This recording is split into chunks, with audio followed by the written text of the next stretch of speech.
Hello, hello, and welcome to The Voice of the Realm.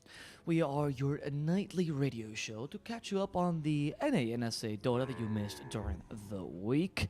In this tournament, in this show, we're going to be covering the Realms Collide 2 Burning Darkness tournament, which features the best North and South American teams that are currently duking it out in the biggest group stage I have ever seen, seeing who can make it to those playoffs.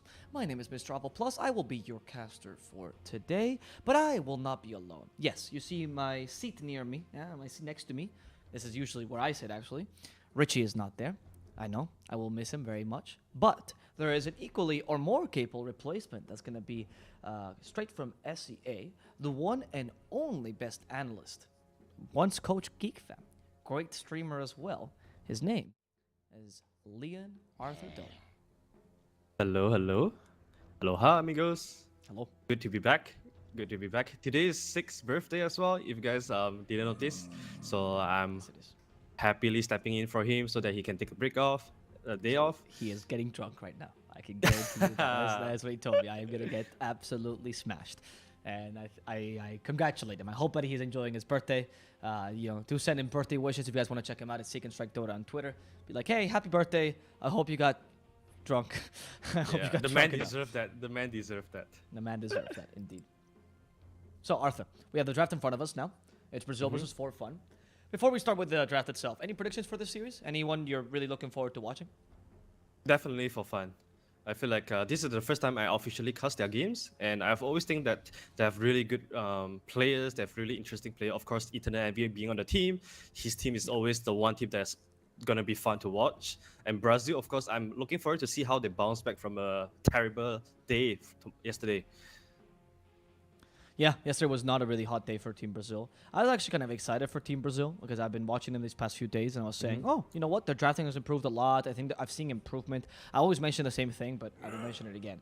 It's that I like Team Brazil as a team, but they've been a mid SA team for like the longest time with pretty solid players. Like all of their players are actually really great, but they have not really. They kind of stagnated and they really didn't really improve or really get worse. And that's not great to see in a team because you want to see a team. I'd rather see a team that's awful, but I see a bit of improvement than seeing a team that is pretty decent but stagnating. Because if you're not the best in the region, you really cannot stagnate. It really only Quincy Crew has that privilege of stagnating. Everyone else needs to keep improving. So Brazil, I'm hoping that today they have a bit of a better day. Similarly, though, For Fun, as you say, always a treat to watch this team. Perhaps one of the best teams in North America when they wake up on the right side of the bed, and also one of the worst teams in North America when they wake up on the wrong side. So, always fun to watch them.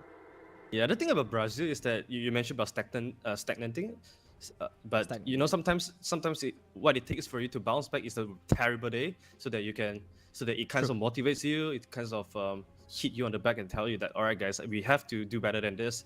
We don't want to be performing the same for 2 days in a row. So I'm looking forward to see how Brazil will be able to bounce back. As you said, their draft has been, solid for a while, and I do feel like this right now what we're seeing is pretty scary. What they have right now, Undying, Upspread, Venom, and the 3 green heroes, they are really, really scary to play against, especially.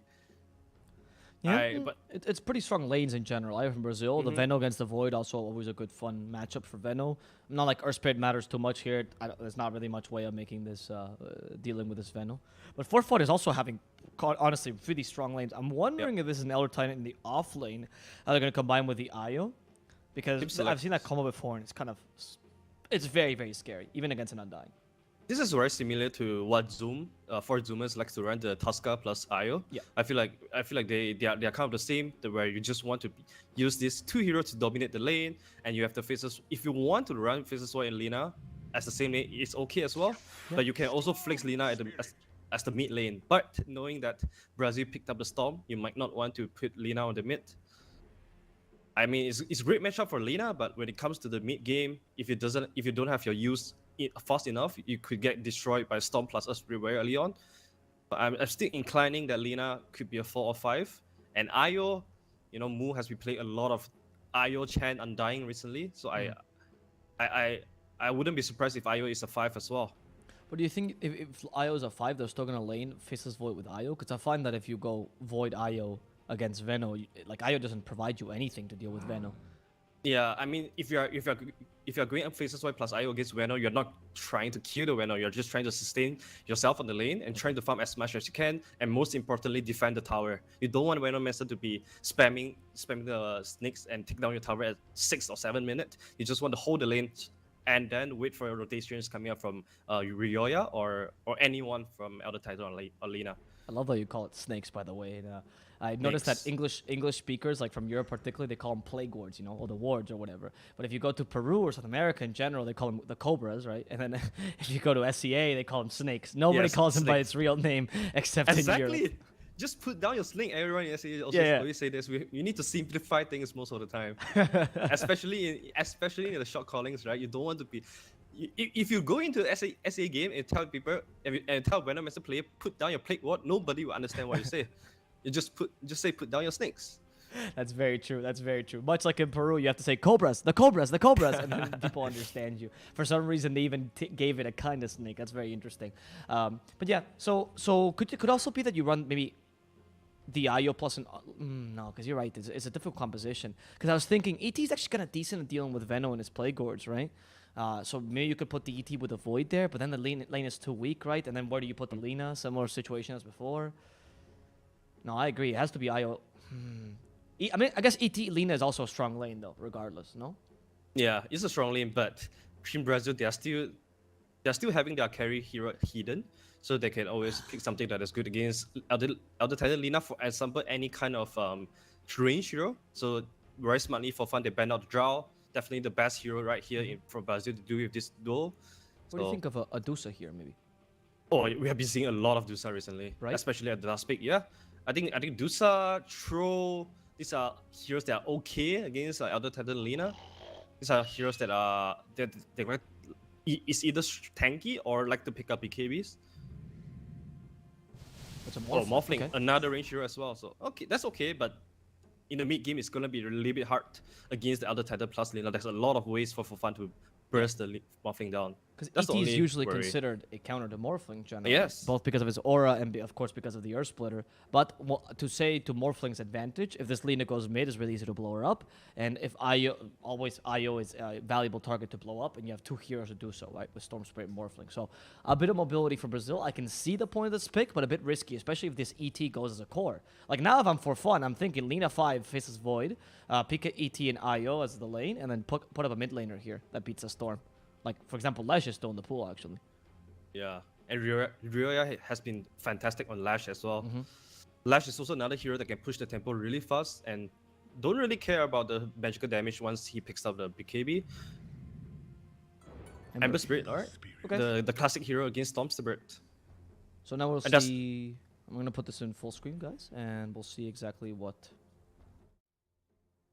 There's not a lot of hard counter coming up from Brazil for the Ember Spirit. It's really only the Earth Spirit and the Storm. And of course, Morphling, if he could morph into Ember Spirit, that could be one way to kill him. But generally, I'm liking for fun's hero a lot more here. me too. I also understand the reason for Brazil to go for Morphling because you don't want to play a single core lineup against the Faceless Void.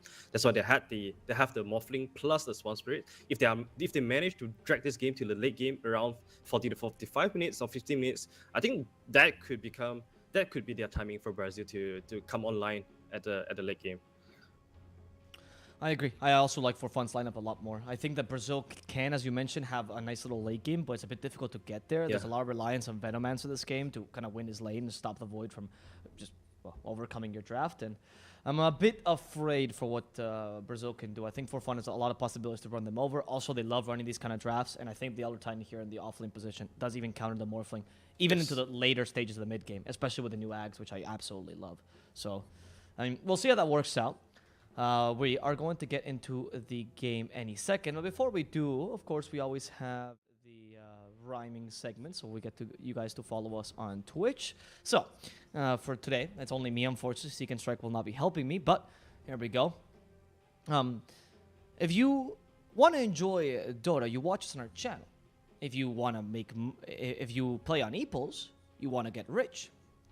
And if you want to learn the most about SA Dota, the best thing you can do is to follow us on Twitch. Nice. That's pretty good. Thank you. Now we have to put the advert because I forgot to put it.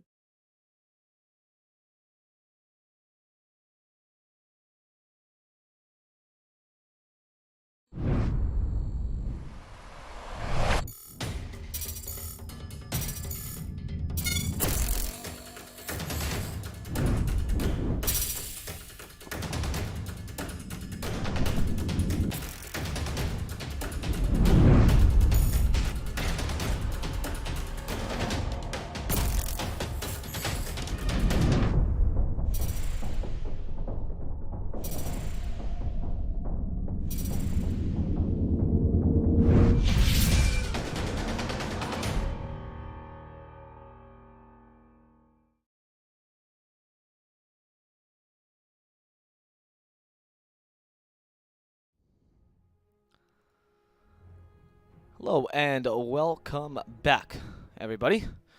We're here. Just need to change one quick thing. Where is it? Well, What day of group stages are we on? 1, 2, 3, 4, 5, 6. Okay, 5, 10, 15, 16. this Exactly 8 days ago was the last time you joined us on the stream, and now it's the 16th day. Perfect. this is the biggest group stage, as you said, indeed.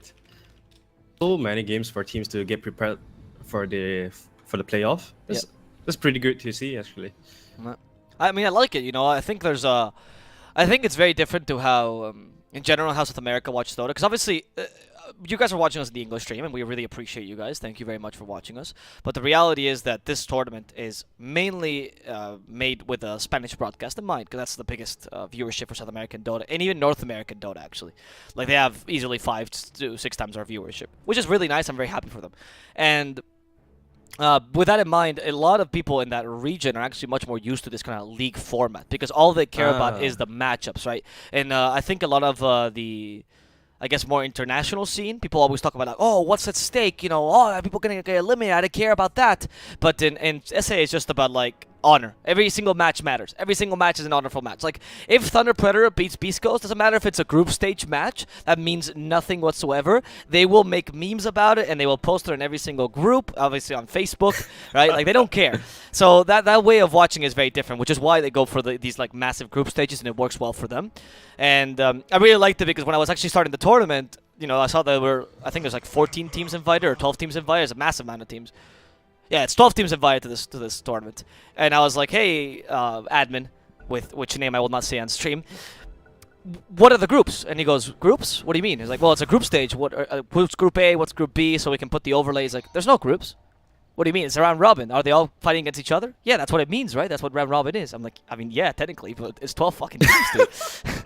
And so he was just expecting, like, literally a humongous amount of matches for this group stage. And it's really fun to watch, because then you get the teams to see, you get to see them practice much more often. You get to see many more blunders. You get to see surprises, like when Quincy Crew, for example, loses. It's quite enjoyable to watch these kind of games.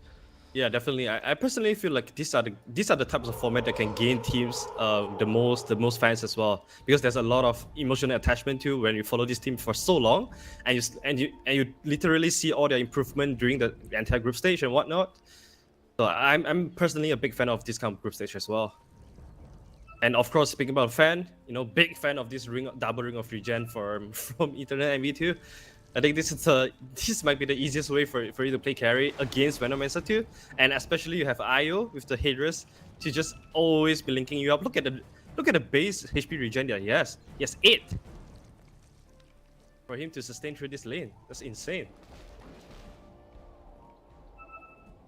And so seems like for fun might be getting 3 bounty runes since this early minute. Yeah. I mean, Hamwalk has already been forced. Oh, Mo was trying to get the rune fleet. He's like, get out of here! What are you doing? It's my bounty rune. Anyway, they take 2 and 2. Oh yeah, Flea takes 2 in the end. Wow, well played. Flea is the only man taking bounty runes here, and Costabile showing an XD here. I think it's because of all the high fives him and Brax had. It's nice to see that they have a good relationship between them. Okay. Like you say though, this is pride on the line. They are playing for the pride, and Brazil definitely wants to bounce back from yesterday. That's what matters the most, you know. And it's actually a big thing in Hispanic culture. You learn a lot about it when you like learn old literature. Pride is like a big reason. Why did this character kill the character? Ah, pride. Oh, okay, that makes sense. Okay, that's the perfect reason for you to kill someone. Oh, bottom side sneaking. Yeah, I'm seeing that. Even Undying is not the best hero to deal with Alina. That's why I was not really afraid of the ET Lina, honestly. Even with the Undying, which is okay against ET, I think ET still beats you in lane. And those, especially with Alina, to constantly harass you. Takes advantage of the low armor and Undying, constant harassment with good range. It's very difficult to deal with this hero. Yeah, not only that, but also Lina is a very good healer in taking down the Tombstone as well. So I'm very surprised that Brazil, given that they have the first pick, they are not going for the Lina, and they went for the Dandai instead. And then for fun, just happily grabs the Lina to counter him. Yep, exactly. That's why I was so surprised about the Morphling pick, right? They have a fair amount of heroes that deal well with the Morphling this game. Like in lane and otherwise. The Lina is also a really good laner against Morphling in general. Look at Brax. Like he has, 5 last hits? Because he's not really taking too much heat in last hitting. And the Morphling has 2 right now, compared to the Void's 9. And Void is supposedly against his worst lane, which is the Venomancer. And this is only the beginning of how Lina can shut down the Morphling. When it comes to the mid game, Lina and Laguna plus the nature order coming up from Elder Tether, that's going to be painful for Constabula to deal with. Yep. Not to mention when Agonimus is eventually going to be picked up by Snaking, that's where the fun time happens. That's very true. And the mid lane, I want to talk about this one though, because this is one of the matchup when I would say Brazil has won it. Storm usually beats the Ember in the lane. How do you see this playing out here? Well, it's a lot on to personal skill here. Level 3 is definitely the time that Storm 3 can get a Q on. He's gonna get the Electric Vortex. Yep. With the static remnant, but it's a bit too far. He knew that. Wow. 4DR on point. So the reason why he didn't put a static remnant there, guys, if you're wondering because you're new to Dota or whatever, is that yes, technically Electric Vortex pulls you to static remnant, but it can't be from that far away. If it's from that far away, you will not trigger the static remnant. It's just a waste of mana. So 4DR knew that, and he doesn't waste the mana. Brioya as well. Really good spacing here to make sure he doesn't get killed. Yeah. All Storm 3 wants to do here is to make Ryoya as low as possible so that he can always threaten him with the killing potential with the Electric Vortex. And right now, both borders should be up. Storm 3. They killed Brax actually in the first blood. I was not expecting that, to be honest. I was looking at this mid links. I thought that was going to be the kill potential. I apologize for that. Yeah, see guys, Richie is technically with us, you know. We're missing kills as if he was the cameraman. Yeah, I'm surprised by that. Wow. Did you catch that, Arthur? No, I didn't. I was looking at this mid lane as well because I feel like kills is going to happen anytime in this mid lane. Ryoya is playing so aggressive in this mid lane, just playing around the Storm 3 with 20% HP. It's really bossy plays coming out from Ryoya because he knows that his border and south is coming. That's why he can play a little bit more aggressive. Indeed. Yeah, he actually bought a fair amount of regen. With the bottle and South here, the Storm doesn't need to buy a South because of course Storm has a winning lane matchup. But Storm needs to utilize this winning lane matchup for something useful later. Let's see Ryoya chasing after him. Flame Guard is only level 2 though. Usually the lane changes when it's level 3. Yeah, I'm surprised that Flea did not put too much pressure on Ryoya early on. Because I feel like if Earth Spirit made a couple of rotation before 4 minutes mark, it's a pretty easy kill onto Ryoya. And top lane, you couldn't do too much as a Spirit against Faceless Void plus IO anyways. Nope. MV, oh, it seems like he wants to. They can push him. Oh, they're not going to push him, so they can break Tether, which means Moon will just keep on healing. And he did go for that Headrest, which is a humongous amount of healing when you're an IO. Yeah, he has the Faceless Void has the Magic Wand as well, so a lot of sustain. As we discussed in the drafting phase, all they want to do is to sustain on this lane. They're not looking to get kills. With the IO, you want sustainability. That's why Eternal Envy, look at what item is queuing up. He's going for the Ring of Health X. Just to survive, everything to survive this lane. MV has decided that the current meta is just about healing, dude. You buy as much healing as possible and you win the game. That's that simple. Honestly, if you're going to go for Battle Fury build, which he usually builds on Void, then yeah, Ring of Health works best as the first item. Yeah, speaking about healing, this is why Undying IO, Omni Knight. Oh my goodness. Oh wait, mid lane? Nah, I did catch that one. Okay, I was in time. I saw King Jungle's moving in. I was like, he must have the Soul Rip burst, and he did. He actually was very smart because he calculated around the catapult lane when you have one extra creep. I don't know how Constabula. He committed suicide there against Lina. Yeah, he was doing a pull, and then he just got killed by the Centaur. Yeah, he didn't mean that's to unfortunate. Do that. Yeah, but King Jungle's there. He calculated actually when the catapult was coming, so you get one extra creep, which is max damage Soul Rip, and Decay then Soul Rip to get the kill. Very well played. It's these small things that actually net you a bit of an advantage early mid. Oh, definitely. That's a hashtag calculated there. And it's also very important as well because Storm gets a pretty free 30 seconds for farming. He was using the time to farm as efficiently as he could, picked up the bounty ring, clear the Junker's camp, push out the wave. So a lot of as a support, these are the micro movements that you can do to make your course game a little bit easier. Yep. Because especially the Storm has to really pop off this game, right? He is the guy that's winning his lane the most. And the only guy really that's winning his lane, to be honest. The Morphling needs someone to create space for him. Now, what should the Storm do once he gets his level 6, his first peak? What is he supposed to gank this game? I feel like you want to pair with someone that can offer you the best killing potential, you want to have Osprey rolling to your lane, or you roam to Osprey lane. I think Io plus the Faceless Void could be a kill. But most likely the Io. Bottom side is just a dead lane right now. I don't think you can do much at this bottom side unless you bring like a 4-man unit onto the bottom lane. I think that could work, but. Yep. I feel like Storm alone, he won't be able to do too much. He needs at least Osprey to play with him. I agree. That's one of the wings of the Storm, right? And one of the advantages of the Ember. While they still pick the Ember against Storm. We'll see now. As alone, they're going to kill Mu, apparently. No need for the Storm. There's the Tether. Are they going to dive this? No. They're really playing super defensively up top. And yeah, the Storm compared to the Ember, Ember just comes online sooner, right, in general. Ember actually can gank with very few items. Our Storm usually wants to gank with the Orchid timing, but this game you need to play a bit faster, or else you won't create much space for the Morphling. Yeah.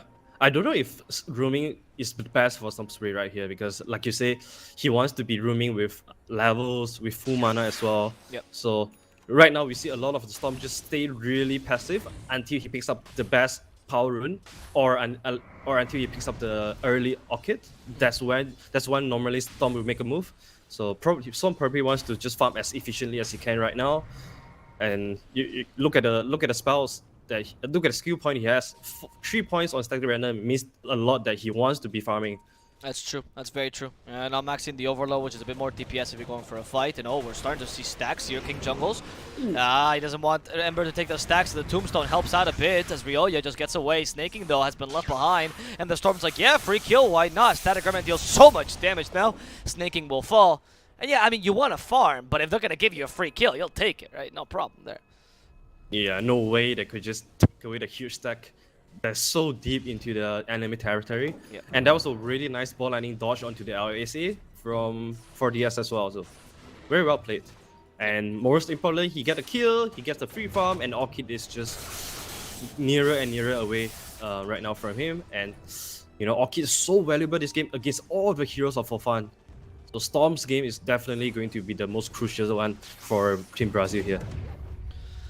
Exactly, you're totally right, because he's the tempo setter of this game. Now, let's talk about another tempo setter that we expected him to have a decent lane, and actually did farm decently. King RD's Venomancer.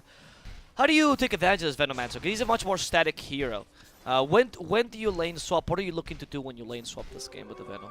I mean, this is very awkward for Venomancer because most of the time you want to utilize on the plate wall to take down towers, and then keep pushing and then make the lane dead. Oh, talking about Veno here. There they go. Lena's ready. Do they have enough damage inside the Chrono? I don't know. Veno seems to be tanking this quite nicely for now. The healing with a Soul Rip. And here comes the Yo-Yo of Death, and Snaking regrets his positioning here. He thought he could get a kill, but he doesn't get it. And Turn Lenvy wasted the Chrono for nothing. He's just going to leave his Lena to die. 2 times that Snaking got jebaited by his own team. Well, Faceless Void, two points on time lock and has any damage item, no Wraith Band at all. Power Trap has just been completed, so he doesn't do any damage to Venomancer right there. And this is the time for Venomancer to get a punishment. Oh. Yeah, on the Void as we mentioned. There's a silence. Can they stop this TP? They don't. Envy on point. Good TP. Doesn't even doubt it. That's what I always love about Envy, that he always has a game plan in mind, and he doesn't even doubt it for a second. You know, he doesn't think twice about it. He knows he has to TP here once they waste Rolling Boulder, and that's exactly what he does. In the exact second they waste Rolling Boulder. Well played. Yep. This is something that you need to have, you know, no hesitation, be decisive, especially when you're playing Faceless Void. Because how many times have you seen Faceless Void jumping into a fight, and then hesitate the Chrono, and then end up not hitting anything and just dies? So really well played by Faceless Void, but this also means that King RD will be able to control and take down the top tier 1 tower, and this will allow him to just take over this entire jungle, which is the best. Again, in the middle lane, they're going to catch the Lena. And this is why, by the way, we talked about how mid Lena can be really flimsy against Storm Spirit and Earth Spirit. I mean, yes, it's a 4 Lena, so obviously she's much more vulnerable, but it's the same thing applies to mid Lena. This is the biggest weakness of the Lina. Lina generally, he's a wonderful laner, but when you move Lina around, that's where she gets really vulnerable in the game. That's so true. And the bottom side, Constabile has been playing. You know, this is not an easy lane at all for Constabile, but he has been playing very safely. Yeah. So Lina couldn't find any opportunity to punish Constabile. That's why Lina feels like, all right, I'll just make a move then, and then he get punished. Yeah, I agree. Constabile, though, as you mentioned, has actually recovered really nicely. His net worth is second in this game, honestly, beating the ET by a lot. Mind you, ET can do much more with less net worth, but still, it's an impressive performance by Constabile. As per usual, I mean, this guy is... There's a reason why he's one of the best carries in Brazil. is very, very consistent. Kind of reminds me of Raven in his playstyle, or of like Dimado. You know, he's the safe carry. He makes no mistakes. He always guarantees farm for his team. Let's see, Ryoya. He's gonna go for King RD, the Stomp. King RD doesn't want to die here. Sword might not be enough healing, though. The tower's gonna end up finishing him off. But here comes 4DR to ensure that Brax also falls, and Moo has been left alone with nothing to tether to. Moo will fall. And for fun, they lose 2 for 1. They do take the enemy offlaner, but Brazil is capable of getting the same thing. They really want to defend this mid-tier 1 tower, because this is a lot of map control for them. Yeah, this is where we see a glimpse of how powerful the heroes of Brazil to be when it comes to cutting backline. Yeah, like this, Costabile turn into the Ember. They go for the Void. They don't get Lightstrike Array off on Flea, and instead they stun Snaking. The Chrono turn safe Snaking and almost punishing 4DR. Rolling Boulder right into the corner, not going to work out here. 4DR will fall, Snaking as well, but Flea is the next target, and now that the brothers are dead, let's see if we can clean up the rest of this. Thanks to the Ayo, the Envy is still very powerful right now, still quite half HP. And hits hard. However, King RD makes him think twice about this engagement. Costabile goes up to the high ground and kills him with a waveform. Brax trying to get the stomp off, will find King RD, but he's not going to have any follow-up for this kill. However, the big win here, rather than the kills are great, but it's more that you defend your tower. It's barely unscathed, and Ryoya is seeing a last bit of aggression here on King RD. Venomancer, very similar to Alina. You don't like to move around, and the moment you move around is when you punish this hero. Here's the ball lightning trying to come in. The waveform, no! Costabile! They guessed it perfectly. Snaking got the Lightstrike Array. He's okay with dying now. They killed the enemy carry, but they couldn't. They also found a Venomancer, but they couldn't quite find the Storm, and 4DR is causing problems for them. They force a defensive Earth Splitter, and finally, both teams disengage. Wow, what a long fight here at the mid lane. Like, all the calls have been dead, except for Ryoya, but you know, after all, it's the biggest win is still for fun. They managed to, despite everything happening, they managed to defend their mid-tier 1 tower. And look at how healthy their mid-tier 1 tower is after all these fights. So we are going to see a lot more team fights in around this mid area, especially right now. Storm Spray has already completed a pretty early on and decent timing orchid, 13 minutes in. And Spirit Wrestle on the Venomancer as well. This is the timing that Brazil has been waiting for. The Spirit Wrestle plus Orchid. This is how they can punish the IO plus Faceless Void combo. Exactly. Yep, and now King RD, he's been coming to this mid lane often because they know it's the most valuable objective, and he just wants to set up his Cobra, his Plague Ward here. Yeah, the conversation from before. All the snakes. Yeah, all the snakes. Yeah, he wants to set up these little Plague Wards here because, as we mentioned, Veno and Lina are very similar. The difference between Veno and Lina is that Veno can actually protect himself in the lane. Yes. Lina cannot really. And there's not a lot of good heroes from fun to jump the back line as well. It's only the jump Envy. They have a Tombstone here that relocate. They get it in time. Nice Magic Wand there by the end of Moo.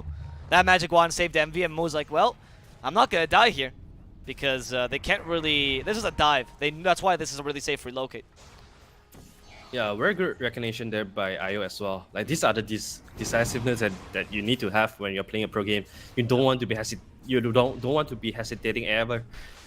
And well, speaking about Storm, that was the first Orchid reveal there, and very nicely avoided by For Fun. Let's see what they want to do here by For Fun. 3-man smoke towards the top lane. Okay. They want to pick a fight around the boundary timing. Oh, can they surprise him with a Chrono? Oh, Costabile is already morphing. This is so smart by Costabile. Look at this. He was actually morphing Strength, or attribute shifting into Strength, guessing they were going to gank his Triangle. The map sense, because he didn't see Envy in the map. He knows aggressive Envy plays. Envy does take the Bounty Rune, but might get punished here by the Orchid Surprise. They definitely catch Flea. Flea is in trouble, and the Storm is also in trouble right now, as they have too many stuns for him. 4DR will fall. Flea as well, with 2 brothers dead. The brother on the other side laughs away. Costabile has been caught. Envy has the Chrono. Missed time there. I think they used him. Who used him? Yeah, it was Brax. Not the best Chrono in the world, and Envy completely wasted that, but they can Lightstrike Array against the 2 supports. And now we'll proceed to destroy King Jungles as King RD, slowly crawling his way down, or back home, is going to succeed for now, as Brax instead will be the victim. Costabile looking on the offensive. He has the waveform, he has the data strike. Snaking could be a target, but Costabile a bit afraid of this Lina's Lightstrike Array. Oh, that was very unfortunate there. Costabile, he got caught in the Chrono but did not die. So that was a very close call there. But eventually they got the Storm kill, which is the biggest, because you want the Storm to be snowballing. You don't want the Storm to be dying whenever he joins fight. So that was a very good Echo Storm coming out from Brax, or mid lane, snaking once again. He's getting punished over and over again for the aggressiveness. I mean, it has worked out for them, though. I think Snaking has been present in all the important fights, so he's kind of slowed down the game, but I agree that he's giving a lot to the Storm at this point, right? A lot of the kills the Storm has gotten has pretty much been on Snaking alone. Oh, Ember Spirit? Yeah, Ember is going to fall here just to the Soul Burn. Moon's like, I charged this relocate for nothing. Don't worry, they'll silence you so you don't have to get away there. And they'll take a tower now, finally. This is the biggest part of this, the tower. Because this means that you can now invade enemy jungle and enemy triangle much more reliably. Especially the high ground enemy jungle, the, Pentagon, as some people call it. Yeah, especially when you are playing with a Venomancer, right? It makes the invasion much more easier because thanks to your Plague Ward. And also, once you capture the high ground of your enemy, you can what should I say? You can just control with the Plague Ward, and then put down your dominance there. It's so hard for fun to get back to their jungle and secure them back when the Plague Wards are down, and everyone's positioning there perfectly. Because Taubile is already taking down the bottom side of the tower as well, using the Mata Style to de-aggro to tank up some hits for himself. And this means that all the outer towers would be gone for fun, while all the outer towers so far are still remaining for Brazil. Let's see, this initiation with the smoke, they catch King Jungles. It's not that big a deal. He lays down Tombstone before he dies. There you go. Undying did his job. He can die happy. Tombstone is laid down. And that Tombstone will end up being a bit of extra gold for fun, nothing else. Brazil realizes it's a bad engagement to take. I'm quite surprised that Undying actually decides to max out the Tombstone before the Soul Rip.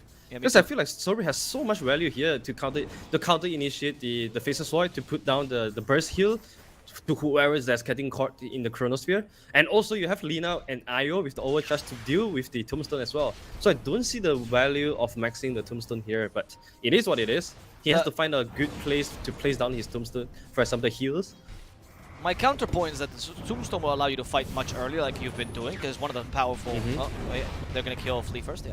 It's one of the most powerful team fight spells early mid-game, right? And you're kind of playing aggressive with both a Morphling and a Storm. That's not really the best heroes to play aggressively with, right? So it gives you a little power spike early that allows you to take these team fights like you have until now. I'm not saying it's the correct thing, but it definitely worked out. Ryoya died immediately there because of the initiation of 4DR.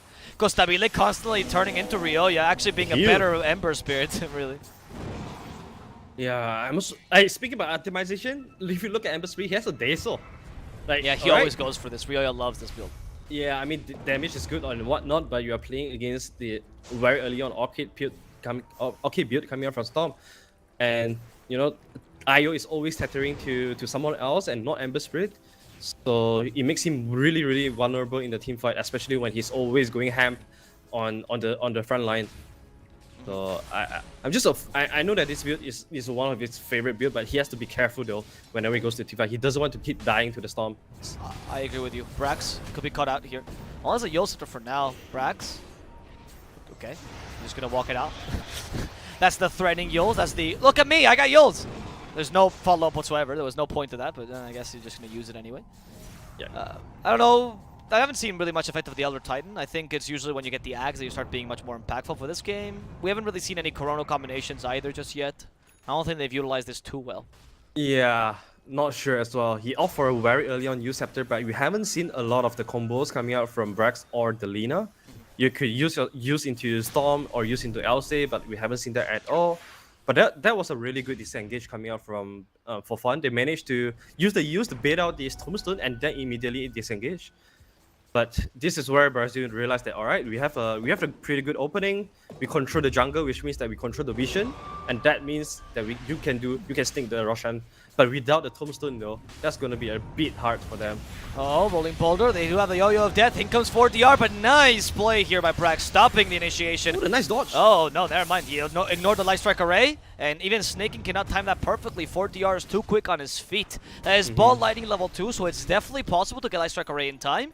It was just a bit of a miscalculation there by Snaking. And yeah, Brax, again, just killed relatively easily as they go for the Roshan now. Brazil is Radiant, so they have a natural Roshan advantage. We're starting to see the power of the Venomancer plus the Storm. You know, Plague Ward giving you so much control in the jungle, giving you so much vision as well.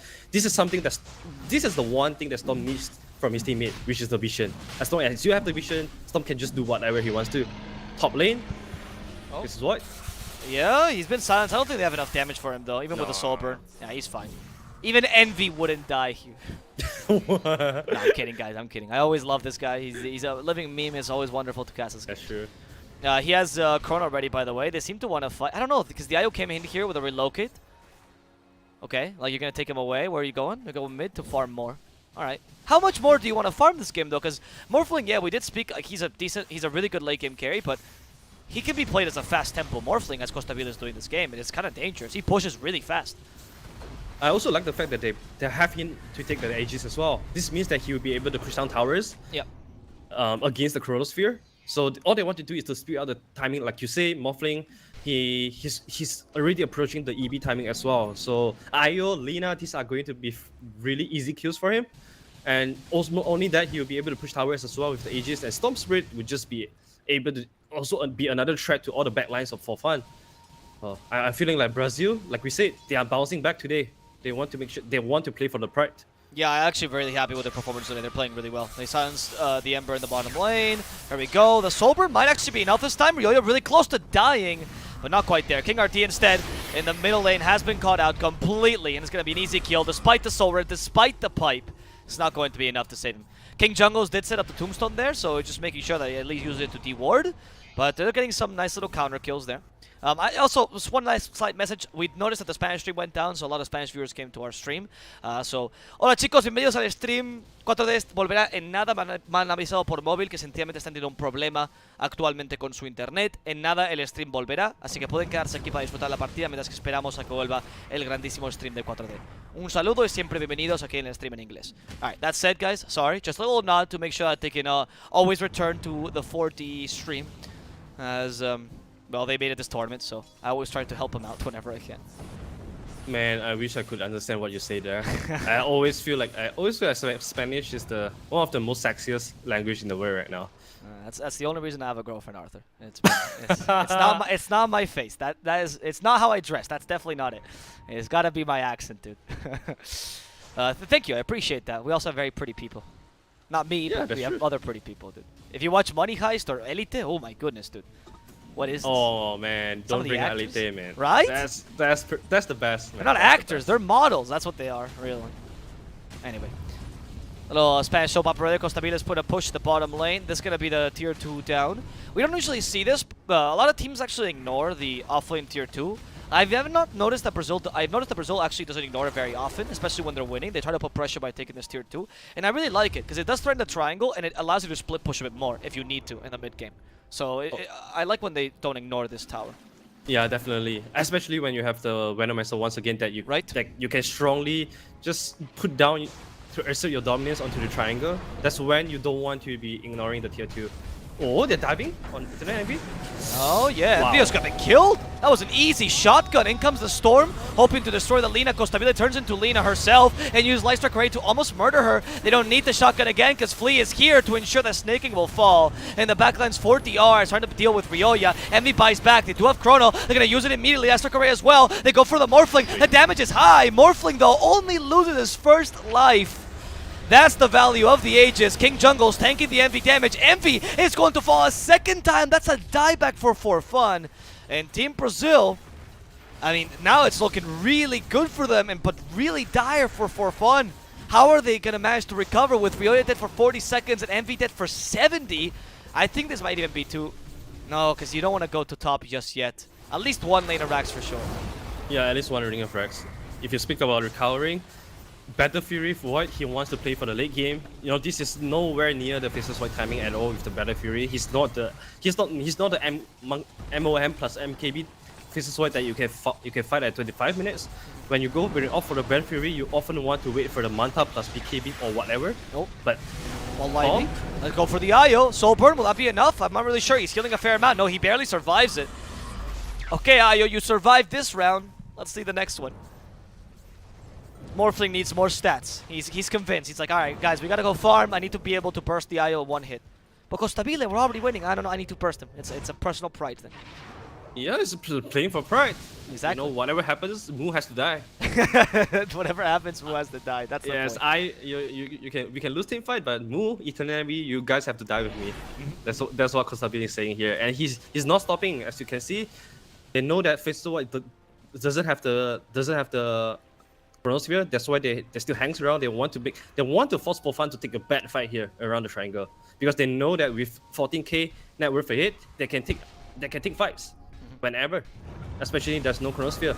Envy, let's see. They're gonna burst down Envy. Yeah, it might not kill Moo, but you're definitely gonna kill Envy easily. Strike Array stops the aggression before DR, but for how long? As Costabile gets Earth Splitter, saved by the Soul Rip. Moo will fall together with Flea. That's one support for one support, but the carry's already dead. The Poison All finally comes out, and Brax stumps himself to the grave. As Costabile turns into Brax, doesn't really know what to do, just walking around and trying to take this last outer tower for fun. Oh no, Ryoya out of position, trying to bait out that silence. Can he survive this onslaught? Snaking might not be able to, as he gets stomped by a surprise Costabile turned into ET. And for fun, will be losing their second support here. Ayo had to buy back. Brazil right now, they're just out team fighting for fun at all aspects. They have better sustain, they have better team fight, they have better damage output and also disable as well. But for fun, I'm not sure why are they trying to take a fight when there's no Chronosphere. Chronosphere was 50 seconds away. And if you look at the item progression from Faceless White, he hasn't gotten anything new after the Battlefield plus Yasha. He's still stuck at the journey to Manta style, and because he died back early on, that's so far away from him right now, and he's 10k behind the Morphling. I don't know if this is a game that Faceless White can carry himself and his team back into, at least come back to the game. It's so hard. I agree. Actually, I want to talk about the Battle Fury pickup because, I mean, I said that Envy always goes for this item. It does tend to, right? And if you look at this match, considering it looks like For Fun actually has the faster lineup, so it wouldn't be too surprising. But it's the way that Costabile recovered from the lane and the fact that he played this so aggressively that put that Battle Fury, it made that Battle Fury look bad. Because now it seems like it's actually For Fun who has to play this into the late game, but that's not really true. Brazil had a much slower game the whole time. Yeah, that's true. I don't know if that was, I don't know if the Battle Fury was baited by the Ring of Health. Because Ring of Health is definitely very good for Faceless White on the lane against Venommancer, right? Yep. So if he's going for that item, might as well he complete that into Battle Fury. I don't know if this was the mindset that baited him into the Battle Fury, which makes the entire tempo of his team become so slow. Oh, Flea. Let's see. Light Strike Array. I don't think that's going to be enough. Okay, they have Laguna. That's going to be enough. Bye-bye, Flea. And they just let him die there. No big deal. Flea sometimes. He has to learn. They took so long to bring down him, though. And Flea, he had the mecha, and he didn't manage to use that. Nah, he has to learn, dude. He was out of position, and the team was like, you have to die here. Because they were right next to him, and then just watched him die. It's like, oh yeah, Flea's dying. Yeah, this is our punishment for you. You play our position, even though we are here, we are not going to save you. Exactly. This is how you truly teach your children. No, but Flea actually had a really solid game this game. I like that Flea also. To support for Brazil, I want to also point out the performance because they played a super sacrificial game, which allowed the cores to hardcore farm, and they're actually below or very similar to the enemy supports in terms of farm. That's because they've been killing themselves all the time just to create space for the cores in Brazil. Yeah, that is true. You can always see the dual support of Brazil. They are always positioning themselves way ahead of the Storm, way ahead of the Morphling, so that they could give enough or sufficient vision for the two cores to jump on the back line or to avoid the Chronosphere coming out from Faceless White. So definitely, like you said, we're sacrificial. And Flea, once again, being sacrificial, he's gonna fall. Oh, Flea. Yeah, that was so quick. Okay, now Flea is like, alright, yeah, you should play aggressively, but at this point, you're just gonna give your life up for nothing. But it's no big deal, right? We've already taken 1 lane racks, we're pushing nicely, Costabile is still winning, just need to calm down, take a deep breath, and not keep losing heroes randomly. Yeah, there's no rush from Brazil as well. No. They are naturally late game oriented lineup, and they managed to get 18k goalie, which is unusual for their draft. But that was really good. So they are allowed to take a breath, wait for the Roshan, just farm freely on Costabile. Anyone can die, just not Costabile. Exactly, just not Costabile. Costabile is super important, unless they catch him with a chrono. But he did. How did he shift in time? That's impressive. Even with the Earth Splitter, I think Costavile might be able to survive it. The Laguna Blade just tickles him. And 4DR comes from behind, hoping to kill the Ayo. Mech will save Moose life. But they have the outpost. They're counter-initiating. They're going to lose 4DR at this rate. He heals with the Bloodstone. Has the Magic Wand as well. He's out of mana though. And soon to be out of life as Envy's just chasing him down. But Costavile has managed to survive that chrono and is now proceeding to murder the rest of For Fun. Ryoya slowed down. Envy as well as Costavile uses the Time Walk offensively. Finds Moo. Decides it's much better to go for the enemy carry. No Manta dodging for you as Costavile uses Envy's old medicine against him. This is so fun looking Faceless Void, bashing Faceless Void. Oh man. I'm so But glad. what? I hate that hero, so I'm really happy that Costavile is like, yeah, take your own bash. Taste it, taste it. And Moo, he tried to relocate to save Envy, but unfortunately that relocate ends up being a free kill. And now Team Brazil can turn this into, I mean, one lane of racks at least, maybe even two. King Jungle's against, aggressively positioned. Storm did buy back for this, but Ryoya, even with his BKB, is not tanking this damage too well. He has to go back. Yeah, despite the effort, they are still losing this second lane of ranks. But Costavile, man, what an insane reaction there. Like, he did not have any vision. I think that was complete game sense. He walked up to high ground without new vision, so he just preemptively shift as Chronos Spear was to drop onto him. But he still died though. Oh. Yeah, bye-bye to That's a Ryoya. customers.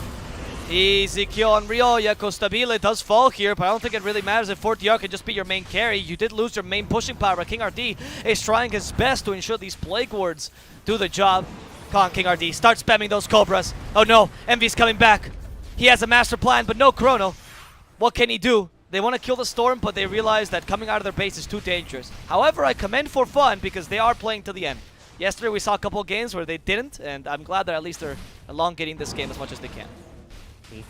That's the spirit, man. That's the competitive spirit. Just still trying because they know that with Faceless Void, and also Ember Spirit, there's always the glimpse of hope that you can do some crazy stuff to come back into the game. So they are not giving that up yet. And of course, Eternal Envy, man, down to lane for Rex. That's the beginning of the game. That's where the game begins, man. But he's so behind of this morph, man. I just don't know how. I think it takes a couple of big mistakes coming out from Brazil for Fun to equalize the series. Faceless Void needs a lot more time as well. He went for the Battle Fury build. It means that normally Void comes online after like around 3 items. You want the Battle Fury plus the BKB or MKB, some damage item at least, because right now Faceless Void don't have any of them. Yeah, but then how do you... So how do you get those items though? How do you cut lanes here or create space for your team so Faceless Void can actually fight in these engagements? What's the plan here if you're For Fun? Genuinely. Like if you're the coach, you're trying to rile them up. What is the one thing you could do here? I think at this point I feel like you have to turtle, man. You have to utilize the fact that you have the high ground advantage and fight around the high ground with the Echo Storm and the Right, so and we're the down Laguna. to full turtling at this point. Nope. Doesn't seem like it's going to work because we have 4DR with a 10-second BKB trying to catch the Io, and the Io has been hunted, but the Chrono is perfect actually. Let's see with the Earth Splitter if they can do enough damage. Yeah, the Chrono's great, but where's the damage, Envy? That's what you're missing. Doesn't matter how great a placement you have if there's no follow-up. 4DR woken up with a Laguna Blade. That was a rude awakening. He can just get back on with a Bloodstone. He doesn't have the cheese, doesn't have any healing, doesn't need it. The Soul Rip will save him. Instead, it's Morphling loses his first life, and 4DR playing around with the enemy team. Staken will finally fall. Brax starts to get the stomp off. They do kill 4DR, but Costavile is alive, still conserving the cheese like a good carry. Took the cheese and the Aegis, you selfish bastard. And now, they're going to go and push these towers. They have the cheese, as I mentioned.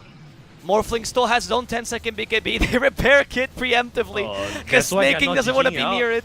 That's why they are not GGing out. At least you want to spend all the repair kit before you get This out. team is fighting to the end. For Fun will not give up this easily. But Costavile, he is also committed to finishing this. Let's see if they can take down this Rax. King RD. Oh, he might be the first kill here. The Searing Chains used by Costavile. Costavile playing Ember better than Ember. Rio, you gotta do something better. He's making you look bad. King RD still surviving thanks to the Magic Wand. They use the Sleight of Fist, but they lack the damage. He gets healed by the Guardian Greaves and a Soul Rip. There's way too much sustain on this team, and finally, after so many fights, they'll clear For Fun out of the way and settle this game. However, honestly, my sincere congratulations to For Fun, playing this till the very bitter end. until they knew it was guaranteed over. Always nice to see those games. Yeah, it's always nice to see teams they are still trying to win the game and they are still trying to playing to win. So that's definitely a very good game to watch. And of course, man, like what we say in the drafting phase, you know, an absolutely bad and terrible day is maybe something that will kickstart you off. And Team Brazil, despite yesterday's horrible ending, they managed to bounce back, and this is something that we all love to see. Teams bouncing back, just like what we saw from OG, the never give up attitude, and this was perfect coming out from Brazil today. Yep. Big win for them. Brazil desperately needs these points as well after the 2-0 yesterday, so they don't end up out of the tournament, because they're actually really in the kind of like between the getting out of the tournament and just barely making it into lower brackets. So let's see if they can turn this into a 2-0 and secure their spot a bit more into those lower brackets, or if for fun, we'll come back stronger game number 2. My name has been Mr. Owl Plus here, joined by Arthur. Don't thank you as always, Arthur, for joining for these great matches. Remember, if you enjoyed this production, the cast, or even the games themselves, feel free to give us a follow on Twitch, or on Facebook, or on Trovo, or on YouTube, or all those platforms. If one of them doesn't work, like for example, I know that Twitch dropped, just go to those other platforms. There's commands on Twitch for every single one of them, and that way you can continue watching the game. Because unfortunately, our stream is secure, but Twitch is not, so they sometimes like to screw with us. Anyway, guys, we'll come back with game number 2 very shortly between 4Fun and Team Brazil. Hopefully, there's no issues in the adminning part. And we'll see you guys just in 5 more minutes. So take care. See you then. And Caos vas a caer.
Hello,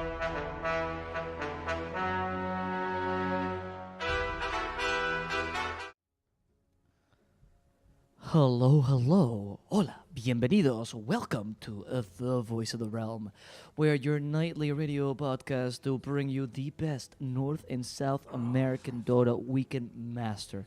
12 teams, one group, for some reason, one group stage, and we're actually going down to the last days. Yes, they each contain like 4 or 5 matches to make sure that, we get well tired and we really love Dota, but it's the last days of this group stage, so make sure to enjoy them. Soon after, the playoffs will come by, and that's going to be a treat as well. Today, though, my good partner Seek and Strike will not be joining us as it is his birthday, and he is out there celebrating as he deserves to. The man usually runs the production, casting, observing, and everything. He works really hard for like 8 hours a day, so go check him out if you want to at Seek and Strike Dota. And I'm here joined by another equally talented caster, but even more talented analyst, and his good name is Leon Arthur Dota. But I'm just gonna call him Arthur. How are you going? How are you doing? And how excited are you for the second match, Mr. Arthur? I'm great. I'm great. I'm great. I'm super happy that Brazil, they came into the game, came into the series with attitude to win, with a spirit that they want to prove themselves again. And as you said, it's for the pride, and they definitely earned that respect from me. So I'm really looking forward to see Brazil, trying their best to 2-0 this series. And for fun, of course, they want to at least equalize the series and not end the day with an 0-2.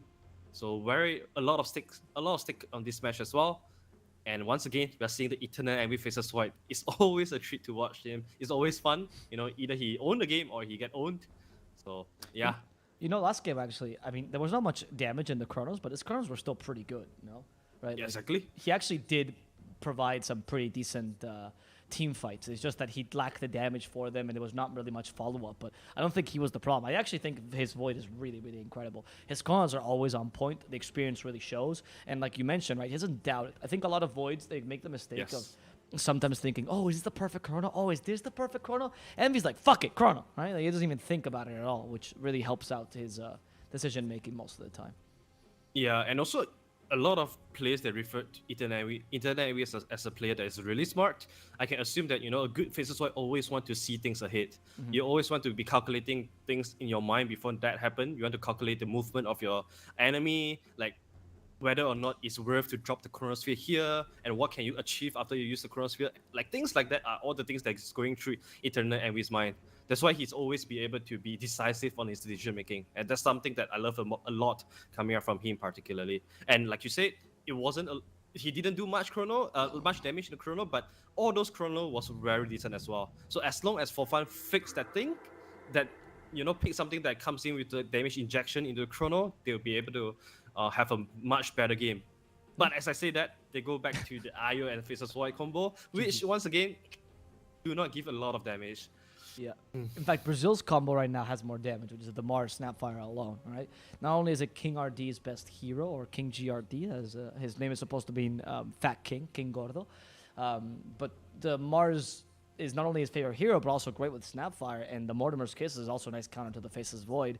Kind of a surprise that they still decided to go for the Io, right? Usually when you go against this matchup, because Void's chrono is much more powerful than the Arena Blood, you just play it to like the mid-late game, and you try to just out-damage him. You don't really need to save yourself from the arena, but I guess they just trust this Io. He does bring some damage in the chrono with the overcharge, but you depend a lot on Faces Void's itemization this game. So if Brazil tries to do the same thing again and go for like a quick carry, they could just out-tempo you again.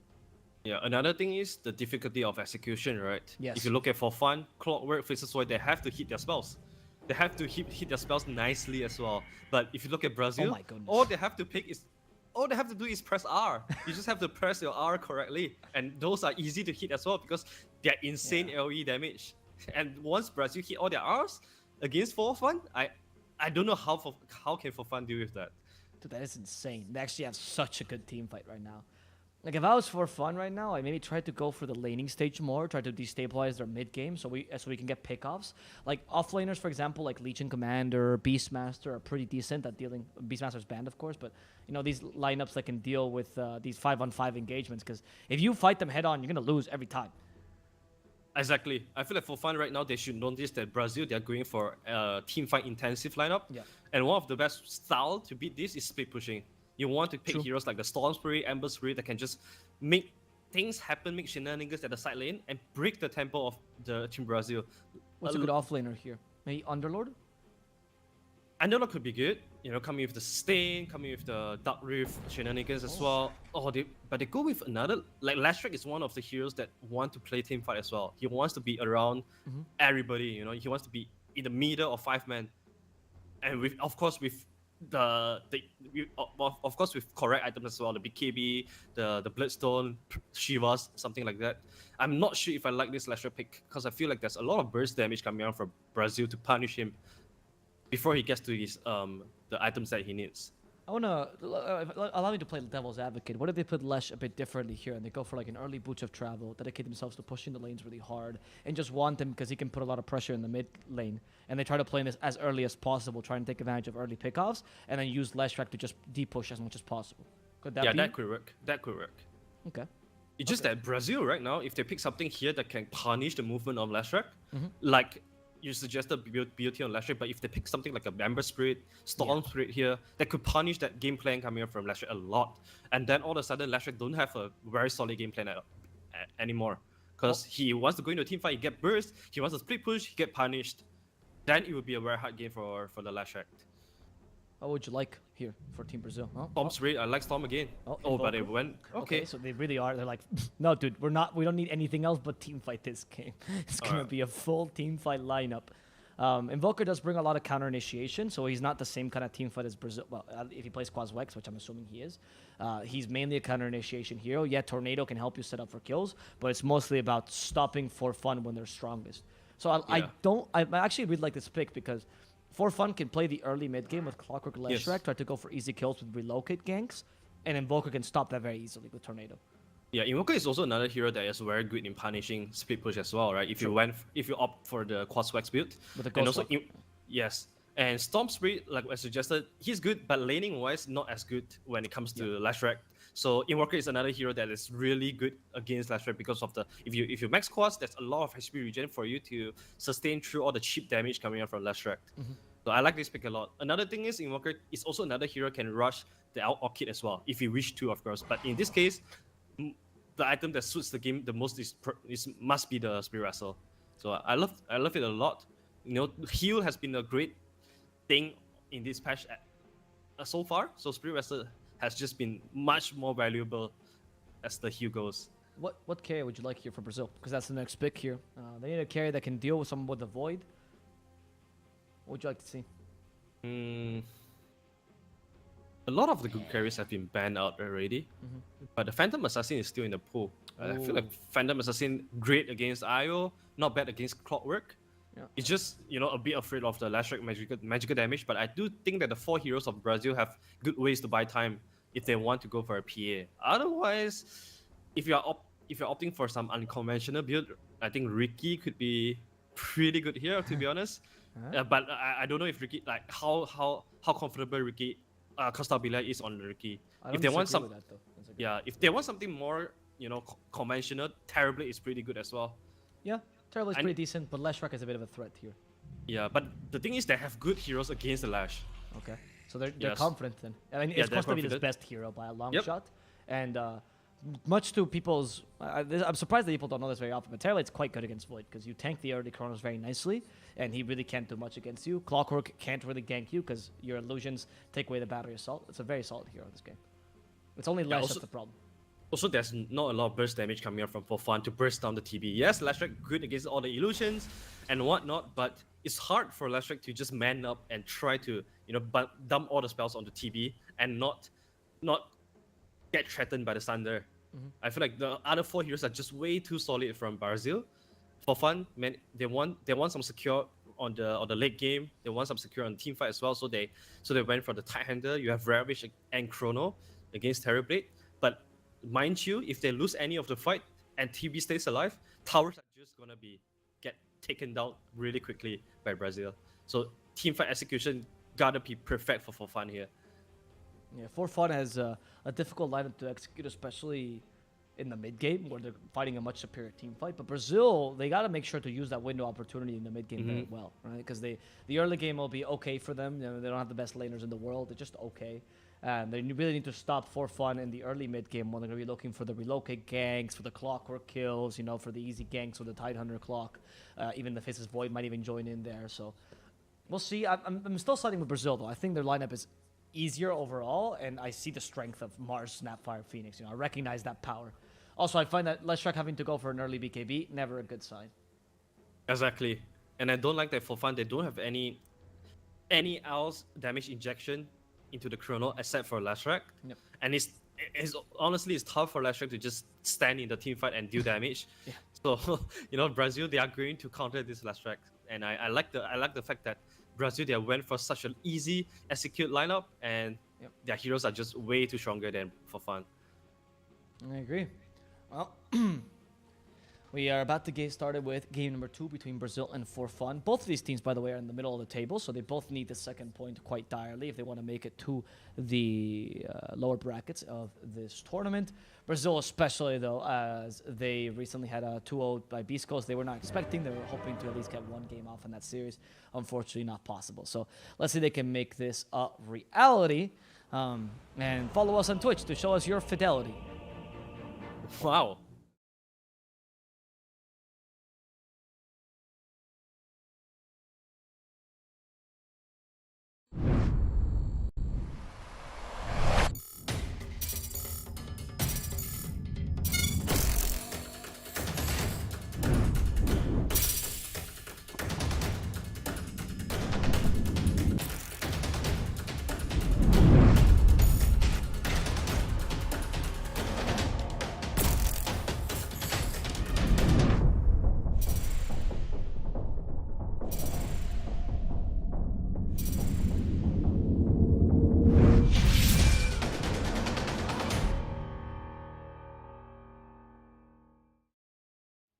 Let's go. Hello and welcome back to the game. We're here now in the end game. Let's see if Brazil can show us the same level of performance as last time, and I'm kind of hoping for a better performance from For Fun, if I'm honest with you. I think the last game they made a couple crucial errors that didn't really give them the fair game that I was expecting. Yeah, I kind of feel like for fun they are trying out draft here. They have been forcing the Chan, Io, these two heroes a lot in their previous games, and the day before they picked Chan 2 games in a row, they got 0-2. I kind of feel like this is going to be the same story with the IO as well. Yep. And Brazil, you know that they are trying their best to win this game. King RD on the Mars, Costabile on his favorite TB. They are picking their best hero here. Costabile, can he get stopped? He went for level 1 Conjure Image. So I'm going to ask you about this first, but just before we go into the analysis. Guys, whenever a US East team or an American team, which is 4 Zoomers, For Fun, and Quincy Crew, plays against any team in this tournament, it's always going to be 2 US East servers. The rules of 1 server for each only works for South American teams. It does not work for North American teams, because North American teams, they don't have good ping to either Peru or Brazil. Like, they have, like, I think 200 ping or so they can't really play there. Also, they're not used to playing with 200 ping, so it's a bigger disadvantage for them. That's why most tournament orgs always give them the advantage. So if you ever ask if it's an American team, it's always US East. That said, I want to ask you about this. I've seen a lot of Terabytes doing this recently. Conjure Image level 1 as opposed to Metamorphosis level 1. What do you think of this build? What's the reasoning behind it? I think I personally feel like Metamorphosis should always be the better spell to pick up at level 1, because you can not only harass the enemy offlane, but also secure on the last hit. I think the biggest reason for Costabile to pick up the Conjure Image there was to share the damage of Battery Assault, so that he could get out of the gang. But he's done it before. Like, I've seen him do this before without, like, being against a Clockwork. Like, I've seen him do it in other lanes as well. That's why I'm very surprised by this. In fact, when he does this, I see him very often playing it like, you know how you play Naga Siren in lane? Where you try to use the illusions to just last it more efficiently, right? Yeah, I guess the reason he didn't want to go for Metamorphosis is because of the IO as well. Yeah. The cheap damage that he does would just get mitigated by IO, but you're trying to tether snaking? Yeah. Nah, not today, buddy. Not today. They had the cookie ready. They knew snaking was trying some weird shenanigans there, thinking we could tether back. That was completely a bait coming out from the career. thinking he was trying to get a career. That's why he positioned himself a little bit ahead of Tide. And when that happens, you're just gonna die. So as a support hero, you always want to be behind of your cores so that you don't just get punished by your enemy just like that. Particularly if your supports like Io, right? Like there are supports that can play in front of their cores, like I don't know, Lina for example, but Io is a hero that you're just there to provide healing, right? You can put a bit of harassment, but you gotta be a bit careful with your positioning. That being said, they're putting a lot of harassment on the Costa Belay though. The level 1 gush is insane. I love this build. I like the Tidehunters still experiment sometimes their builds. This hero seemed like dead for a while. People didn't really care about it. Only Ice would play it, really. And now with the new Gush build, they can actually play him more aggressively in lane, and he becomes much more of a threat early. Yeah. Oh, sorry, I guys. feel, Yeah. I feel like Tidehunter going for Gush is always the better decision because Always. Yes, I know the Kraken shell is good and whatnot. Helps you survive on the lane.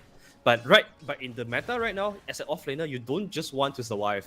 You want to put pressure as well. You don't want to be a liability on the lane. You don't want to be a liability to your team. Like just wanting to survive, that's not enough to win games anymore. You want to that's what this suits ISIS the most because he loves to be being aggressive. He loves to sit on the enemy's face. That's why Gush is such a good spell for Shan to get now. Oh, here's a question then, a hypothetical, right? If I give you 2 lane scenarios, right, as an offlane scenario, say I give you, wait, sorry, King Jungles is struggling here, Scatterblast. No, he's fine. No, I was waiting for the Gush shenanigans. Careful, avoids the Anchor Smash. It's all good. Flea, though, in trouble. Battery Assault also here. But thank God King RT is here to save him. So if I give you a scenario where an offlaner, say, he dies maybe twice in lane, right? But he's constant in fighting enemy carry. Carry could not really concentrate on farming because he's just been fighting all the time. He only got a kill in the support, never killed the enemy carry, but stopped him from last inning, right? Or an offlaner that plays super passively, hasn't died a single time, but they both been farming a lot. Which one would you prefer right now in the current meta? I think I would like to. I like the offlane that can put pressure onto the carry despite dying, because like the meta right now is that if you are, even if you die but you put pressure and then you still be able to stay on the lane. I think that's the biggest thing. You don't want to be getting kicked out of the lane. I think that's how the meta has shifted right now. Like everyone else is just trying to kick one another out of the lane and then take the tower and then invade to the jungle and proceed for the mid game, jungle evasion or the vision control and whatnot. So the ability to stay on lane is so much more crucial right now in this current meta, and maybe I should say at the end of the meta right now, because the patch is going to be updated very soon. So thank God. Thank God. Is that why Exactly. MV is going for the double ring of regen build? Is that the idea behind it? Like, it's so valuable to stay in lane that double ring of regen is actually a really valuable build because of that?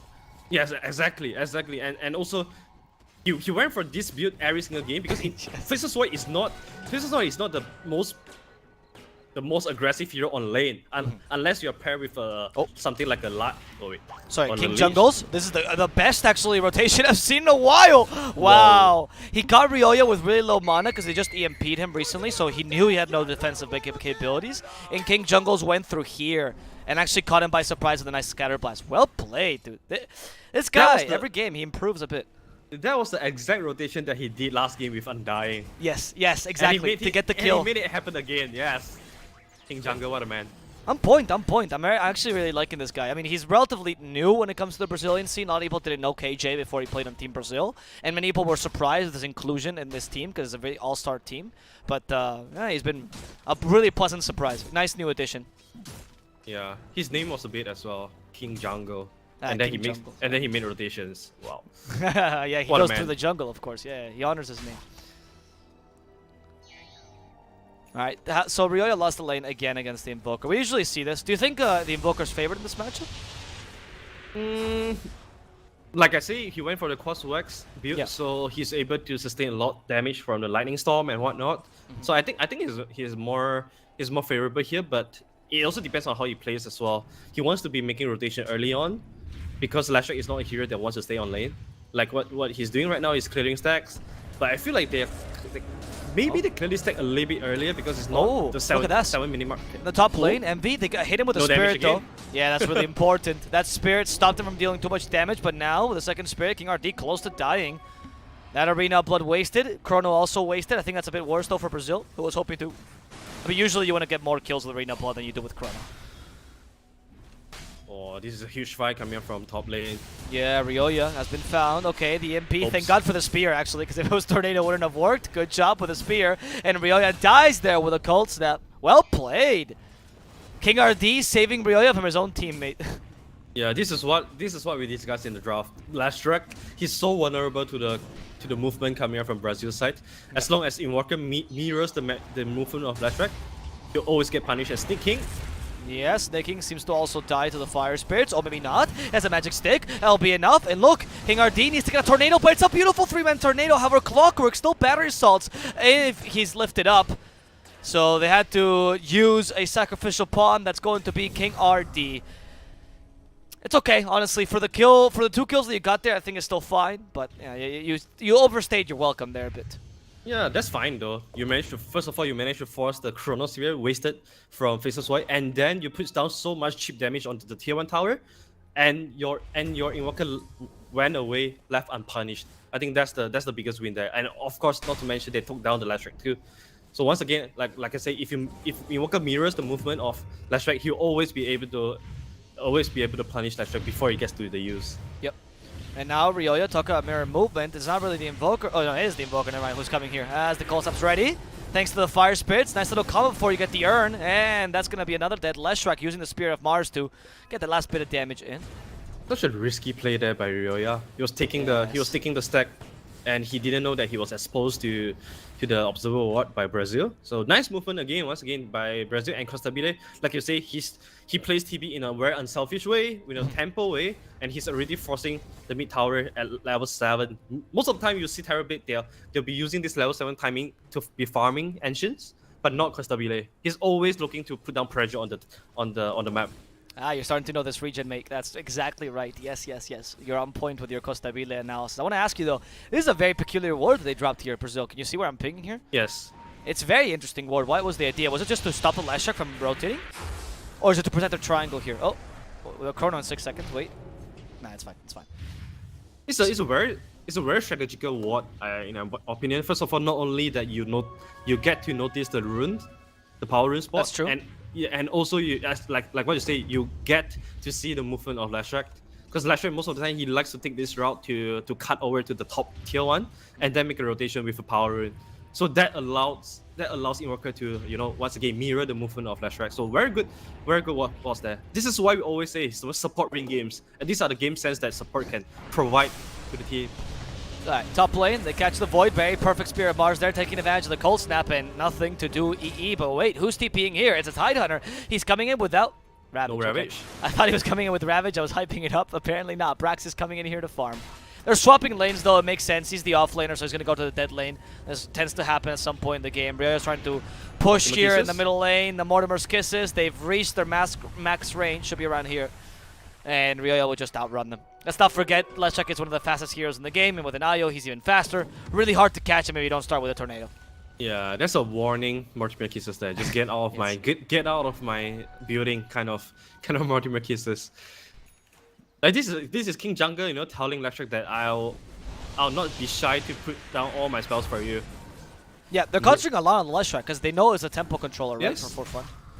Internet though is at this mid lane, not sure what he's trying to do. I think he's trying to utilize the catapult timing. Oh, wait. Yeah. And he goes for it. Okay, this is an interesting play with the Ravage to continue the stun on the Invoker, but the Sunray is saving the Invoker for now. The Cookie stops both of these cores, and the Supernova play defensively. Can they save Invo? They won't be able to. Supernova might not complete, but Envy will certainly die. He even got relocated last second, and he dies in the base. Mu will be the second target here as they spear him to the wall and finish him off. I think Brax should be able to survive. Ryoya's even here just in case. And they might think of reinitiating. Oh, this could be a surprise by Ryoya. I don't know, it's a bit dangerous. There's Arena Blood ready. There's an Arena of Blood ready. They're going through the right side. They want to defend this tower. There's the Arena of Blood used, but Brax is the hardest target to kill. They push him against the wall. Where's the spear? No, now finally Mon enough for the spear. Puts him against the tree, but not enough range. And Leshrak is dealing a lot of damage to King RD. King RD starting to fall. A tornado catches absolutely nobody. King RD has died. Flea very close as well, but Costabile chasing away Ryoya with a Cogs trying to stop the Invoker from going to the low ground, but he's going to be okay for now. The Ayo helping Ryoya. King Jungles, thanks to the Scatter Blast, might sacrifice himself just to guarantee this kill on Ryoya. Is it going to be possible? No. It's only going to be a defensive Scatter Blast, and Brazil will end up retreating. These fights are so long because because all these heroes, they don't have the damage item just yet, and all the sustain coming out from Sunray, coming out from Io are just keeping their cores alive. And this is why we see a lot of spells being dumped in the team fight, but no one is dying. So definitely a treat to watch as always. And Phoenix, sometimes we see Phoenix, opting to max out the Sunray before the Fire Spirit when he's against heroes like the Crones, like the Faceless Void or the Tide Hunter. But you can really see the power of the level 1 Sunray just keeping the Invoker alive at the mid lane just now. Yeah, But he did not survive, but it bought enough time for TB to come into the fight with Metamorphosis to clean up the Faceless Void. So that, to me, was the biggest kill. That was the biggest kill. Yeah, I agree. Because at the end of the day, this is kind of a carry versus carry matchup, right? Yeah, you have to deal with Leshrak's tempo control early, but Invoker doesn't need nearly as much farm as Leshrak. He pretty much plays like a support for the mid lane. And once again, Faceless Void is going for the Battle Fury build, so it takes time for him to come online. Oh, bottom side, yeah, King just Jungle. kill King Jungles is easy. He was warding, so it's just a warding mission. Brax still in the middle lane. He's like, guys, I can't dispel this wall! And he's going to fall. Yeah, so the Battle Fury build again. What do you think of the Battle Fury this game? I think it served a lot of issue for fun this time. First of all, you have the if you eventually go for the Battle Fury plus Aghanims, it's a good way against TB to deal with the illusions. But that also means that TB's timing is going to be way faster than you on the Faceless Void. So that secures themselves a late game, but mid game wise, it's going to be really difficult for them to deal with, especially Brazil. They naturally already have a very strong mid game. Oh, look at that double tornado. EMP against Snaking. The Cold Snap actually going to end up finishing off Snaking, and with the Supernova in the middle of this fight, they can't really go in. Interesting. This is it's kind of like a defensive Supernova, but more like we need to retreat. We want to retreat, but this gives, of course, for fun an opportunity to go in because they still have Ravage, they still have Chrono. Actually, a really good opportunity. Mars has no arena. King RD might be the target. Spear. Oh, wow. He perfectly calculated. I thought that was not enough range, but yeah, on point. That's why King RD's best hero is Mars, after all. Yep. And for fun, they are going to utilize this window. Look at the clock. To take down this tower. Oh, King Jungle. Nice. You use me, I use you. Clockwork. Warning hookshot. It's okay. He's just trying to put the fear of God in them. Mu didn't actually want to initiate. Oh, Mu. Oh, you're going to get punished now. The Chrono. Mu was bait the whole time. That's to stop the TP. There's the Arena Blood, though. With the Ravage and the Chrono, they'll guarantee the kill on 4DR. And, well, I mean, that combo is working for now. They might not have too much damage in the Chrono, but the Ravage gives Void 2 extra seconds to hit. Yeah, this is where hesitant kills you. Yeah, in Brazil, they wasted so many spells, and they were kind of thinking to themselves, alright guys, should we defend this tower? Should we not defend this tower? Yeah. Because Tabile is like, guys, I'm just pushing up top lane. I don't really want to fight. But Brazil, they still stay in the mid lane and they get punished. In my opinion, they should just give away the tower because they have already messed up their spells. They don't have any spells to defend the tower, and that's where you need to get out. That's where you need to tell you guys, alright guys, we messed up. We need to bear the consequences and we have to cut our losses. Yep. But they did not do that, and Forfan punished that perfectly. I agree. In fact, if you actually notice, this game is very similar to the game that they played against Ego Boys particularly, and I can draw some parallels between those games because there's a very similar play for Ego Boys. Wait, EMP? No, Brax is fine. But instead, Ego Boys, who had the quote-unquote high cooldown draft of also Mars Phoenix, by the way, they used their spells, got a kill, and immediately went back. Like, they didn't even defend the tower at all. They completely left the tower to die because they knew they couldn't fight them, right? And it's very interesting to see the different choices between teams. Because Ego Boys won that game, and Brazil just gave For Fun a considerable lead because of that misplay, per se. That hesitation, as you say. Yep. This always comes down to the mindset of the team. You know, you need to have a clear mindset to make sure that all of you follow the game plan. So this is why the captain or the coach is really important in this time, because you need to inject the right mindset into your teammates and tell your teammates that, all right, we are going to take the team fights where we are strongest at our 100% capability. If we are not at those times where we know that we can shine, we'd rather not take fights and lose some of the small battles. Okay, and now they do take a fight against Snaking. Ideally, the hookshot stops the Mortimer's kisses, but it's enough to kill off the Io. I don't know what that hookshot was, though. It did hit, but Mu didn't go forward. I guess because they stopped him midway. Not really sure. That was interesting. I heard a hookshot connect, and I heard the Mortimer's kiss to stop, but he didn't go to her, so. Yeah.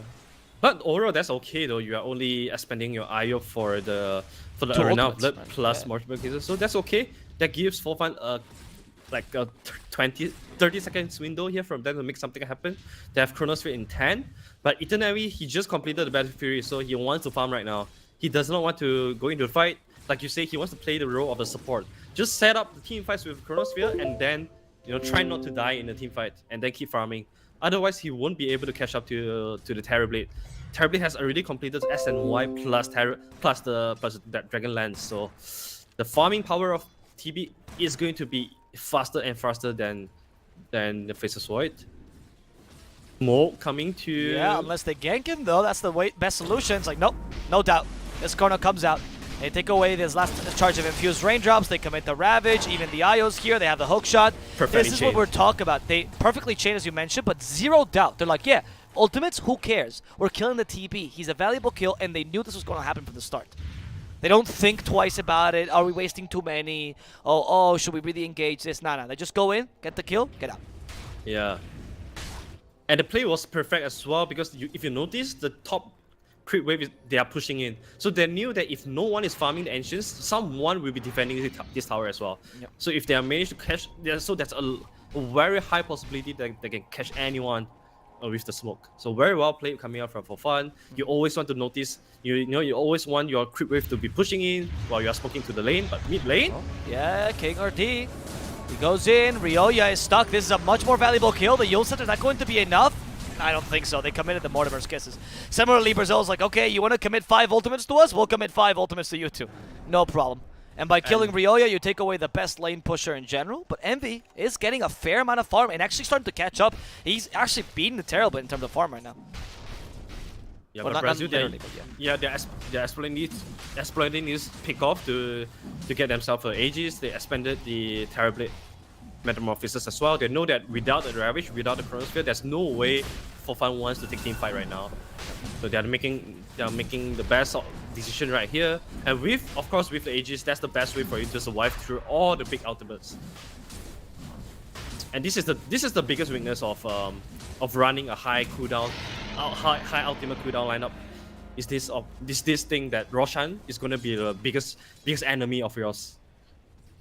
Exactly. The Aegis is really going to help you out here to deal with the Chrono and the Ravage, as you mentioned, and they give it to the TB though.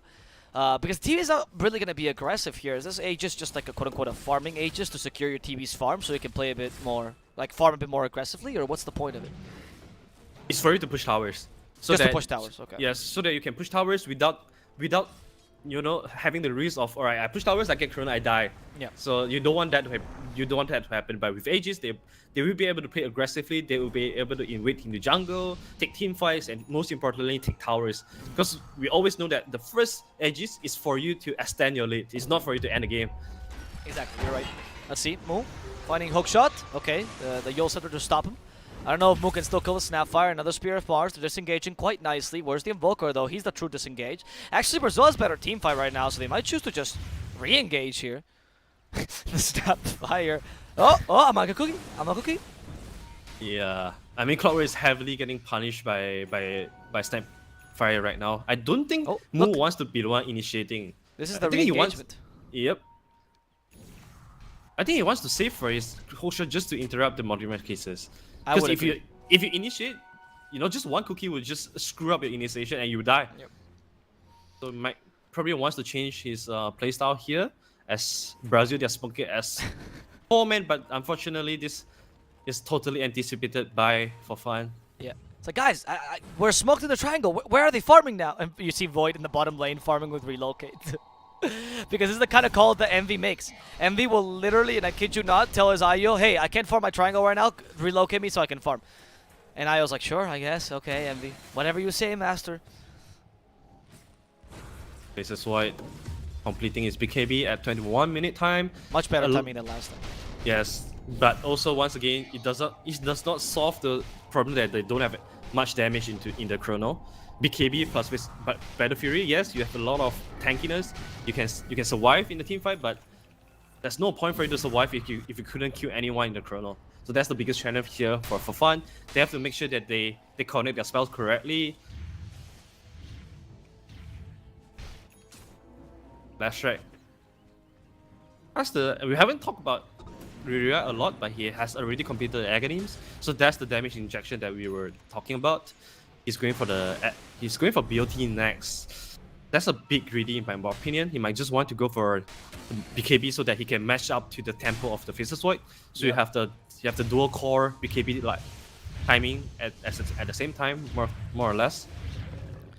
I agree. A lot of people call BOT the second Midas, you know, because it does help you farm a lot more. But it is true that if the game does go badly for them, because now Brazil's hitting their peaks, right? Like, this is the team fight time. Oh, well, we're going to see if they can do it. Snaking the target.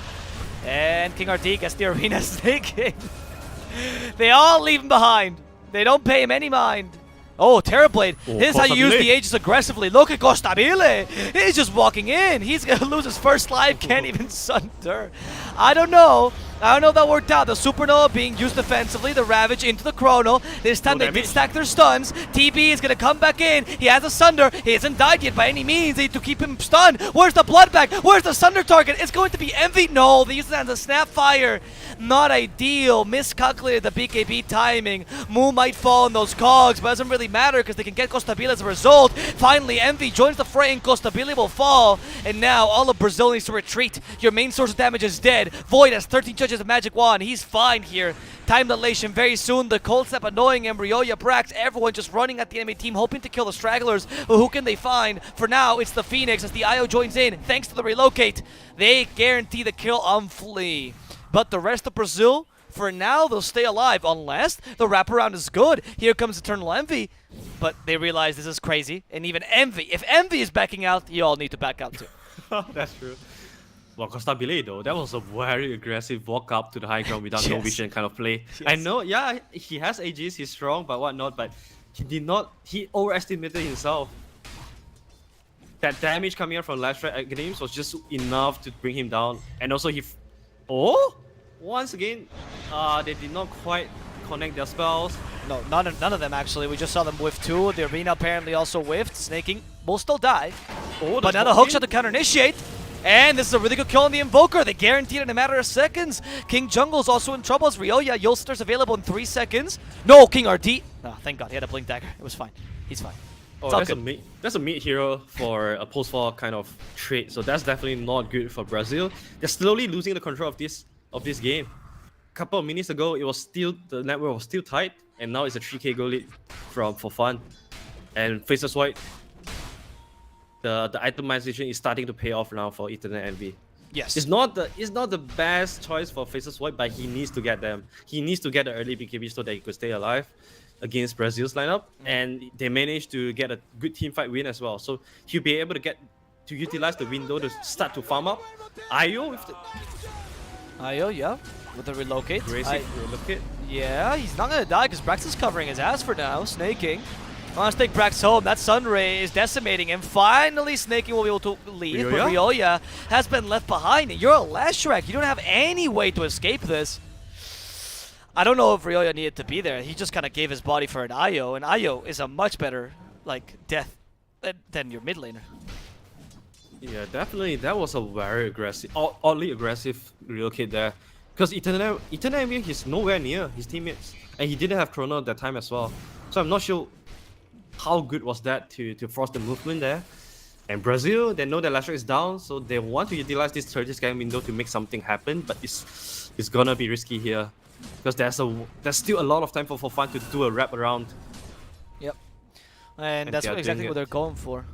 4-man smoke, and by the time they reach top lane, Lashrac will be up already. This is from Envy's time in SCA. Because in SCA, the SCA smoke is, oh, you killed one of my heroes? Okay, 4-man smoke. Nobody will expect this. Yeah. Envy is bringing the strats. It's like, wait, what discard my smoke? It's King RD. King RD also brings to the low ground. That high ground advantage, they just want to use the Chrono. MV, Chrono. Ooh, he doubted. He got tied inside of it. That's not the Chrono you were looking for. MV is dealing no damage. The Ravage finally comes out. He doesn't want a BKB just yet. Costabile seems to be the target. Now the BKB comes out with the Arena Blood to make sure it's useless, but Ryoya doesn't have his own. Because Ryoya went for Travel Boots, he allows for this Terrorblade Thunder to come out, and now they can't destroy the egg in time. Costabile is still alive. Ryoya will fall. Eternal Envy starting to burn up. He's forced time walk away just to go to King RD. This is the easy kill, but you wanted Costabile, and King RD at this rate will still survive. Time walk guarantees the kill. That's why the BKB, man. That's You're why totally the right, BKB dude. on We last, literally man. saw it in that exact moment. If he had BKB, no Sunder. But he went for Travels, yes Sunder. Yeah, that's weird because Faceless One he wants to fight right now with the BKB, but Lashrak is like, guys, I have BOTs. I kind of want to split push and farm a little bit faster. Exactly. So the timing did not match, and King Jungle they are making for fun pay for this. I mean, you can kill me, but you need to take your time. Exactly. Yeah, you gotta work for it, dude. Yeah, you have to work for it. I like the fact that Phoenix is going for Glimmer Cape. Anything to keep Costabile alive for a couple of seconds, that could mean a lot too, because that could mean that Costabile might be able to use the Sunder. Ryoya, dude. Ryoya? Now he is split pushing, but he's split pushing without any vision. Completely alone, and without a BKB TP, how are you even expecting to get out? Cold Snap? Yeah, you yols all you want. They're surrounding you. Here comes the Io. Snaking is like, anyone ask for a rescue? Give me 6 more seconds. Oh, no, I joked. Haha, lol. I'm so sorry. Bye-bye. They even sundered the Io. Just as a parting gift. Free blood back. Yeah, and also another thing that Lashrak going for the bots, he played completely into what Brazil wants, right? Because you pick this Invoker to punish the split push coming up from Lashrak, and then Rhea is doing exactly what Brazil wants him to do right now. So he has got to be careful for the next 5 minutes, because dying 2 times in a row, 3 times in a row, this is setting back his BKB timing a lot. He's quite far from it right now, and Brazil they see this right now. They see that Lashrak has no BKB. That's why they feel comfortable in making and forcing team fights. Yep. Also partially because for fun, there's a bit of, as you say, a fissure between what Ryoya seems to want to do and what the rest of the team wants to do, right? And if you don't have cohesion in your team fights, then you're giving Brazil a considerable edge, which is not particularly great. I didn't want to mention, by the way, the last play where Ryoya got sundered, he had Yuls that were available, so I was very surprised I didn't just Yuls to prevent the sunder. I was in the top team fight. It was an odd thing I saw from Ryoya. It seems like there's a bit of a disconnect here. I think he was focusing too much on using the split earth to finish off the Terrorblade, but the cookie kind of screwed him up because the cookie stunned on Lashrak, I believe. Yeah, what he did. Yeah, but all the time Lashrak was just being patient to wait for the right moment to split earth on the TV so that he couldn't use the Sunder. Another standoff here coming from both sides. Brazil, they want to get this second Roshan. This is the biggest objective right now for both teams. Like Brazil, they need this Aegis plus Cheese to end the game, and of course for fun, they want to take it. They want to avoid that from happening too. With all the big ultimates up, I think this Roshan fight is gonna 100% favors for fun. So they could just stay here for a little bit, buy time for Ryoya to finish off the BKB, and then coming into the 5-on-5 team fight with the BKB on Lash. Yeah, that BKB is a crucial timing right now. They really need that. We saw how important that was last team fight. They're probably going to just save time, or sorry, waste time until then. Unless at least can split push a bit. The IO can save him relocate. It's just that this is much better. Yeah, Snaking learned his lesson. Yeah, does relocate him back, after like relocating in, calculating it perfectly, and saving him just in the nick of time is great. And it looks really flashy and it's really pretty. But at the same time, it's very unreliable. So it's much better to just be near him and try to do a safe relocate and sacrifice your IO. Oh, wow. Mukan Gods are big to the low ground. And now he gets speared to the low ground. Oh, How? that's a lot of commitment. How did that hit that tree? As opposed to the tree on the high ground. I mean, Dora, This man. game is so broken, dude. We're still in beta. Mars around the Roshan pit. That's where all the weird bugs happen. Yeah. Oh, you know that if you're we discovered this in Papita's game. If you spear someone that is hit by Soulbind, and Soulbind breaks just as you hit the wall, then you go through the wall. Okay, that's very confusing. See, right? Like you soul bind two people together, right? And you have spear can break soul bind because obviously you're pushing someone out of the soul bind, yeah? So if you spear someone and as they hit the wall, the soul bind also breaks because the two heroes are too far apart, then they'll phase through the wall and just go out of the arena and not hit the wall at all. And we watched that and I was like, what, papita? Like, it was actually, the best thing is there was a game for Infamous where it was literally the comeback team fight. Quinseeker was just fucked up. They were about to spear the Drow to the wall and whoop, just goes through it and saved her completely. Oh, they got screwed by Gaben, man. They got screwed by Gaben, yeah. Yes. It's like Loda, apparently. Papita then had a talk with his team. How is that even fair? How do I spear him through the wall and it just doesn't hit the wall? I don't get it. How is that allowed? How is that allowed? Very angry. Walking jungle. Speaking about angry, Eternal Envy is angry as well. Yeah, he has Mindbreaker now, so much more damage. Oh no, Costabile? The man is coming. Oh my god, Envy has no chill. He stuns Chrono. Envy's like, guys, I got Chrono. Look at him go. Zero doubt in his mind, but a beautiful Spear of Mars to zone them out. They have a Ravage still. They also have Aghanims on Brax, which almost destroys King RD, but Costabile is here to fight back. He activates his BKB. Man's up. Here we go. We have the Supernova ready on Flea. For now, used. Ayo trying to destroy it. They realize it's impossible. Very good Supernova to force them out, though. For fun, they wasted all their ultimates, so you waste your own as well. King RD can't get any counter kills. Envy's back. Envy goes for King RD. Realizes he was a bit too far from his team, but he had a BKB to save him. And Brax is just keeping them at bay thanks to his gush. Brax, that Glimmer Gibbet giving him so much killing potential. They'll actually murder Snaking in the backlines. That doesn't really matter because it's Brax that they're going for right now. The Scotty's slowing him down. They commit to Mortimer's Kisses finally. That's the final ultimate of this team fight. And with that, they will only kill a supporter and offlaner, but for fun, it went crazy. What? I mean, they're still chasing. They're still trying to chase Moon instead of walking right into the Roshan pit. A bit of time wasted there, but it doesn't matter. It doesn't change the fact that they will be able to secure the Roshan. And of course, with the AGs and cheats, this is the timing that Terribly has been waiting for. Plus the Daedalus that's in the making as well. I think Daedalus, that's going to be the biggest item here for TB. They need this Terribly. They need the Terribly to complete the Daedalus so that they could take down the Faceless Void. And this is the Faceless Void game is getting harder and harder now. He's going for the Skadi. That's okay, but that also means that that's not as scary as the Monkey King Bar, the Butterfly, anything like that could bring down the Terrorblade. That just makes you more tanky. Yep. I mean, it makes you man-fight the Terrorblade a bit better because you reduces attack speed, especially in ranged form.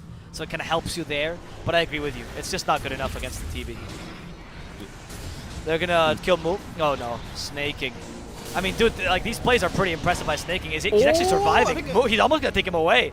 Snaking will survive though. Not bad. I mean, that was very close. It was only a support at the end of the day. I mean, Mu did buy back, I believe, earlier. Yeah, he did. Yeah, that's definitely buyback. Yeah. So yeah, that's not that big a deal though. It's just a kill on the 5, right? Yeah, but for fun, they have been gaining this steady and slow lead every minute, but the entire tempo slowed down so much because of the atomization of Lashrak.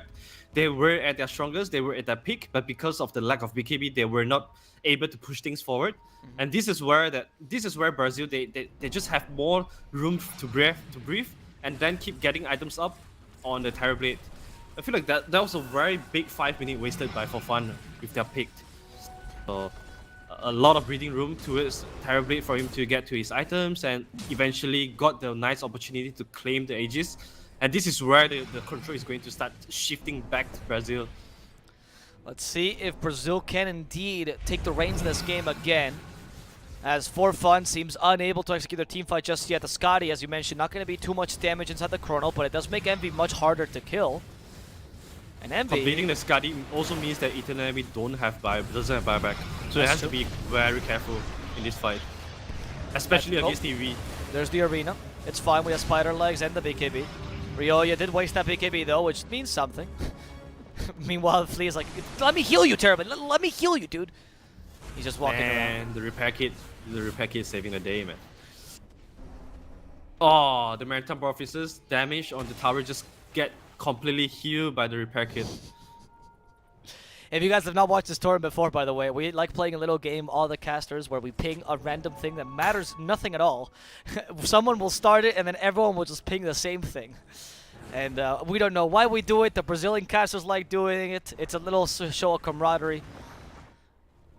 Hey, yeah. To give the tournament a bit more of its own inside jokes. We have a Soccer soon on the Mars. What do you think of this pickup on Mars? Do you think it's gonna help him rotate to this late game a bit more effectively? Yeah, I like it. I think it synergizes a lot with Terrorblade. Terrorblade is already naturally a very high armor hero. So if you play towards his strength, it's always going to be a bonus. And also, it just helps you take down tower more easily, right? Yep. With the armor reduction aura and also more attack speed aura to TB as well. Most importantly, the magical damage from for fun side is solely from Lashrak. Anyone else like does nothing or physical damage. Yeah. Yes, so that's a very good pickup. Very smart as well. Normally you'll see Vlax on Mars. I think Vlax is okay as well. It's more cost effective. And no for armor. Stabile, yeah, but no armor. Yeah. Old Vlad's was amazing on Mars. New Vlad's, it's okay. Right, Yeah, the 4 armor was the valuable part. This is why we don't see Mars rushing for the Vlax anymore. Nah. Because of the removal of the but Flea on the other side getting caught. Nah, he's not gonna survive this. I thought you were gonna show me that Flea has Vlad's. Like what? But no, Flea's just gonna die. Okay, that's not great. This Flea has Woodless. No. And Brazil are they going to complete this? Yes. Are they going to continue this? It's the SCA smoke. Guys, one guy died. What should we do? Let's smoke. They will never expect this. I mean, we guys think that we're joking, but genuinely, Fnatic used to do this. Fnatic and TNC were the teams that did this the most. They would love that. It was like they would usually sacrifice one player and then whoop, 4 smoke, and they would win because of that. Because it actually is very unexpected. It's very similar how CIS, for example, in CIS you'll find smokes where they go completely against the grain and they'll smoke into the dead lane. Because like, they never expected to smoke into the dead lane. That kind of stuff, you know? Each region has their own version of how they think the smoke should be utilized. It's very interesting to see the regional differences. I really like that. Yeah. Yep. Like some of the region they do a lot of 3-man or 4-man smoke into one guy. Yep. And a lot of other region they just do 5-man smokes. Europe particularly love 5-man. Like to force a team fight, they'll always smoke in. Yeah. In South America, for example, they do it for the movement speed very often. Like if they want to get to someplace quicker in the mid game, they'll smoke up and get the extra movement speed to try to surprise them by being there faster than expected. Yeah, for the vision control and for the map control. So yeah, a lot of like different regions has different ways of utilizing. That's one thing that makes Dota like just so beautiful to watch, because there's so many strategical aspect of things that teams are doing differently. Right. That's what I love the most, right? When I see different regions, oh no, there's another real one, dude. They're gonna realize that, yeah. So what I love most about Dota is that because every region has their own meta and their own way of looking at the game, it shows that clearly the game has not been figured out yet, you know? Because no region is That's true. You can't really say one region is more correct than the other. That's true. And can you believe that, you know, at the very end of this patch, people are starting to figure out that the answer for this patch is really the heals. Right? The healing support. So Omni Knight, Undying IO, they're just getting figured out at the very end of the meta. It tells you how special Dota is as a game. Yeah, I really enjoy that. Because this patch has been gone for what, 6 months, I would say? 6 months, yeah? Yeah, It's and been a people are long still patch, figuring man. out stuff now. Compared to the other MOBA where people figure out something the first week and that's the meta for the next like 6 weeks. That's hey, don't laugh. I've seen your streams, Arthur. You don't get to laugh at that joke anymore. I've seen the Seraphine on your profile. Yeah. This SCA man pretend like he's still a Dota hero. Alright, we almost have Butterfly and faces Void. Now this is the damage you were asking for earlier, right? I really like Butterfly against TB particularly because TB does not like building MKB, so it's always the evasion. And speaking about itemization, Oh wow. I'm finding this curious that no one's building MKB anymore. Like, MKB has been the best DPS item, the item for the patch for 6 months, and no one is picking up this game. So, I mean, I guess it's reasonable because Faces Void, he's definitely clicking on the talent of Terrorblade all the time to see if Terrorblade went for the evasion talent. So if he doesn't go for it, then there's no point for getting the MKB. So you can go for other items, and Faces Void, he opted for a more tanky item. So Skadi, BKB, Butterfly are the builds. There's a justification for MKB if you want to go for, like, say, mixed damage, if you want to fight a Terrorblade early. Yeah. But when you're going late, especially because you have a Tide Hunter that amplifies your physical damage, you're much better off trying to go for just physical damage late. What is he doing? Yeah, that's true. What is that's Emily true. doing? What? I'm watching him farm. I don't understand what's happening. You just stop for a second. Yeah, he stopped there for a second. He's like, guys, wait, I need to finish my turn in TFT. Okay, there we go. Can farm again. Oh, it's my turn again, guys. So shit. Wait a second.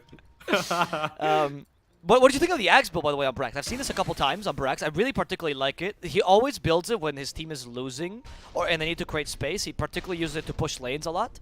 Oh yeah, it's a very good item, especially with the Blink Dagger. It allows you to just push out quick lanes really quickly, and of course, when it comes to team fight, if you are able to hit a multiple man gush, it's always gonna be good. And compared to other items like the Solar Crest, I think it's a good combination with the UTT item. It's a really Heavy. good time to fight actually. Uh-oh. Because Minotaur Horn has been used, but they're gonna go for Costabile. Yeah, ignore. Okay, King RT dies. They save him the Supernova Axe, but now they need to save the Supernova or both will die. No! Flea and Costabile! Together they hug themselves to death, and they will die as they lived, as a couple. Oh no, there's no buyback camera from TB nor the Phoenix, because Phoenix obviously spent a go onto the Aghanim. I don't know if that was necessary. I thought the Sunray was enough to save TB there. He could just pop BKB and fight back again with the Sun there as well. So I don't know if the Supernova was necessary. Ryoya, what are you? Oh no. Ryoya, why are you dying down bottom? The Koki? No, the Yosuke was all bait. Ryoya's still alive. And he's healing enough, and they're gonna kill 4DR. EE, saving his teammate who seems like he was dying, but was a perfectly calculated bait. He kills the other core, and this is going to be. This might be GG. Yeah. Wow, what a way to come back for fun. And yeah, they're just going for it. I don't know what Snapfire can do. She has no Mortimer's Kisses either. Oh my god, the Supernova from Flea, man, he must be beating himself right now. Yeah. He did not have to use that. He would, like, just Sunray would do, but. You know, the fact that you just completed Supernova Aghanims, you want to use that. And it's GG. Free noticed that. Oh no. That was a very sad way to lose this game. Brazil played so well. Sometimes you think you're going for the Pog champ play, but that was not. That was a different kind of peak. That was unfortunate, man. Brazil, that must suck for Flea as well, because as you just mentioned, he probably beats himself up, and I wouldn't say that was like the worst play in the world. I can understand why he thought he could be protected in the Supernova. Like, it's Ag's Supernova, and I think Flea was max level Supernova as well, right? Like, yes. He probably had the he didn't have level 25 by the end of it. No, it was levels. Oh, it wasn't even. Oh, now I understand. It wasn't max level Supernova. He was level 17. Ah, okay. That might have been a reasoning why, actually. Okay, maybe you should have considered it then. Because if it's not max level Supernova without the talent, despite you having the Ags, that was incredibly risky. Oops. Yeah, but overall, both teams. There we go. So they played pretty well, both teams, and for fun, that definitely shows that they know how to make Faces White work, especially EE. There was some itemization there from him. Gearing into BKB. That was very hard to pull off, but he managed to did that with the help of his team. But that sucks. A lot of risky moment though, like not going for BKB from Ryoya, but eventually it worked out. So that's great for them. A win is a win. Yep, a win is a win, and with this, For Fun gets to tie this series, which is what they've been doing most of this tournament, by the way. Let's see if they can continue to do the same, because they're going to need every point they can get. Team Brazil, unfortunately, they'll still be in the elimination because they can't get the second point. They're currently being beat by Infamous by a single point. It's going to be a bit tough for them, and Infamous has a match against 4Zoomers a bit later today, so let's see how that goes. However, for now, we're going to change teams, we're going to change matchup. We're going to go into Unknown versus Beast Coast, which is going to be the second matchup of today. Another best of two. Hope you enjoyed that, guys. My name is Mr. Travel Plus, here joined by the wonderful Arthur Dota, and we're going to come back shortly with the next game of the day between Unknown and Beast Coast. Remember to give us a follow to make sure you always know when we are online. We'll see you guys shortly with the second best of two of today.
Hello, hello, and welcome back. We're here in the Voice the Realm, your nightly podcast, now daily, as it is.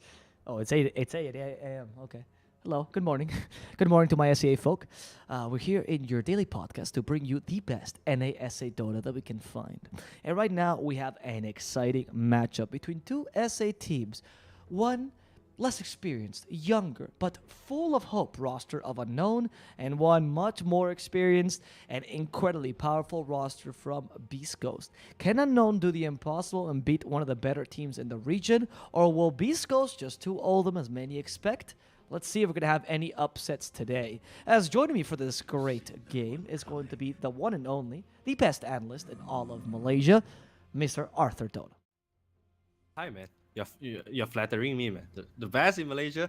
I hope so, but I am flattering you on one hand. Winter is all the way up there, man. Winter is all the way up there. I'm flattering you on one hand, but I'm also throwing a lot of shade at Winter, so it's like it's at the same time, right? It's just I'm multitasking here. I'm multitasking. Nice one, nice one. And indeed, this is the best one. This is the best team so far in this entire tournament. Beast Coast. Always looking forward to watch the games, to cast the games, because I always feels like a young boy that just come to school when I look at the draft. Yeah. It's always so many things to learn, so many new things, so many new ideas coming out from Beast Coast. So To me, always Beast a treat Coast to and watch. 4Zoomers are those teams Yes. in this tournament. They both stand out for trying out experimental things. Like honestly, you watch Beast Coast and 4Zoomers, it does not feel like the patch has been going on for 6 months at all. That's true. That's true. Yeah. Like IO Tusk. Wow. That's like the new gem being discovered. Or At the at Clinks very end game, of the path. where they play the DIY Enchantress Clinks, right? Where they just got Invoker, Ogre Magi, all the possible Yes. buffs and played with the Clinks. That was also a really fun game to watch. The Omnight Sven was also them who brought it into America. Like they're both very enjoyable teams. Yeah, I know. It's gonna sound like we're biased, but how can you not like when people play good Dota, right? Yeah, like it's hard to not like innovations, like creativity as well. I think this is why it's always good to have young players in a team, because they are most likely the one that come up with crazy ideas as well. Yep. We have a Speaking match about- in front of us right now. It's going to be Beast Coast, Yes. Lina and Bat Rider, and Unknown is going to start with the Slardar and Crystal Maiden. Just a little talk about Crystal Maiden. Unknown is actually one of the two teams in this tournament that's picked Crystal Maiden first phase very often, and it's between Unknown and Omega actually. So one at the bottom of the bottom of the table, one at the top of the table. And the reasoning that, at least I talked to Omega's captain, Panda, great guy by the way. Follow him on Facebook, Pandugu, but Panadota, sorry. But he was telling me that Crystal Maiden was a really good pick, particularly because they hate playing against Beastmaster, right? So they usually pick it when Beastmaster is available to prevent the Beastmaster from being a valuable pick. However, here Beastco's banned the Beastmaster, so I'm surprised by the CM pick. Oh my goodness. Oh, it's already Hector Abaddon already. Okay. Like CM most of the time is a hero that secures your laning very well, secures your safe lanes farm a lot more, and also of course bringing the early killing potential too. So overall a solid game, a solid hero, especially when you have heroes that like to spam spells. You benefit a lot from the aura too, especially like a Viper. So that's okay. And Abaddon pick coming from Beast Coast, we don't see that a lot. Personally, for me, from Southeast Asia game or from like CN region. No, this is just an SA thing. This is really just an SA thing. Yeah. Well, a lot of sustain though. Like what? I know I'm being the analyst here, but what do you think is the role for this Abaddon? I'm pretty certain it's scary, if I'm honest with you. And I've seen it. It's not just Beast Coast that's picked it. I've actually forgot what other two teams. There was two other teams that tried to Abaddon carry. And I thought at first that Hector was picking it because of the... Usually you saw it against Viper off lane, right? But there was already a Void. So I kept thinking that Hector was picking it because of the Viper. Because of the Void. Because obviously Abaddon counters Void quite nicely because you survived the Chrono. Yes. But now they're kind of showing me and they're teaching me that it's not because of the Void, it's because of the Viper. Because he thinks the lane matchup against most melee carries, Viper does win. That is very true. Hector might not want to play other heroes that can deal with a Viper. Drow is banned as well. So instead you go for the Abaddon. And when you go that lane, you just farm. Like Viper does not have the impact that he likes to have. He does not snowball off the lane. And Abaddon can still find farm. Oh, never mind. I lied. It's a Morphling carry this game. So it's going to be... I actually have no clue where the Abaddon is going. I mean, this is the thing when you're analyzing Beast Coast draft. Yeah, right. That's the thing. I mean, initially they might have the Abaddon carry idea, but they see the Omni Knight, and all damage that Abaddon deal is physical damage. So they don't want him to be the carry, and they want something that offers the team fight a bit of a mixture of physical and magical damage. So Morphling is the best here, especially when you are fighting against Slada and Viper. Morphling don't care about either of them. But what's this idea of the Omni Knight here though? Because I realized Unknown's draft. I was thinking maybe they're running Viper off lane, Slaughter 5 or Slaughter 4, doesn't really matter, right? But now with the Omni Knight, in these days usually he's run as a 5, right? To buff your carry. So what is it? Viper mid, Slaughter off lane? I mean, I could see them running Slala and CM. I think it's a pretty dangerous lane as well. It's a really strong duel, but it's completely countered by the Morphling. I think Morphling should do pretty well there in the lane. Yeah. Given that if he doesn't die a couple of times before level 3, and he has the Abaddon behind of him as well, so I don't see Morphling dying. Omni Knight is more like the hero that counters Bat Rider here, right? So Heavenly Grace against Lasso is always going to be great. And Omni Knight is one of the, like we have been saying this entire day, one of the best hero right now on the post 5 with the sustain. But do you think it's that good though, or do you think it's only good with? Because I've only seen him with a Sven combo. That's usually the combo. I only like Omni Knight when he's paired with like a super carry, like a Medusa, Swan, Troll that can really make use of the Heavenly Grace and just stand in his ground and fight. You don't, and some like Troll would be good. Troll Omni Knight is a combo that goes way back, and I kind of like it here against Bat Rider on lane, and also most of the battle carries are being banned out now, so they don't have good choices left, to be honest, for Unknown. Yeah, they're getting rid of all the super carries as you're mentioning. Yes. Chaos Knight was particularly good. I mean, ideally, living in a strength super carry like Chaos Knight or Sven, that's the ideal situation, right? Because then you can take the 28 extra strength from Heavenly Grace and stick it up the enemy. But the Spectre now as the choice, because you're running out of super carries. Like at this point, yeah, Medusa's an option, but as you say, not really that great this game. Yeah. What do you pick as your carry for Unknown right now? Man, I feel like all of the carries that are left in the pool are not great against Morphling. The only one I can think of is Anti-Mage. But Anti-Mage is gonna slow down the tempo of Unknown for like so much, and he's not great with the Heavenly Grace either. Yeah, not great with the Heavenly Grace at all too. Because like usually he tries to, kill the backlines, right? But Omni is not going to be there to Heavenly Grace you and dispel anything, so you have to do it preemptively, and that sucks. Because then you just walk in with Heavenly Grace, okay, not the greatest of combinations. I mean, I can still see the 4-man coming from Unknown to be strong. Omni, like, if he doesn't have a super carry to pair with, he can always pair with the Viper. That could be something as well. That's true. Yeah. true. So and then if they want a backup, if they want a backup plan for the late game, they can always. Oh no, Spectre is banned too. Yeah, you don't Ah have man. anything as a no. Yeah, it You're looks like they running don't out of have stuff. anything. I Unless they actually want to don't go know for what. Slug. Slug is pretty legit here actually against Bat Rider, against Abaddon, Yeah. against Morphling. I can see Slug popping off. If there's one game where Slark is kind of viable, Yes, right? this would be it, right? This would be it, because the hero is hot garbage right now, guys. I am sorry to say. If you're a Slark picker out there, I pity you, my good friend. Yeah, it's tough. What is the pick? It's gonna be an Earth Spirit. Okay, so yeah, I was surprised they were banning offlaners. I thought that with the Abaddon pick now, it was either Abaddon or Bat Rider for the offlane, and whichever they don't play in the offlane, they play as 5. Now they need a 4 with the Earth Spirit. Lina mid, because Lina has a good matchup against Viper mid, because her Yes. physical damage is fine, and Morphling as you carry. Yeah, I like Nina on 2 and Osprey on 4. I think they can do a lot of aggression in the early game, especially countering Viper, because Lina is naturally a good hero against Viper because of the cheap damage that he can do, and also outranging Viper as well.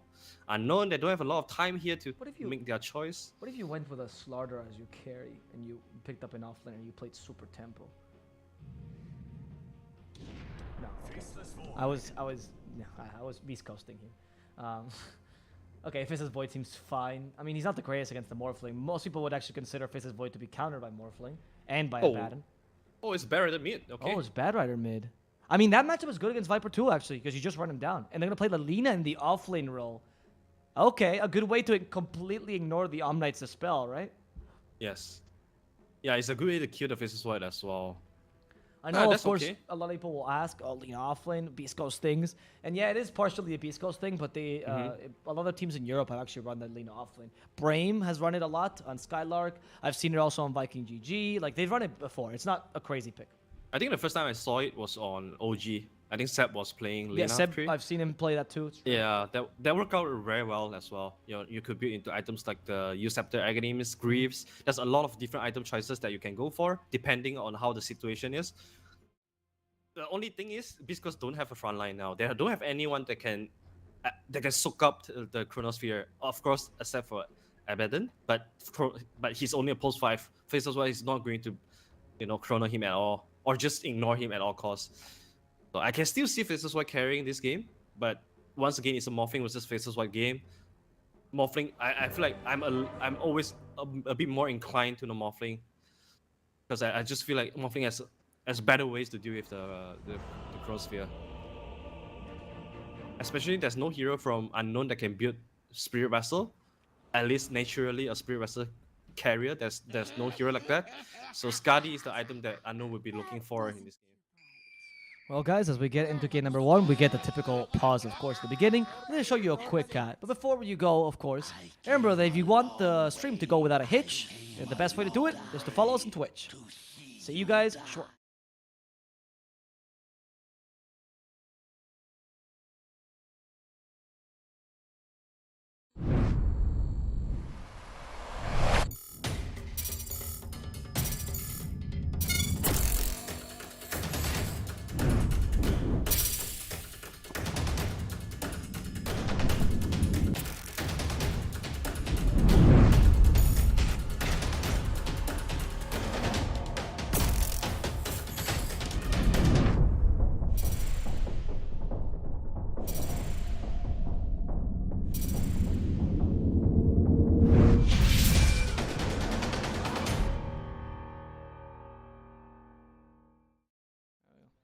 It's like they knew you need the time.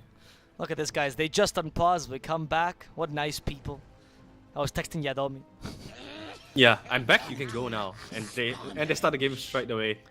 Yadomi is a really cool guy. Nice Not gonna guys. lie. He's been casting with a Spanish stream. I was supposed to cast with him. I Oh. chose to help Richie instead, but he's a really nice guy and very kind. And he's playing Omni Knight. It tells a lot too. Nice guy playing Omni Knight. Never go wrong. Yep, I agree. It's true.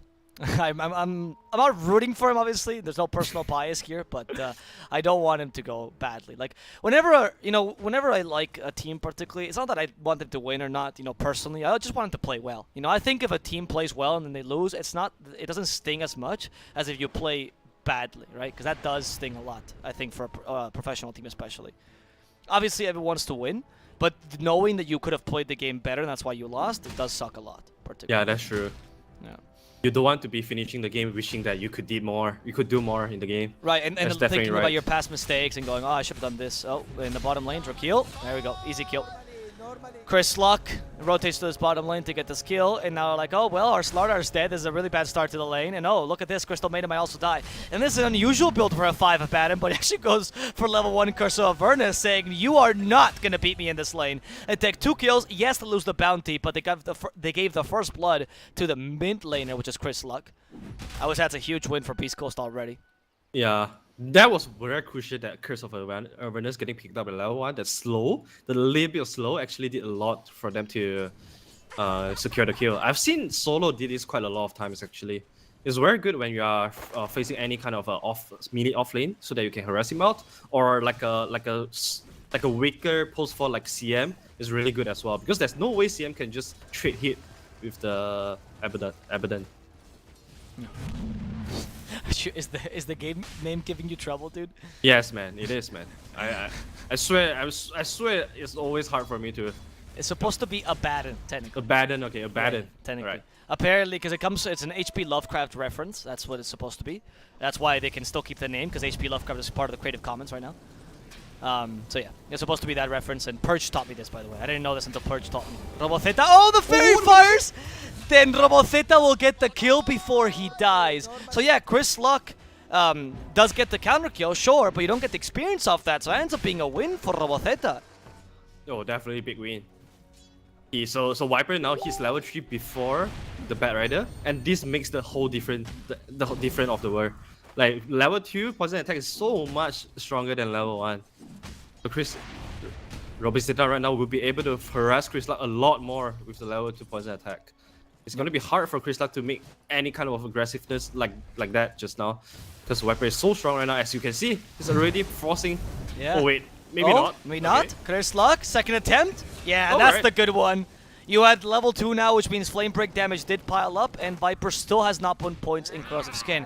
And here's the thing, guys. A lot of people think of Viper still as this magical damage tank, and it's true, but not if you don't get any points in Corrosive Skin. Until you get that passive, you're just as vulnerable as any other carry to the Firefly damage. Yes. You have to make use of a corrosive haste. Sorry. I mean the corrosive skin. And right now, Roboceta, he has to perform the Walk of Shame. This is so painful for him. Suddenly better get a full lane to himself. Oh. Look at the pings. Smoke off. Yes, guys. He has come back to the lane. This is the walk of shame into the lane, of course. Right? So that's why he's pinging it, to make sure that he's shaming the Viper properly. It's good caster etiquette to shame the players, of course, for that small misplay. It sucks, right? Because he just TP'd back into the lane because he died, and then that's why Chris Luck could play so aggressively against him. Schofield, careful in the top lane. Bernat does not have that time walk. Nice strike array, my goodness. I'm telling you, dude, you give Whisper any hero and he'll play it this well. He's so consistent, this guy. Yeah, we were just saying this before the draft happens, right? Off stream. Yeah. You're saying that, you know, Bisco's always pick this random hero for Whisper and he'll just own with the heroes. Yeah. Really tells you a lot about his mechanical skill. Mid lane, Schofield. Oh, they're doing such a good job punishing this Viper.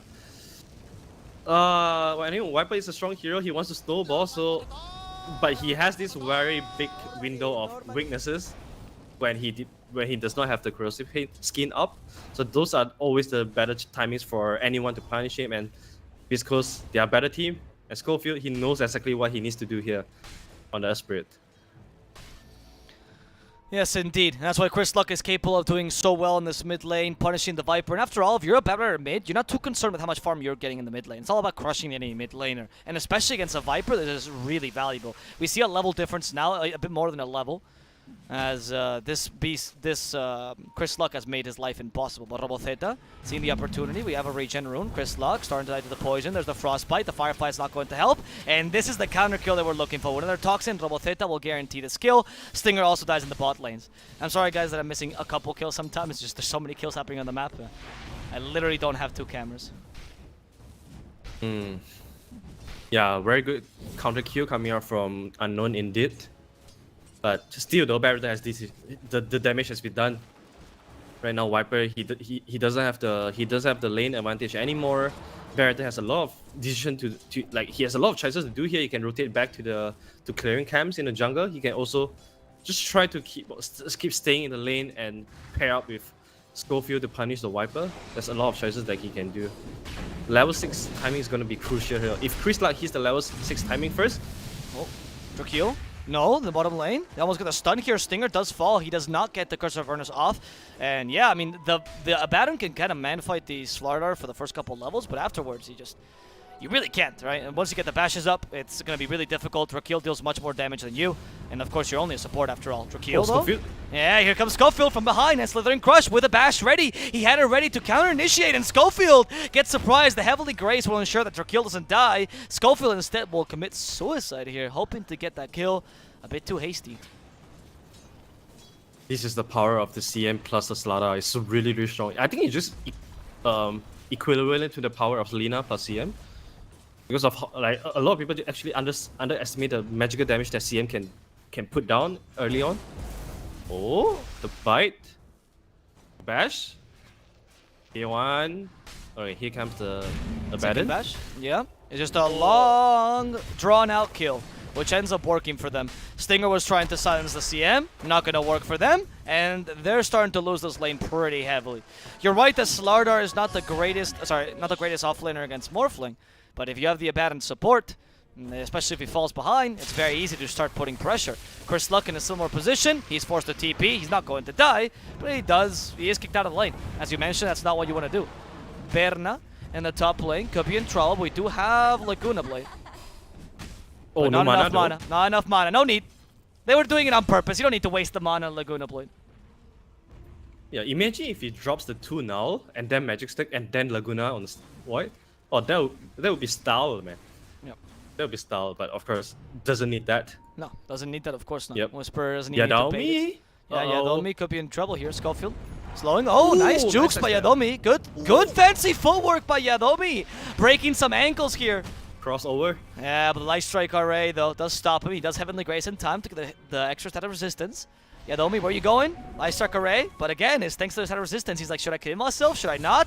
Look at this. Purification on to 2. He gets enough time for Viper to Yup. join in. But the TP by Whisper will ensure that he gets away. Roboceta was coming in to help his teammate by Yadomi. Not the best measurement there. Can Roboceta get the kill against Schofield at least? With the poison attack, another toxin, another TP. No. this We know TPing what out. Viper's gonna dream about tonight in his nightmares. He's gonna dream about everyone TPing out in his face. That's why he's opting for the role of Atos, because he knows that the stun coming off his teammate is not exactly the best. CM and Slardar, they can't be following the Viper all the time. No. But it's starting to be a bit tougher though, you know, because you're wasting a lot of time for Roboceta, and we know that for Beast Ghost, Morphling always recovers no matter what. Yes. So not Morphling, sorry, Hector, because he was born with the Midas, you know? You say how people are more with a silver spoon in their mouth? Well, Hector was born with the Midas. So just give him a bit of time and he'll just farm faster than anyone else. Unless they keep killing him and putting pressure just like this. Drakeel's doing a really good job of canceling Hector right now. And he's full strength, which means no armor. And Slardar absolutely loves that. Unknown, they are doing a very good job in punishing this Morphling. I did not expect Morphling to die like 2 times in this lane. That's a big problem for Biscos right here. They definitely don't want the Slardar to be popping off. And Slardar, he'll be going for the hood first, just to sustain the early magical damage coming out from Biscos, because you know Lina is a core, Bad Rider is core, they'll be able to dump in a lot of magical damage. So hood first before the Blink Dagger sounds logical for him. Top lane, Rena's gonna get the deny. Nice. Deny. I mean, it doesn't really matter as much as people think. It's a 50 extra gold. It's mostly about the tower pressure, right? And the map pressure. And you need to open up the map. Because once you take the tier 1, usually it's when the carry starts to rotate and farm the triangle. It's either that or when the enemy team takes your tier 1. And then the map becomes much smaller for the carry. Yeah, it's all about the map control and how do you play your map more efficiently. Yep. I would say, well, the thing is, if K1 move all the way towards top, Unknown has good ways to punish him with the Chronosphere. Drakeel with Weege. You go for Schofield. He seems to be fine for now. He's playing the dead lane. He's wasting time. He's wasting time far away from Hector. After all, we have this offensive ward that's been seeing Hector for quite a while, and they haven't acted upon it because Schofield is getting so much time for them. Yep. Whisper's here to make sure that Schofield's death is not in vain. Can he fry Drakeel? Yeah, nice. with Chris Luck, they'll ensure to make him nice and heated. That's a big Q as well. That's the dominating streak all the way towards Whisper. And Whisper, he's indeed going for the Guardian Griff build.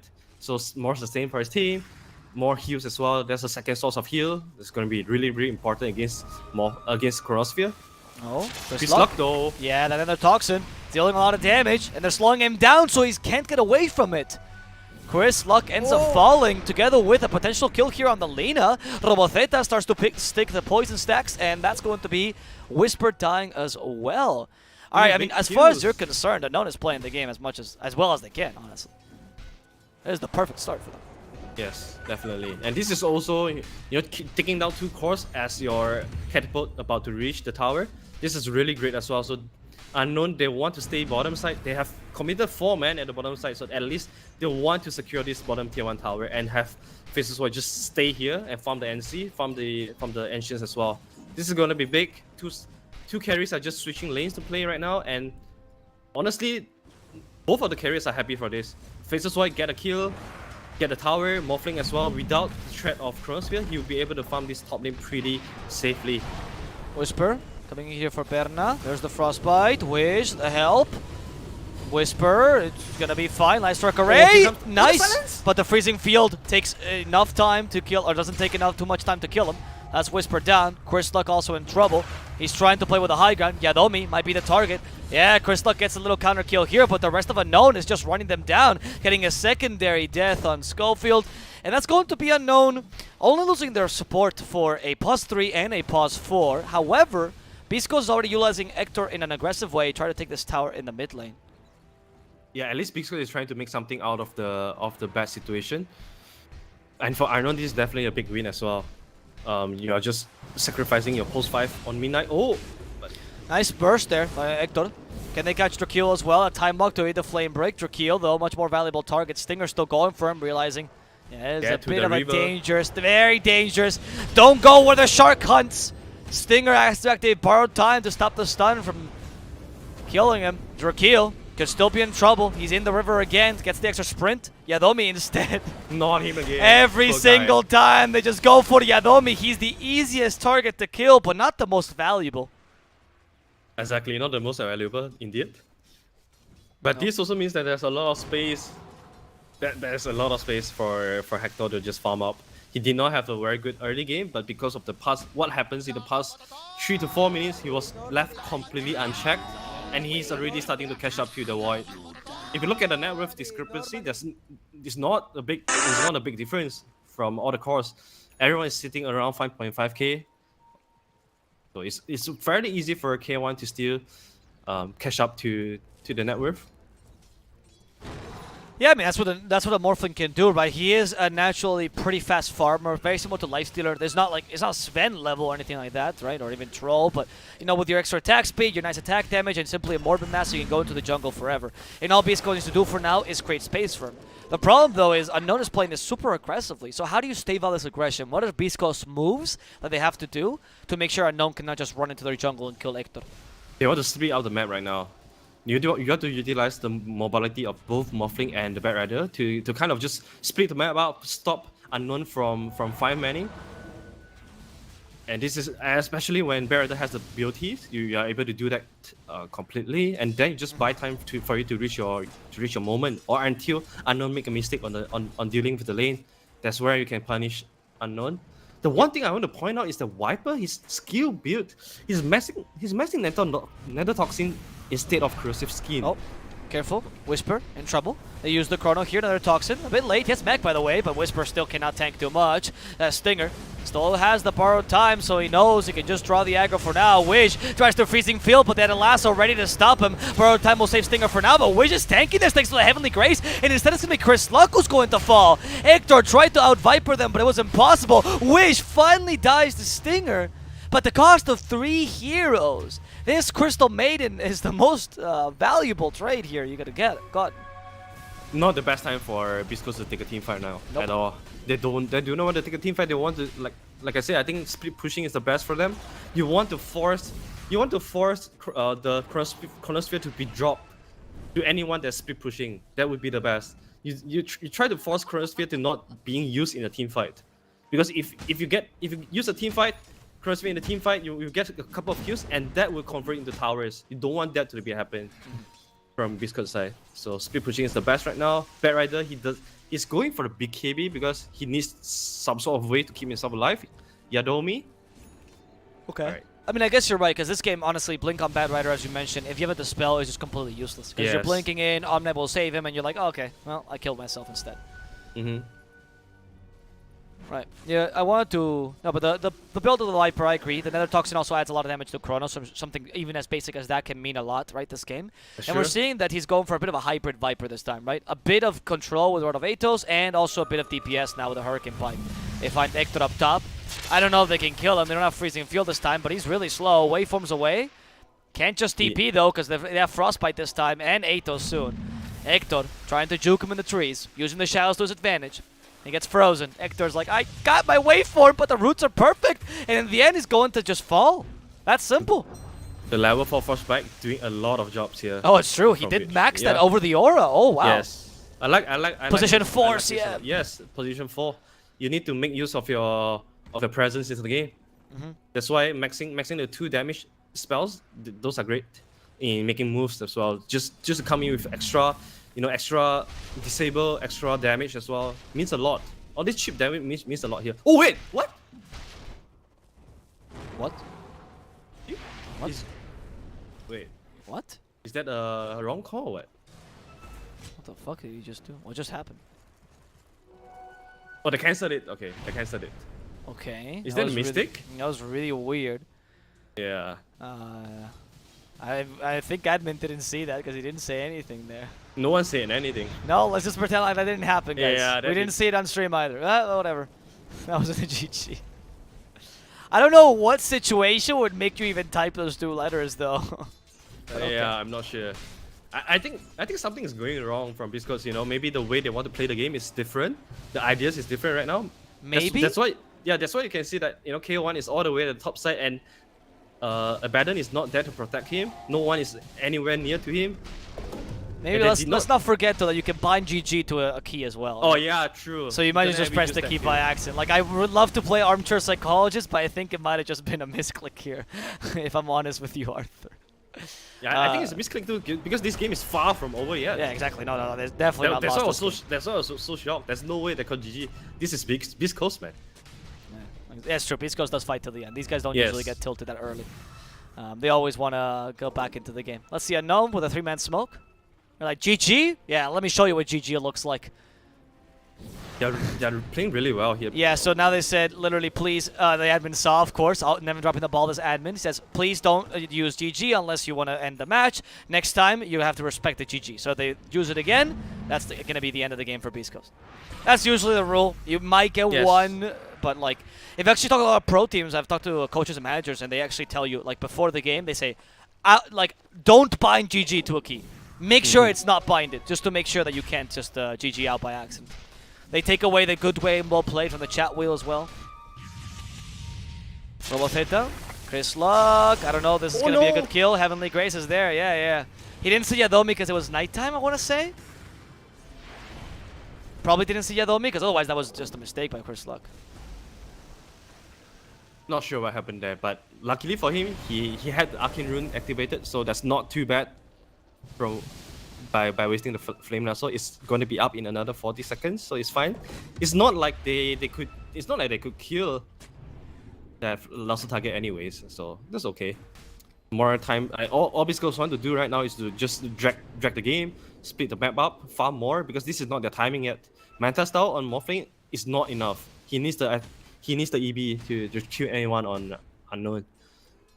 Unknown knowing that too, they know that this is the pick. They know that Biscos want to avoid fights at all costs. That's why they just calmly take down towers, go into Roshan Pit.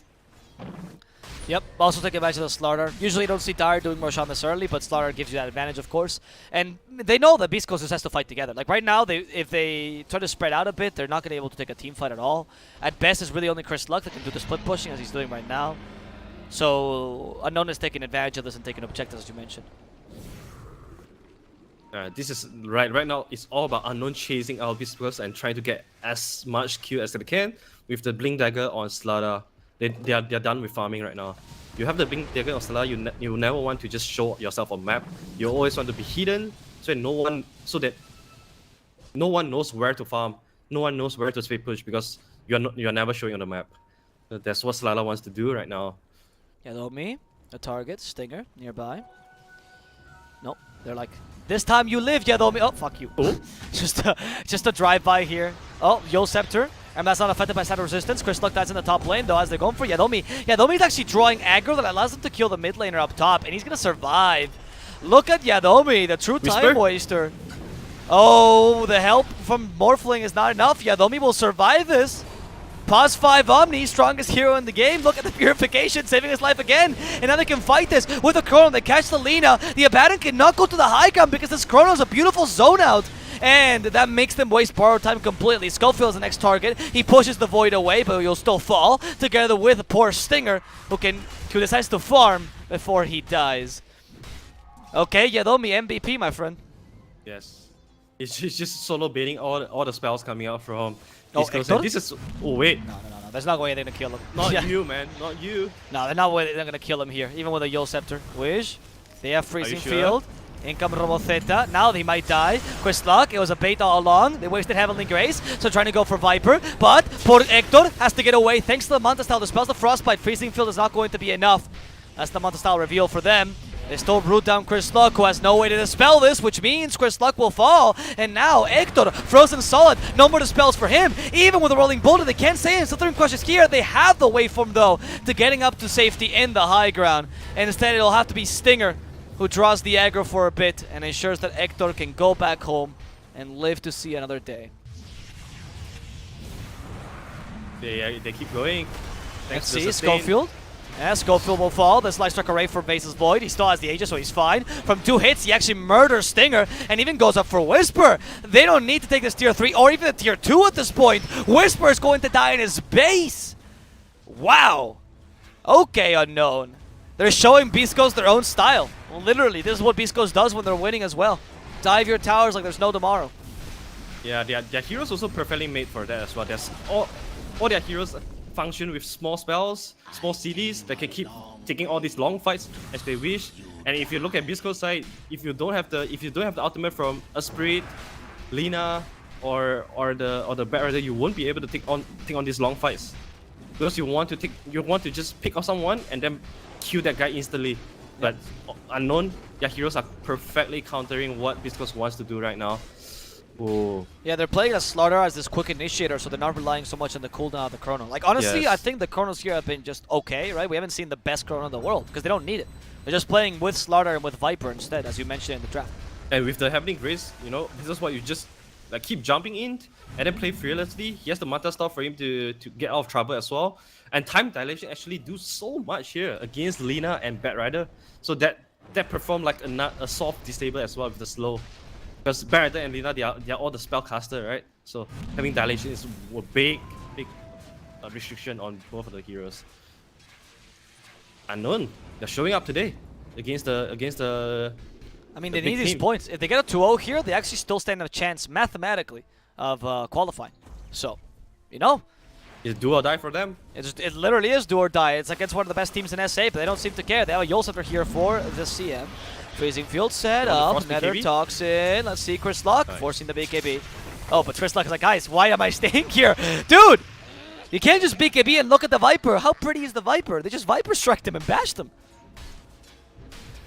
Oh no, is this where Biscos is gonna crumble? I feel like they are kind of crumbling. They haven't been playing it as a team for the past 10 to 15 minutes. I wonder is it because of the aggression coming out from Unknown that breaks their game plan apart? Because Unknown, they're definitely just running in like nobody, like no tomorrow. because they know that that's the easiest way to play Dota right now, is to pick a couple of heroes that are super strong with their spells and then just keep running at the opponent. It's just beautiful to see how all these healing hero become support heroes at post 5 position. Abaddon, Omni Knight, Io, all these heroes that are supposed to be off laner at one point, all transition to the post 5 and he's doing pretty well here. Bernas does the chrono. Oh my goodness, he didn't have to shift in time. They can kill him. Hector, they just need a bit more damage. The Phoenix Shield is saving him though. The spell's also that poison attack, but Hector really low on HP, has to turn into Omni. Is that going to work out for him? The Guardian Angel used so they can just dive him as much as they can. Chris Luck going in with a BKB. At least to distract them, kind of works out. Can they kill Chris Luck as a result? No, they don't want to. They know that a little bit of risk is good, but they already wasted the Guardian Angel. This might be the opportunity for Beast Coast to counter-initiate. Can they do so? They still have the lasso. Oh, Heavenly Grace just got wasted on the Void. Turn this into a kill, Beast Coast. Let's go. Hector walking in, gets stunned. Stinger's already dead. Hector has to walk away immediately. They lack the damage completely. They have nothing to do right now for Unknown until they make a mistake. And Berna walks up, deciding that he can just bash Hector to death. Chris Luck gets caught by the Slithering Crush, and this should set up for the kill as Chris Luck falls in a matter of seconds. Robofeta four-steps himself forward, going for Schofield, saved by the Aphotic Shield. Yadomi gets away in time. Berna still full HP. There's the Laguna play just to kill the Omni Knight. And now who will save Berna if the Omni Knight is dead? Which decides that it is his turn to be the sacrificial pawn as he dispels that Magnetize. He knows he's going to die, but at least he'll give his teammates the gift of life. Wow, all these long Unless fights are Trakil, really... you absolutely... Okay, thank God. All these long fights are really favoring Unknown. Because has to utilize 2 buyback for them to stand a chance to go 50-50 in this team fight, and they still don't take down the chorus of Unknown. It really shows you how strong the sustained game is coming from Unknown side. They have the pipe, they have the BKB, they have the everything on Yadomi as well. You're just saving their cause. You even have the mecha completed on Yadomi too. So this Omni Knight is not a poor Omni Knight. That being said though, that defense was definitely successful coming here from Beast Coast. They did not lose their racks. They managed to save their tier 3 despite having to commit 2 buybacks. But still, they managed to slow down game a little bit. But this is still completely in control for Unknown. Guardi completed on Faceless Void as well against Morphling. Berna. Let's see. Berna is playing extra aggressively. Chrono's not up for 20 seconds. I don't know if you're really dependent on the Chrono though. And now that they're starting to kind of respect Hector a bit more, because he does deal a bit of damage. I think the choice to turn into Omni is probably the best one as it stands right now, honestly. To give yourself Heavenly Grace. Yeah, I think you want to do that. And you saw that with that, he was much more powerful. Yeah, Abaddon alone is not going to. It's not going to be enough to save the Morphling. But Unknown, they probably want to be okay. Chris Luck though, if dies here, it's going to be a dieback, and he will. Okay. 5 seconds in the grave. Without Chris Luck, how are you planning on fighting this Beast Coast? Apparently with just much more courage than before. But Chris Luck was drawing the aggro before. What a chrono. Oh, beautiful Zona by Berna actually. Is a really good chrono. Can they kill the Morphling inside of it? It's still a bit difficult. Hector conserves the waveform, but Berna follows after him. Time dilation. Gonna slow down Hector a lot. He tries to save himself with the E-Blade and the Aphotic Shield helping as well, but Drakil comes in with the next stun, and he's out of agility. Can no longer attribute shift. They're gonna lose their carry Stinger to go with him to the graveyard. And now this next GG seems to be the real one because Beast Coast is up against the wall. Yeah, the coordination from Beast Coast is looking really strange this game. Chris Luck was dying all the way at the top side while the mid lane the fight is happening there. Not quite sure what is the communication there for Beast Coast, but Unknown here, they are definitely breaking Beast Coast apart. The constant aggression coming from them, just being tough to bring down is really frustrating for Beast Coast to deal with. Good Yule Scepter there by Whisper. Very good Yule Scepter actually. Berna proceeds to push this tower, tier 3, the racks are going to fall now. Whisper is being harassed though, like little by little he's being chunked down at this point. The Viper with his extra range, here comes Berna. He's not letting Whisper escape this time. Just gonna take down this mid lane and then retreat to the triangle to secure Roshan. That seems to be the best play here for Unknown. Yeah, play it safe. You know, you need these points very much. You want to play it safe. Meanwhile, Chris Luck is like, safe? What is that? Never heard of that word before, so I die. Chris, dude, at this point, he's just desperately trying to look for plays, but he might be a bit too desperate, right? And is going from, yes, you're taking a risk, to just you're just committing suicide at this point. Yeah, that was a good display by Unknown as well. You retreat as a team, and you get rewarded. So, 2 lanes of frag. It seems nothing much Biscos can do here to change how the game goes. They have to just accept the fact that they have to play from 2 lanes behind, and this GG. time GG. Yeah, that's the real GG. Disconnect us to confirm it, just in case. Yeah, that didn't end up well for Beast Coast in the end, but at the same time though, despite that was not as an exciting match as the Brazil or 4Fun matches, because Beast Coast didn't really have a moment in the sunlight, I still think Unknown deserves this victory very much. They played this really well. I think they flexed the Omnite pick with all the strong heroes that go with Omnite were banned, and they still managed to make that work. Yeah, Lomi's footwork, or in general his play, was incredible. Yes. The Viper recovered really nicely from the early game, and Drakeel played out of his mind on this Slardar. Yeah, Dracu is definitely the biggest force here for them to establish the early game advantage, and also he and Reach on the Crystal Maiden was just very impressive the whole game long. Just setting up good tempos for the team, and making sure that they have a very good, solid early game into the mid game. That we should really destroy Biscos. You can tell that Biscos, the game plan is completely destroyed because of how aggressive Unknown is on the map. So very well deserved and well needed victory for Unknown here to keep themselves alive in this league.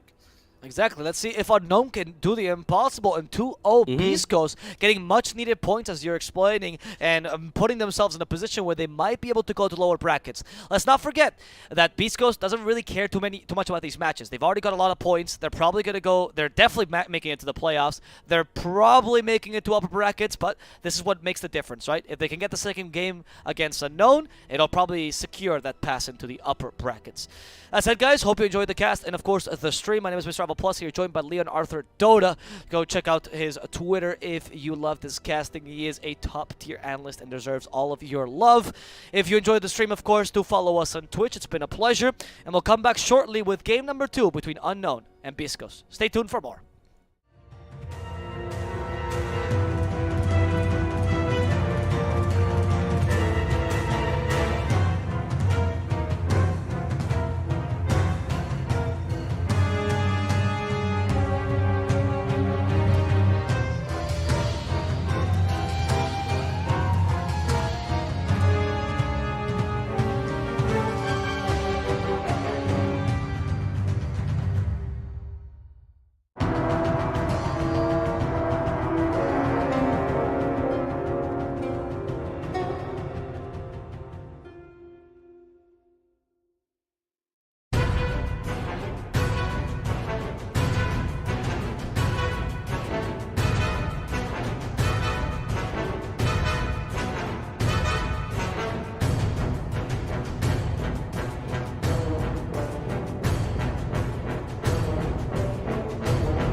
No. I don't care. It doesn't. You can't just change the logos halfway. You're not getting to eat this week. No. Go back to your basement. Put on the chains and don't come out. Okay? I swear to God, if you mess up the logos one more time, you're not eating for 2 weeks. Okay? Yes? All right. Good. Oh shit. And I'll talk about this later. Hello, guys, and welcome to the Voice of the Realm. We're your nightly podcast, super calm, super mellow for all the wandering vagrants of the night. We're here, casting the great games of Realms Collide 2, Burning Darkness. It's Unknown versus Beast Coast. Whatever our producer put on there, ignore it. It's Unknown versus Beast Coast, and Unknown win the first game in a magical display of aggression. Let's see what game number 2 is going to look like as Arthur joins us right for this draft. Hi. I hope the producer is good and well. Yeah. And I'm sure he is. I'm sure he is. That's exaggerated. Yep. All right, let's talk about the draft. And Lina Undying straight out of the bat from Biscos. I believe we have seen a couple of these openers from yesterday's game for Fun versus Infinity. They have the same opener as well. Just very solid supports that secures your lane for yourself. So it's often one of the ways, one of the easiest way for you to play and establish your game plan, just to win your lanes, and then everything else you just come naturally. And of course, Unknown, they found a lot of success with the Slada. Slada definitely still the meta pick right now, so they are just going back for the Slada Mirana Omni Knight. What doesn't go wrong? Just don't have to change that. Don't have to fix that. Very interesting that they themselves banned the Sven this time, right? As opposed to picking it up. Because this time you actually pick the Omnite as your third pick, so you can easily pick the Sven right afterwards, but they don't want to risk it this time. They don't want to let Hector get the Sven whatsoever. Yeah. They're also banning out all the carries that pair really well with Omni Knight as well. Super carries, yeah. Yep. Oh, and of course, this is something that you mentioned, Shadow Demon it's what against Team Brazil Omni did. Knight. Yes. I think this is just how the meta shift, right? You know, one hero becomes the meta, and then the counters become the meta as well, and then the cycle just keep going on. I was thinking, like, I think Brewmaster, Shadow Demon, these are the heroes that are really great against Omni Knight, and sooner or later they are going to get picked, and we are starting to see Shadow Demon first. Brewmaster is a bit of trash though right now. Yeah, so I think he's gonna take a while to get picked. I love that hero. Very bad position right now. Shadow Demon though, once again, I wonder who's gonna be the core here for Biscos. Is it gonna be Lina or Shadow Demon? We are going to see. No, at Beast Coast, I'm actually not really sure, but I would say it's probably Shadow Demon's gonna be the support, right? And then put Lina as the core here. No?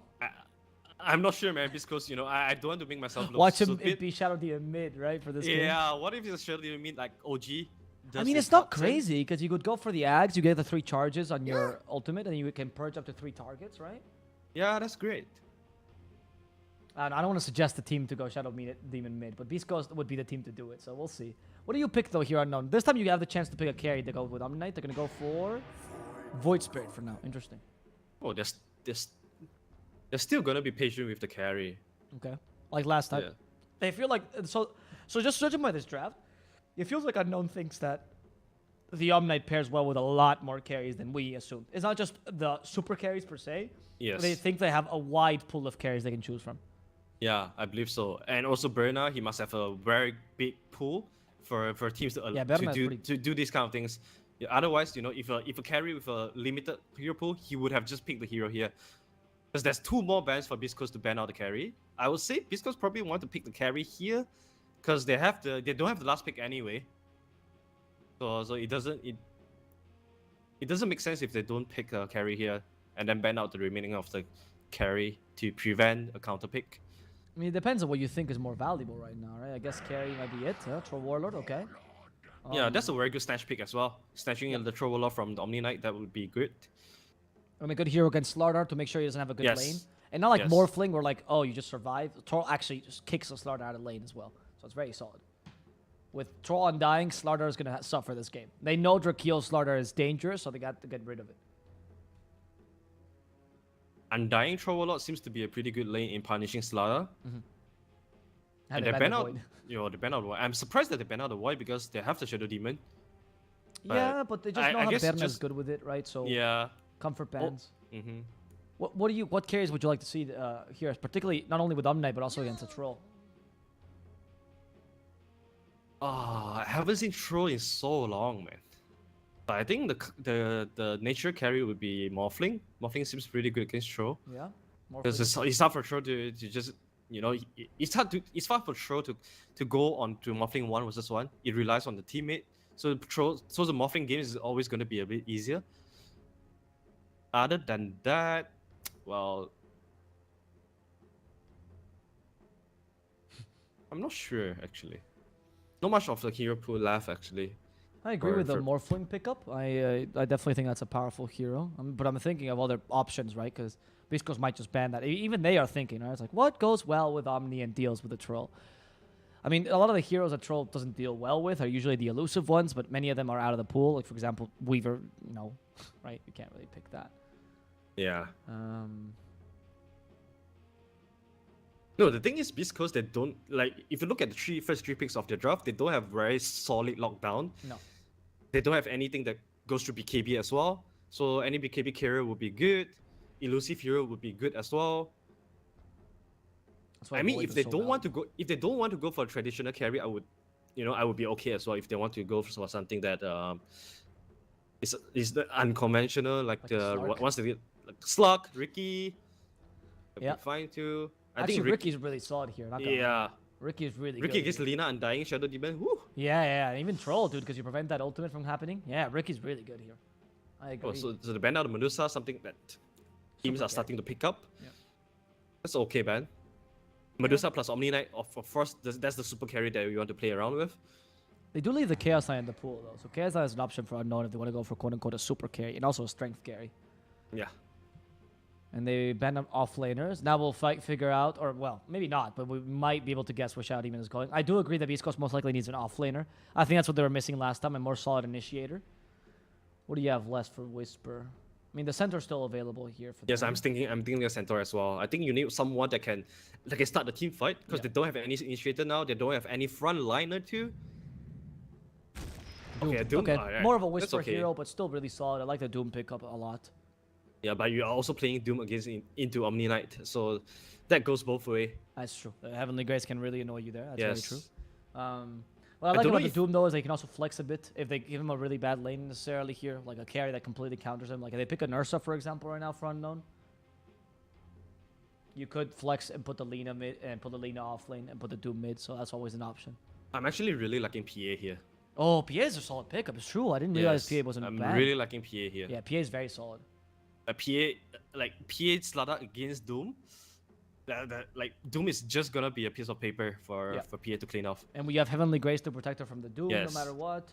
So I like it. I agree with you. I like the PA pick a lot. It's either Ricky or PA. I like these two picks a lot. And I mean, Morphing doesn't look so well. All right, nice. All right. Good guess. Very, very good one.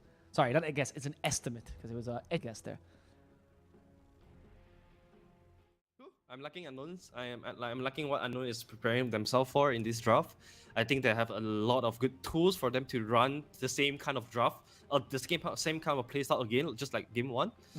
PA plus Lada is always horrifying to play against. I'm actually pretty surprised that PA made all the way through the last pick. I think PA is better than Deuce in this game, honestly. Yeah, I think so too. Because they take advantage of your lack of lockdown, as you mentioned. So I agree with you. We'll see how this works out.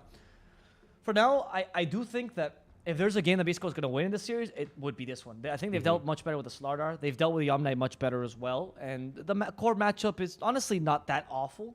Troll can build MKB and just burst on the PA. So just for sake of diversity, since you're going to be going for Unknown, I presume, I'm going to side with Beast Coast this match. See if they can beat Unknown and take the 1-1. Yeah. I mean, this is a 3-core lineup coming from Beast Coast. So still, if they manage to drag the game to the late game, or if they manage to come on top of the laning phase, I think that they have a good chance of snowballing or at least skilling. Skilling would not be a problem for Beast Coast. Whereas Unknown side, if Stala has a bad lane, if Warspirit has a bad lane, which he will because he's up against Lina, then they might be getting to a game with a wrong foot. So definitely Beast Coast have a better shot than the last game in this game. Okay, and with that, guys, I'm not gonna leave you with a rhyme because that would be hollow. So just go to our Twitch channel and give us a follow.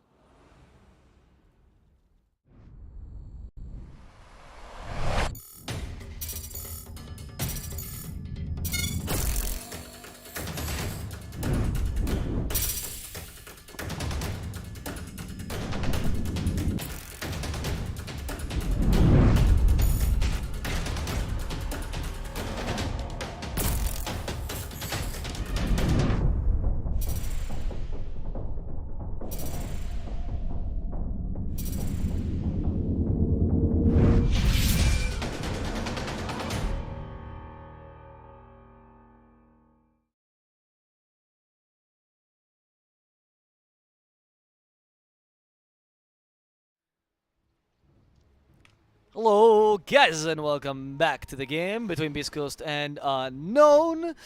We are going to have game number 2 of the series. Bottom lane? Oh, Oh, wow. Early aggression coming up from Beast Coast. This producer dude, he's really testing my patience today. Chris Luck, oh, he said they get the kill and he says, I sell you. I'm not I'm not really certain what that means, to be honest with you. Like, I sell you or you've been sold? Oh, no, I don't. Now I'm uncertain. This must be an inside joke that is probably sexual in nature. I'm saying Chris is... Oh, or maybe not. Maybe it has to do with other kind of illicit substances. Anyway, not going to describe that on the stream. We'll be fine. Okay. But that's a good start for Beast Coast. A very good way in starting strong in this game. Schofield, this also means that he has to pick up the level 1 disruption, which takes away a lot of the level 1 aggressiveness coming out on lane. Schofield has to find some ways to get to level 2 before he can start zoning out the Omni Knight. That's the one downside of sacrificing your Shadow Poison to get first blood. Mid lane is definitely the lane that we want to lay our eyes on, because Chris Luck against Robozeta, Lina versus Void Spirit is going to be a lot of killing potential for Lina here. But if Lina plays a little bit over aggressive, Robozeta can always counter initiate as well and also get a counter kill. Do you think that lane is Lina favored? Definitely, it's definitely Lina favorite, but level 6 is where it really changes. Once the Void Spirit gets an extra step, the dynamic of the lane completely changes to Void Spirit favorite. And look at how much harassment Chris Luck is doing to his Robozeta. Just stun into right clicks. It's so tough to deal with it, right? And even with the shield, you can still pierce the shield. Yeah, a bit better lane control as well with the Dragon Slave once you get that. So you'll also be able to de-push the lane as much as you want. But as you mentioned, that's a kill potential, and this matchup swaps a bit in the mid game. And no matter what you do against a Void Spirit, it usually recovers or gets kills anyway, right? Yeah, that's true. Like, depends on how you want to. Bottom. Wish. Ooh, that was close, but not quite there. They even used the Soul Rip offensively there, but Stinger should learn from King Jungles. Yeah, the level 2 rotation from King Jungle towards the mid lane. Yeah. That's something special. Oh, he only managed to pull 2 melee creeps. That's a bit unfortunate. That's a big creep going into Drakel's way, and very well done by Mirana as well. Just leaving Slada to absorb all the solo XP. Yeah, I mean, this is what you should do, by the way. If you guys ever play ranked, stop leeching experience off your offlane. Or mid lane, Chris Luck. Yeah, with the second last array, he hits it too. I think Robozeta can't get away. There's no more Fairy Fires. They're gonna get killed. In the bottom lane, they also murder Wish. In the end, Stinger did get the Soul Rip kill that he was looking for. And the lanes are going so much better for Beast Coast this game. So much better. This is what we mentioned in the draft. Their lane, this time they pick Lina plus Undying so that they can secure the lane, and everything will just come naturally after that, after they win the lane. Oh, top lanes, Schofield. Yeah, they have the Centaur Stomp actually helped them here, as Schofield can get away thanks to this valiant little Centaur Conqueror that decided it was time to stun Yadomi. Yeah, good itemization by Whisper as well, just going for the Chainmail plus Ring of Protection. Just buff up all the armor, making sure that he's more protected for himself towards from the PA.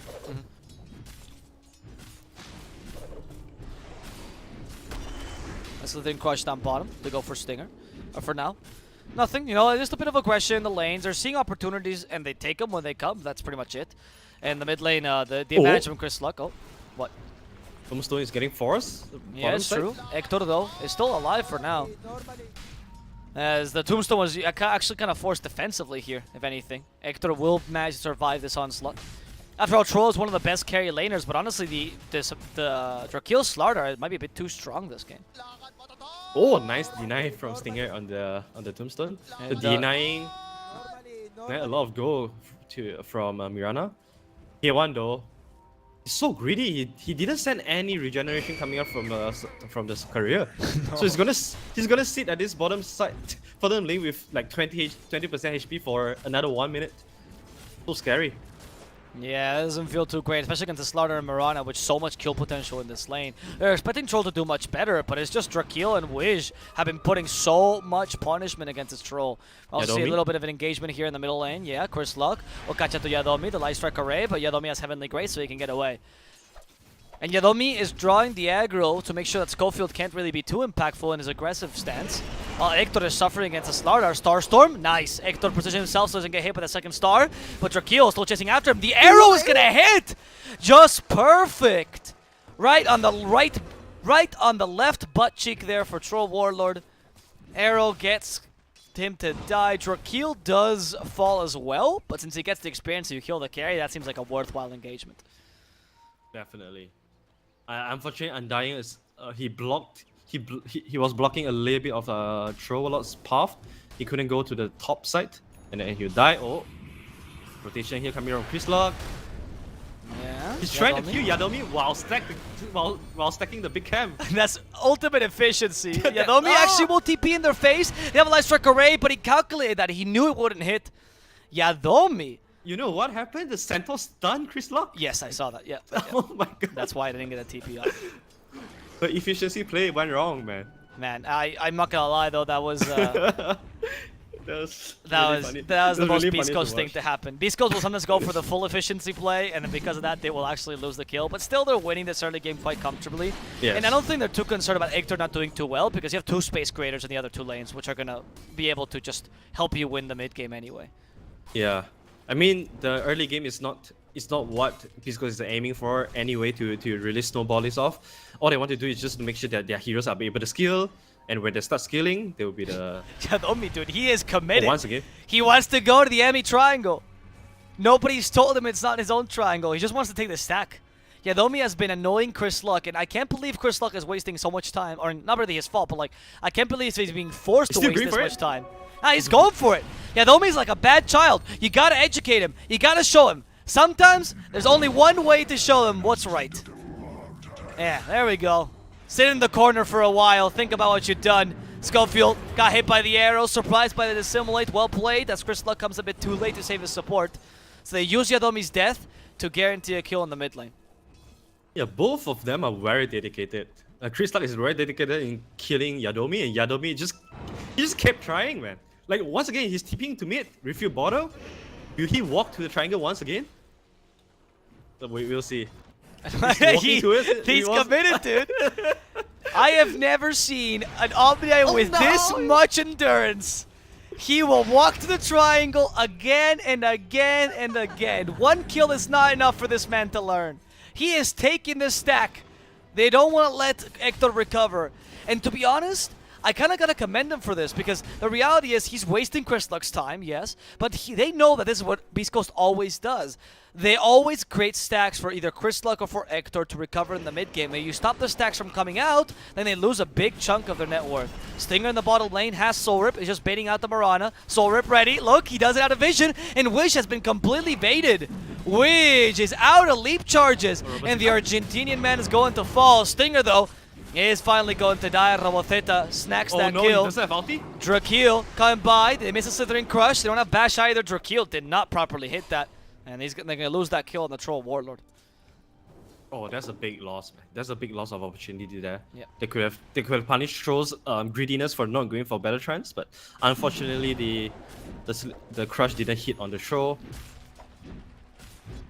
And what Yaodomi did there was, you know, a lot in stopping the tempo of Lina. A bottom side? Yeah, Hector is You in know what? trouble. He's going to die. He was not expecting Roboceta to still be here. Yes. And Yadomi's still in the mid lane. This man, he knows. He's so The dedicated. stack got taken, but Yadomi, he's still going, dude. He's going again. Another Heavenly Grace. Back home you go. He's buying all the attention of Lina from the side lanes. If you notice, Yeah, Krista yeah. has not made any rotation to the side lane because of Yadomi's shenanigans. Oh, wait, with the Void Spirit coming in, they still kill Yadomi. It's like, finally this man dies. I can actually go farm the jungle for like 5 seconds without him Yeah. trying to come in. 10 seconds later, you see Yadomi TPing back to the mid lane, refill bottom, and then run right into the triangle again. I genuinely want to see this. I'm gonna go to the bases for a second here to see if Yadomi will actually just TP straight to the mid lane. All right, He will. Yadomi. I'm telling you, he will. He's walking. He's walking. This man, Oh, okay. he knows he's a 5. He is a dedicated. He wants to do the whole run. He wants to know this path, man. He's a marathon runner, not a sprinter. Let's go, Yadomi.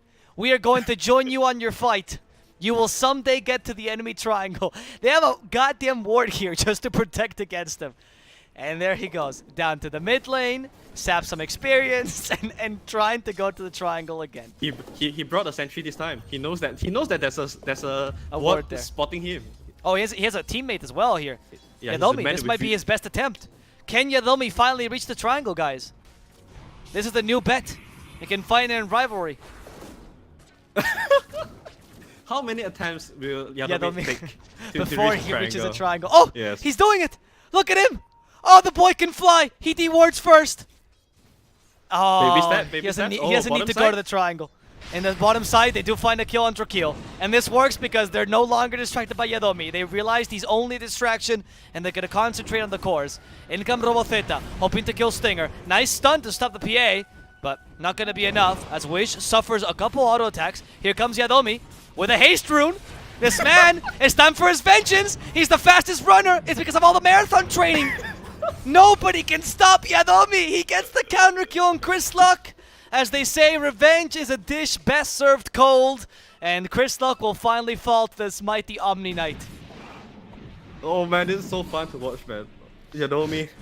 I would never thought Omni Knight is so fun to watch. Yeah, honestly, he has been a absolute meme, this guy. Yadomi, thank you for the entertainment this game. I don't want to move my camera away from him because I just want to Yeah. describe his journey. His journey to the triangle. Yes, he is. And Omni Knight's journey to the triangle, and he has actually pretty farm actually. 10 minutes in, he has level 5. Haven't taken the tome yet. Oh wait. Oh, he denied the tower. He denied the tower! Yadomi, the god among mortals. This Wait, the man Doom is might running be a off? position 5, but he's beating a position 3. Position why? 5 in the game, position 3 in his mind. Can you get any better than Yadomi? Seriously. He just reached level 6 finally, and he doesn't even go for Guardian Angel. Who needs it? He has his own Guardian Angel. Oh, that reaction time as well. Just Heavenly Grace himself before the Doom hits on him. On point. That was perfect, man. That was on point. What a guy. I didn't get to see it in time because I was afraid I was just gonna follow him, but I think I just need to follow him the whole game. It's too good. The denial obviously doesn't matter that much, to be honest. Now, in a more serious tone, the denial doesn't really matter because they still get the lane control they wanted, and obviously Troll Warlord is still farming like crazy. Like Beast Goat is winning this game, but you know he's actually made a lot of effort with that Omnight 5. EA has a very quiet game too, but he's slowly and steadily getting to his Fury timing. This is one thing that I want to mention is that in Southeast Asia carries, most of the time they complete the broadsword plus claymore first, Yes, and then true. they'll leave the perseverance to the last one to purchase because you found you found faster and more efficient with the 2 damage item. And I realized that in Southeast Asian game that I've been casting, they like to complete the perseverance first. Like, have you noticed this pattern? I have noticed that. I've noticed that in South America, the only carry I've seen that completes Claymore and Broadsword for is Hector. Hector will always go Claymore, Broadsword. And maybe Ring of Health, right? Yeah. But in general, they value that healing a bit more in the lane. Schofield, careful, dissimulate. He has the double damage. Schofield's like, okay, sure, dude. But they don't know. They don't know who's lurking in the shadows. It's the one and only. It's Yadomi. Okay, no, they know where he is. They have a sentry here. This time, Yadomi, you're not getting away. He almost killed Schofield though with that purification, but it's not going to be enough, and they finally finish him. That's okay though. He's tanking the kill. He's tanking the death for his cores. P is farming. Waspree is not having a bad time too, and most importantly, Slada is also having a pretty decent time. Whisper top lane. They want to punish him, knowing that he doesn't have the Doom yet. Nice arrow. Oh, nice That's arrow. A very good arrow to set up for the stun, and that's going to be Whisper dead. And this is what we saw from Unknown last game, right? There's a point where they just pile on, and you start using the Slardar and even their carry to fight. And this is why I like, I'm not going to go against the Perseverance build if you're going to fight earlier, right? You try to lane more, play more aggressively. That's the advantage. If you don't want to AFK farm, the Perseverance build does help you a bit more in that sense. Yeah, that is true. It depends on your playstyle a bit, right? Bruna has been spending a lot more time in the lane compared to the jungle, so yeah, I can see the logic behind it. Yeah. That's why you see Hector being the main one that builds a Claymore and Broadsword, because he does like to go into AFK farming mode, right? Yes. And just completely leave his team behind. Yeah, that being said though, PA is also he's still having a pretty good Fury timing after all. Yeah. Despite not going for the most fresh farming item, he's gonna get the Fury at another 30 seconds. So that's pretty good for them. The Slada plus PA combo would come online as they expected. Bottom side, Drakil. Drakil gets fried here, and they also doomed the Omnight, so he can't save Drakil. This time he wasn't quick on his fingers and couldn't get the Heavenly Grace off. That's going to be a double kill for Peace Coast. They themselves can also put a lot of aggression. In the middle lane though, they also find Stinger, and even his Tombstone is going to fall here. Can this turn into a tower? The unfortunate issue is that Unknown does not have too much push in this game. So they can't really turn this into objectives easily. And Hector is actually playing a bit more aggressively than usual. No farming hiding on Hector. Just straight into SNY to play the mid game. Okay, just tanking up. Oh, he's even going for Basher next. So we are not going to see the SNY Satanic build. Oh, Chris Luck.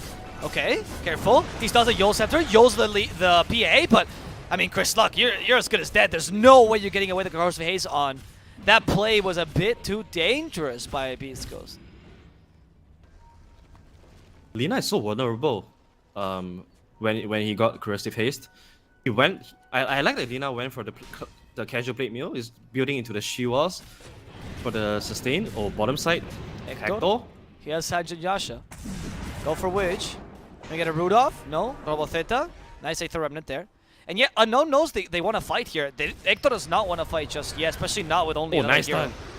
They're winning just by sheer numbers right now. But careful, because Shadow Demon is finally joining. Drakil with Slithering Crush to disengage. Berna's nearby. Hector does have the Battle Trance. They're a bit stronger now with the Tombstone. Stinger finally joins the fray. And with the Cavalry, they can finally kill Yadomi. As Whisper still chasing after Berna. We do have a War Stomp. Nope, Berna gets away with a Phantom Strike, and it's Whisper who's been debated here. In the trees he goes, sets up for the arrow perfectly. The Shadow Demon tries to save him with Disruption, but it's not going to be enough. Wow, the PA is coming online just with a Battle Fury, already joining in fights this early. Yeah, very good back and like push and pull action there from Unknown, just slowly retreating. Just baiting Doom in and making Doom things that they don't want to pick a fight, and then immediately just wait for their cooldowns to be up, to be off, and then turning team fights. Very well done there by Unknown, knowing exactly how much limits they can do with their current itemization. Lina though, he definitely wants to finish off the Shivas before running into the next team fight. He's still at the top of the net worth chart, but not gonna be the same case for long. PA is gonna take over the network chart very soon, especially after the Daisel. Oh, anyone would just melt to the Corrosive Haze plus Daisel. Especially the Troll right now, because even though Troll has nice base armor and SNY is pretty good, I did mention the core-to-core between Troll and PA. It depends, right? Because the crits kind of surprise you, and if you can't get Battle Trance off in time, or you get surprised by a crit last second, what do? You can't really predict the crit. I mean, yeah, that's why he has to play. He has to play it safe. No. You need to make sure that somewhere around 50% HP, you might want to consider using the Battle Trance already. Exactly, I agree. So the difficulty is definitely on Troll here, and PA is, he can choose to play the game differently. He can choose to clean up the backline first before going for the Troll. There's a lot of ways PA can dodge around the pick of Troll. So I'll favorite PA more here. He also hits the level 15 talent time. Have the 350 Phantom Rage cast and now immediately uses it to jump onto Stinger, and Stinger's like, Stinger. what? What is this range? And indeed, yes, this talent is absolutely broken. I do not understand. Look at the range of this ability. It's incredible. As they try to kill Yadomi, that's losing your Knight. They have a Doom on Whisper. They could try to fight this. The Troll's alive, and Hector joins in with the War Stomp, setting up for the kill on the Mirana. Not bad, but the Shadow Demon's fighting his own fight against Drakeel. Use Demonic Purge to get away, and in comes the cavalry. Beast Ghost is not going to let Schofield die alone. In fact, not going to let him die at all. But Drakeel has a sprint, and is capable of keeping his distance from Whisper. Yeah, Unknown is 3k down, and it feels like they are holding a bad, disadvantage over this game. But that's really not the case, because if Unknown is able to get a couple of quick kills, that could translate into the Roshan very quickly. And this is what they want to do right now. Once the Dazo is arrived, they immediately pick a 4-man smoke. I don't think Pisco see this coming, because Mirana is still dead. This is the surprising 4-man smoke that we have been mentioning. Let's see. Drakeel. No. Moonlight Shadow. Oh, Hector.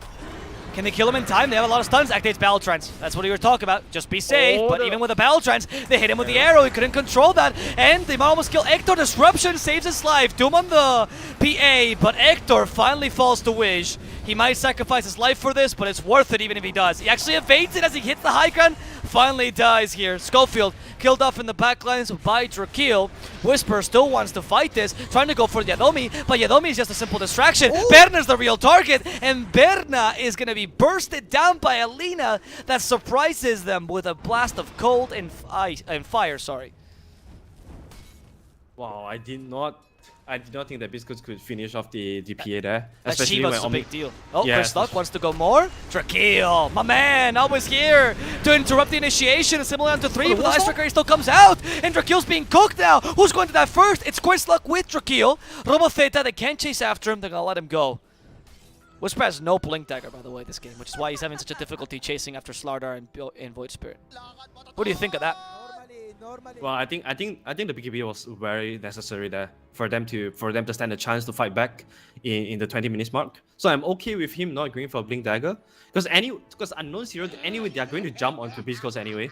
The War Spirit PA, they are going to show themselves. You don't have to spend your time chasing them. So I'm okay with not going for BKB first. I'm sorry. I'm okay with not going for Blink Dagger first. I think you want to be the one manning up for your team, and I like the choice that he's going for the Heaven's Halberd too. I agree. The Heaven's Halberd is a really good choice. Yeah. Yes, I think this is a good choice here. So if you're Beast Ghost right now, what is the item timing that you want to play around? Because yeah, Lina got a couple good fights there, but the Shiva's partially, it was the fact that it was a reveal there that kind of helped them out. Do you think you should wait till the MKB on Troll to start taking fights again? I think you could. I think you can actually, in white fights from Unknown, you can actually take the fights that they want to fight. The Unknown is looking for, because you have already gotten your basic items now. SNY Basher is strong enough for Troll, unless he get bursted down, like the previous fight. Oh, Troll. Yeah, he has the Battle Trend, so it's fine. Yadomi will fall. Easy for Troll. Yeah. As long as he doesn't get burst, he's okay. Like this. So Berna is looking for it, right? He's like, oh, he has a Corrosive Haze on him. Robo No more Theta better trends. walks in. He has an Axe now, which means includes a Silence. But they do stop Robo Theta for now. Whisper doesn't have a Doom just yet. They just go for Drakeel. They've slowed him down. The Shivas hit him just with a tip. And now Drakeel can't get away. Inferno Blade's already maxed. And that means constant stuns, plus, of course, the War Stomp. Yeah, despite PA's Lada combo is really horrifying, because they do have some good ways to shut down the PA, like the heal from Undying, the disruption coming up from Shadow Demon, and I like that they are all playing like a ball right now, like a unit. They're always fighting in a formation, and this really restrict the ability for PA to go to the backline and finish them quick, because they always save one and another together with the Shadow Demon and Undying. And this is why PA hasn't been finding a lot of good opportunities to get into the fight. Not without the BKB. So far, you asked me what's the timing that Biscos is waiting for. I feel like Biscos had already arrived at the peak. It's more like Unknown that need this BKB timing from PA to really start taking 5-on-5 team fights. Okay, so you're waiting for that BKB. All right. So once you get that, let's see. Are there any other big items they're looking for? Yeah, Void Spirit has his core, and Slardar's not going to get BKB in that time. But okay, BKB on PA, that's going to mean a lot. However, Beast Coast is preparing themselves for that. Oh, the DD run on Troll. Yes, DD dude on Troll, and Troll having a seizure on Roshan, mauling him to death. And yes, I know mauling is usually for bears, but I think that would categorize as it. He already went for the javelin as well. I love when they go for the Valley Javelin. Let's not forget, javelin does also pierce evasion. 25% chance. Sure, it's not as good as MKB, but it's something.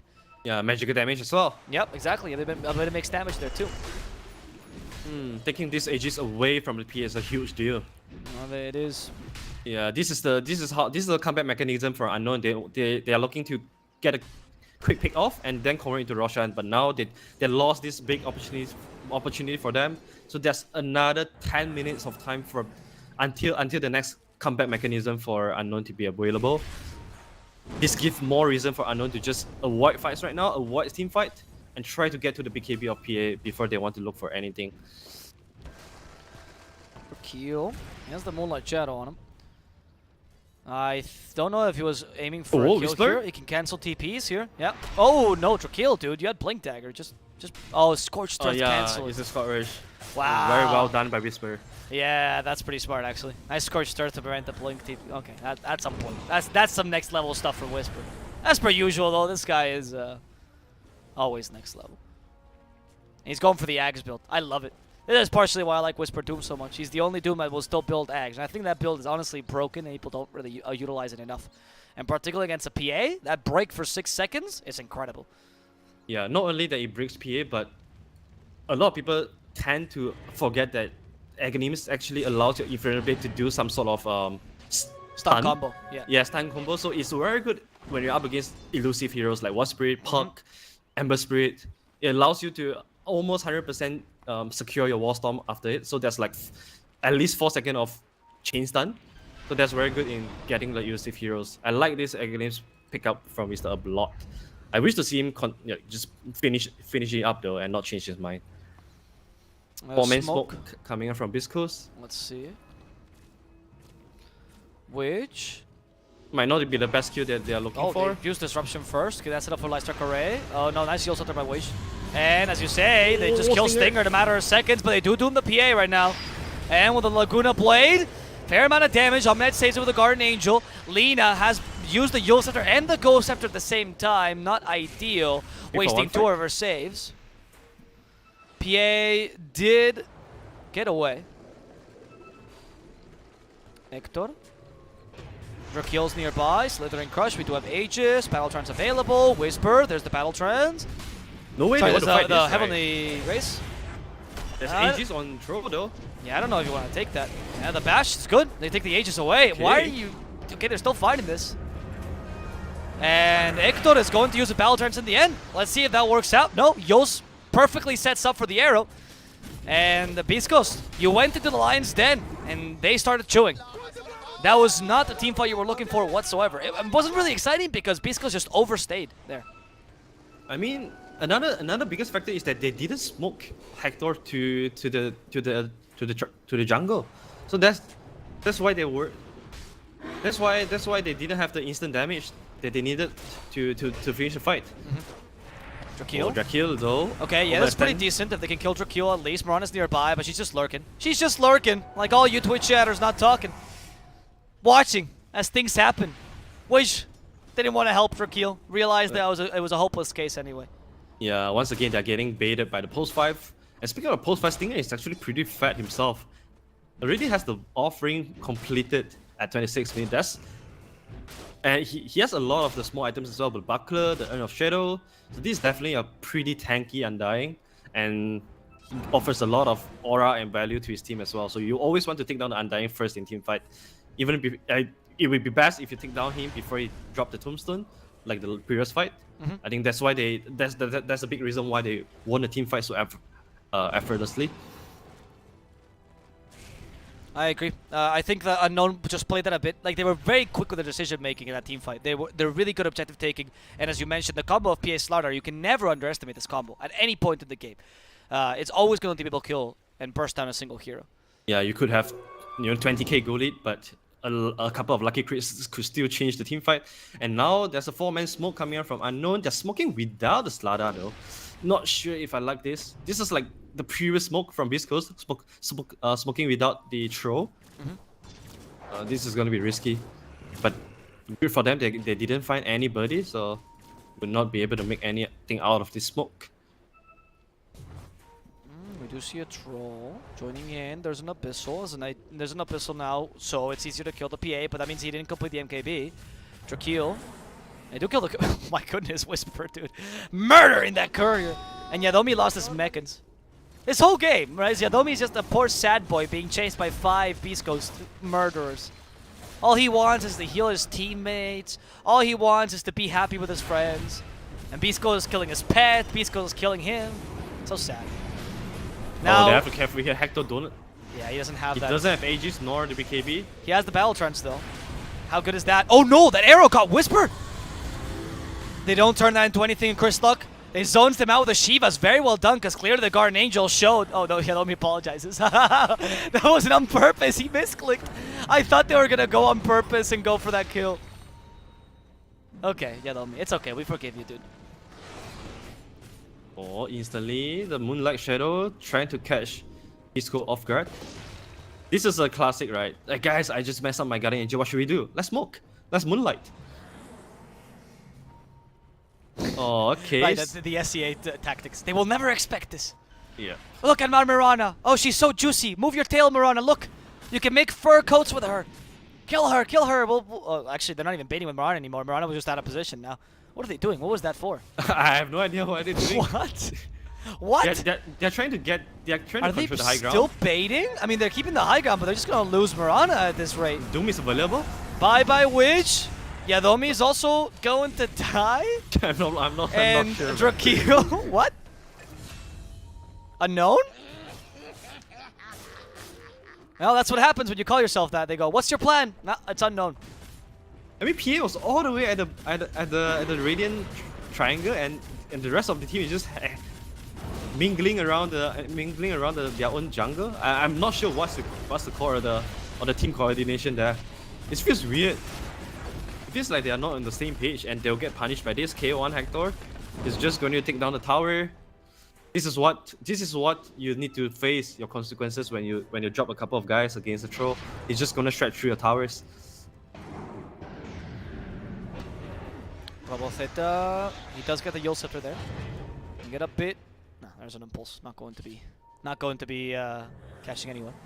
Yeah, I don't really understand that. I mean, because you have a PA, I'm never going to discount the PA completely, because the PA can always win the game. This hero is stupidly broken right now, especially because she can always go Ags, worst case scenario, and just start cutting lanes. But those are the kind of plays that I don't really understand. Like, those are the kind of plays that put Beast Ghost back into the game. That gave Troll so much space, and Troll is committing to not building his MKB this game, Arthur. He hates that item, dude. He heard you earlier. What? He's like, Arthur said, nah. Arthur said nobody builds MKB, so I'm not going to build it. I'm building Maelstrom instead. That's cool. There's a cool concept there. I'm not okay. So what's the idea behind it? Tell me. Give me some theory crafting here. Well, to push lanes, push lanes faster. Yeah. First, the magical damage is always gonna be good. But I'm not seeing the value here though. I'm not seeing why you should build Maelstrom at your third item. Yeah, it really is a weird build. I don't know what to say, honestly. I have no idea what to say as well. Because, like, I get the... I don't understand... It's not so much that I don't get why you build Maelstrom this game, because, yeah, the pushing and the little bit of extra farming seems fine, Okay. right? Well, okay, I'm here. Okay. It's good against the Guardian Angel, right? Like, if you Right, pick oh, MKB, that's true. If you get MKB, you're not gonna hit PA when the Guardian Angel is up, but your Maelstrom is gonna proc, so that's the magical damage you can counter. Right, but against MKB... the PA. Isn't Yeah. MKB also magical? It is magical, but, you know, Maelstrom is an AoE magical burst. Ah, right. We're really grasping at straws here when we're trying to justify that. But Yeah, yes, we're trying to. Okay, that seems fine. I mean, I kind of hope he builds... Okay, he's building BKB and then MKB. Okay, wait, hold on. Lina, a lot of trouble. Chris Luck. Yep, he's going to fall. Oh, I understand now. I'll tell you in a second. Sorry. Chris Luck. He has a Ghost Center, so he's fine. In comes a Troll. It's like, what? Troll with a Maelstrom? He's going to beat me. My Guardian Angel's not good enough. Look at this next level invention by Hector. Okay, Maelstrom can be disassembled, right? Yes. So he's using this to build BKB, the hammer to build BKB, and the javelin to build MKB. And in the meantime, he used Maelstrom to farm. That's why. Wow. That's why, dude. That's the next level efficiency. That's the next level efficiency. Yeah, man. yeah, yeah. This We're is that's the idea of S and Y. I mean, wait, S and Y into, and then it's disassembling into Manta and I haven't Halberd. Yeah, it's the Wow. same idea. Yeah. Okay, that's cool. That's cool. That is That's pretty really cool. Because Yeah. I can see now he's not building straight into BKB, even though he has a Q. He's building into MKB, which is much more valuable. 300 IQ, man. This is Yeah, 300 that is IQ. really 300 IQ, honestly. That's pretty smart, I'm not gonna lie. Let's see. They go for Roshan, Hector, Whisper walks in, Berna. They have a Doom. There we go. Berna's Doom. He can no longer Phantom Strike all the time. You stopped him from jumping. You killed Rakil on the backlines. Hector finishes Yadomi. You got rid of the main threats here. They even have Heaven's Halberd. Berna, how are you gonna attack with a Heaven's Halberd on you? Troll from the low ground trying to kill Widge. They go for Berna now. Widge is already done for. Berna. As Stinger chases after Berna. They have a Soul Rip in 5 seconds. They need more magical damage. Berna finally recovered from that Doom.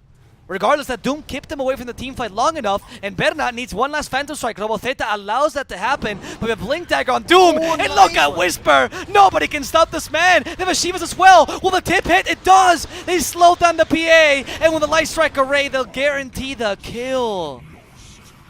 Meanwhile, Hector, he's just focusing on the objectives. He's taking Roshan away. Oh, wow, yeah. There we go. Wait, you know what's the problem of your idea?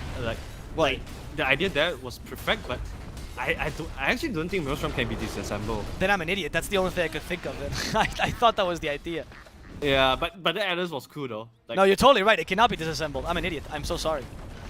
I'm so sorry. well, maybe Hector was thinking the same thing, and then he realized like, oh shit, it cannot be disassembled. I'm actually genuinely not sure about that. Yeah, Because, okay, I mean, they're going to win the game. They didn't seem to need Yeah. MKB at all. Lina? As when the chat goes noob casters, I apologize, dudes. Sometimes you get some small interactions wrong. Robo Theta? Stinger? I think Stinger's fine. He still has a tombstone, but the damage from Berna is starting to annoy the Troll. Troll again cannot really man fight Berna right now as he just walks in and decides it's much easier to kill Yadomi. Again, Yadomi will fall. With a bash, they also finish off Robo Theta, and they can now kill Berna if they want to. But he's not hitting. The Infernal Blade's not hitting. Bloyer's saving Berna. The Ancient's still surviving. They're staying here a bit too long. The Agent is up on the Troll, but what is he going to use it for? Yeah, you have 2 lives, but what are 2 lives worth if you have no friends to celebrate them with? Okay.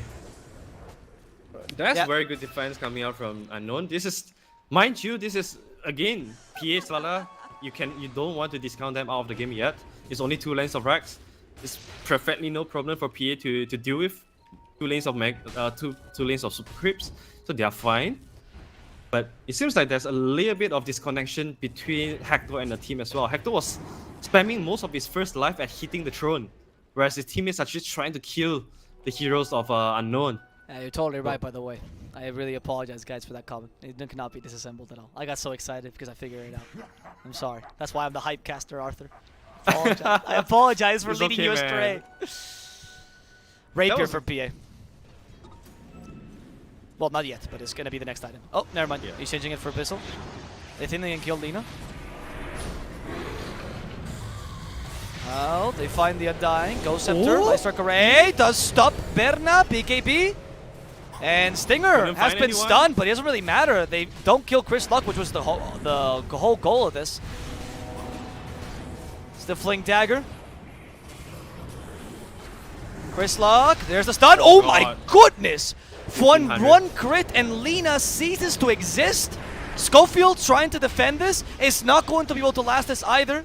Weech just wants to fly to celebrate. Wee! That's why his name is Weech. Weech. Alright, because they want to just take a shield here right now. Come down a little bit. You have 2 lanes of Rax in advantage of yourself. You afford to chill, man.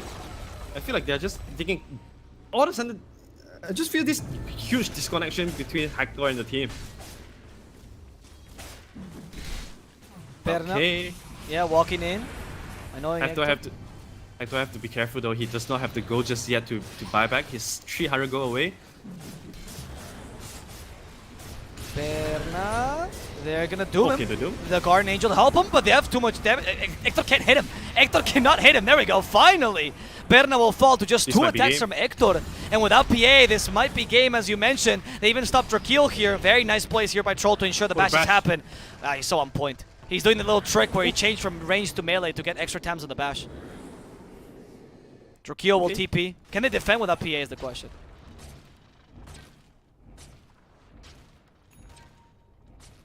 That's a very good demonstration of how Demonic Purge counters the Guardian Angel.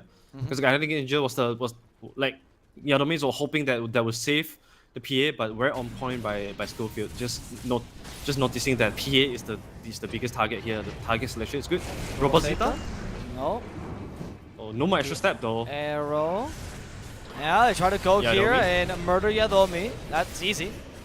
And now the Slaughter. He is the real big problem though. With Yadomi, yeah, sure, you didn't have Guardian Angel, but Slaughter is your initiator. How you can create space now? GG. Unknown GG. gives up.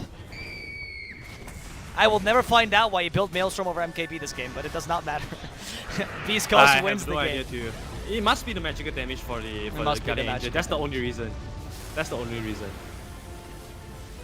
Well, it does not seem to be the biggest factor here. I think, well, whether or not he builds that or the MKB, the outcome should still be the same. Whisper though, you have to commend this guy. He's really on point this game on the Doom. Indeed. It was very on point. It was thanks to him that they managed to stop the PA every single time. She jumped him, you doomed her, you punished her, and there was no chance for Beast Coast to, for Unknown to respond. I do think that Unknown did lose the plot a bit towards the mid game though. They kind of stopped getting the team fights as they wanted to. They didn't really force 5-on-5 engagements as they wanted to, and you saw that they could actually get really easy pickoffs, but they kept fighting into the Doom cooldown, right? As opposed to trying to backdoor them. However, Beast Coast pretty much played like a unit from like minute 25 or so. Yeah, and Chris Luck, you have to commend this guy too. He managed to redeem himself, bounce back from a very tough game 1, and finish the game with 18-5 and 9. Very good itemization. The second item Shiva's got is really what changed the dynamic of the game. Now all of a sudden he's not just a piece of paper that can just get melted down. He went for the Lincoln's plus Gold Scepter as well, and most importantly, Aghanim Scepter to deal with the PA. So all the items are very on point on Chris Luck as well, and the rotation too. So very well deserved victory from Beast Coast here. Very well deserved victory indeed, and Beast Coast will guarantee that 1-1. So that means that Unknown. Let's look at the table here for a second. I actually don't know if they can still mathematically make it. Oh, well, they're not that far off. They're only 3 points away from Infamous. So technically, they could, if Infamous loses all their other matchups, particularly the next ones that are going to happen, and none does very well, they still have some quote-unquote relatively easier matchups against the lower part of the table, like Midas, Infinity, and Brazil. So Unknown still has a chance to qualify, but this point would have really helped them make that dream a reality. Unknown has played the least matches in this tournament for now, so it's not surprising they don't have too many points. We'll see now if they can do better tomorrow. For now, we have one last match of the day. It's going to be 4 Zoomers versus Infamous. Arthur, anything to say before we go? Well, because I know you're not gonna be here for the last game, so. Yeah, unfortunate. I'm still trying to dig why the Maelstrom is. I don't know if Guardian Angel is the pure reason for him to pick up the Maelstrom or a strong reason. Yeah, but well, I'm just gonna move on from that. And Unknown, very impressive game 1. In game 2, they tried their best as well, but Beast Coast is definitely they showed themselves as a better team at game 2. So pleasant to join you today, Abo, and I'll see you tomorrow. Yep, I'll see you guys in 5 minutes as we go with the last game of today between 4 Zoomers and Infamous. I'm not going anywhere, so remember to follow the channel if you enjoyed the cast, or if you enjoyed the broadcast, or of course the games themselves, and we'll come back with the 3rd series of the day in like 10-ish minutes. See you then, guys.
Hello, hello, and welcome to the Voice of the Realm.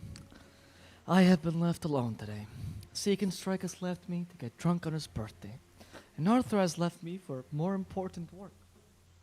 Everyone leaves this podcast eventually, but some of us stay. Some of us stay because we need to watch that South American Dota, that North American passion, these new up-and-coming teams, this fresh blood that fills us with passion and joy. We just need that fix. It's like a drug. That's why we have another game. Straight for you guys. It's Infamous versus 4 Zoomers. And unfortunately, you only get one caster this time. I don't get to present anyone else. And we also need to do the classic draft because I did not set up the camera properly. It's okay. Don't worry about it. So let's go to it. Still going to be from here, of course, with a mellow voice, but we're not going to be able to see the wonderful production just for half a day because we don't have a setup here. And I completely forgot that I was going to cast alone today. It's okay. Infamous 4 Zoomers is the game, as we mentioned.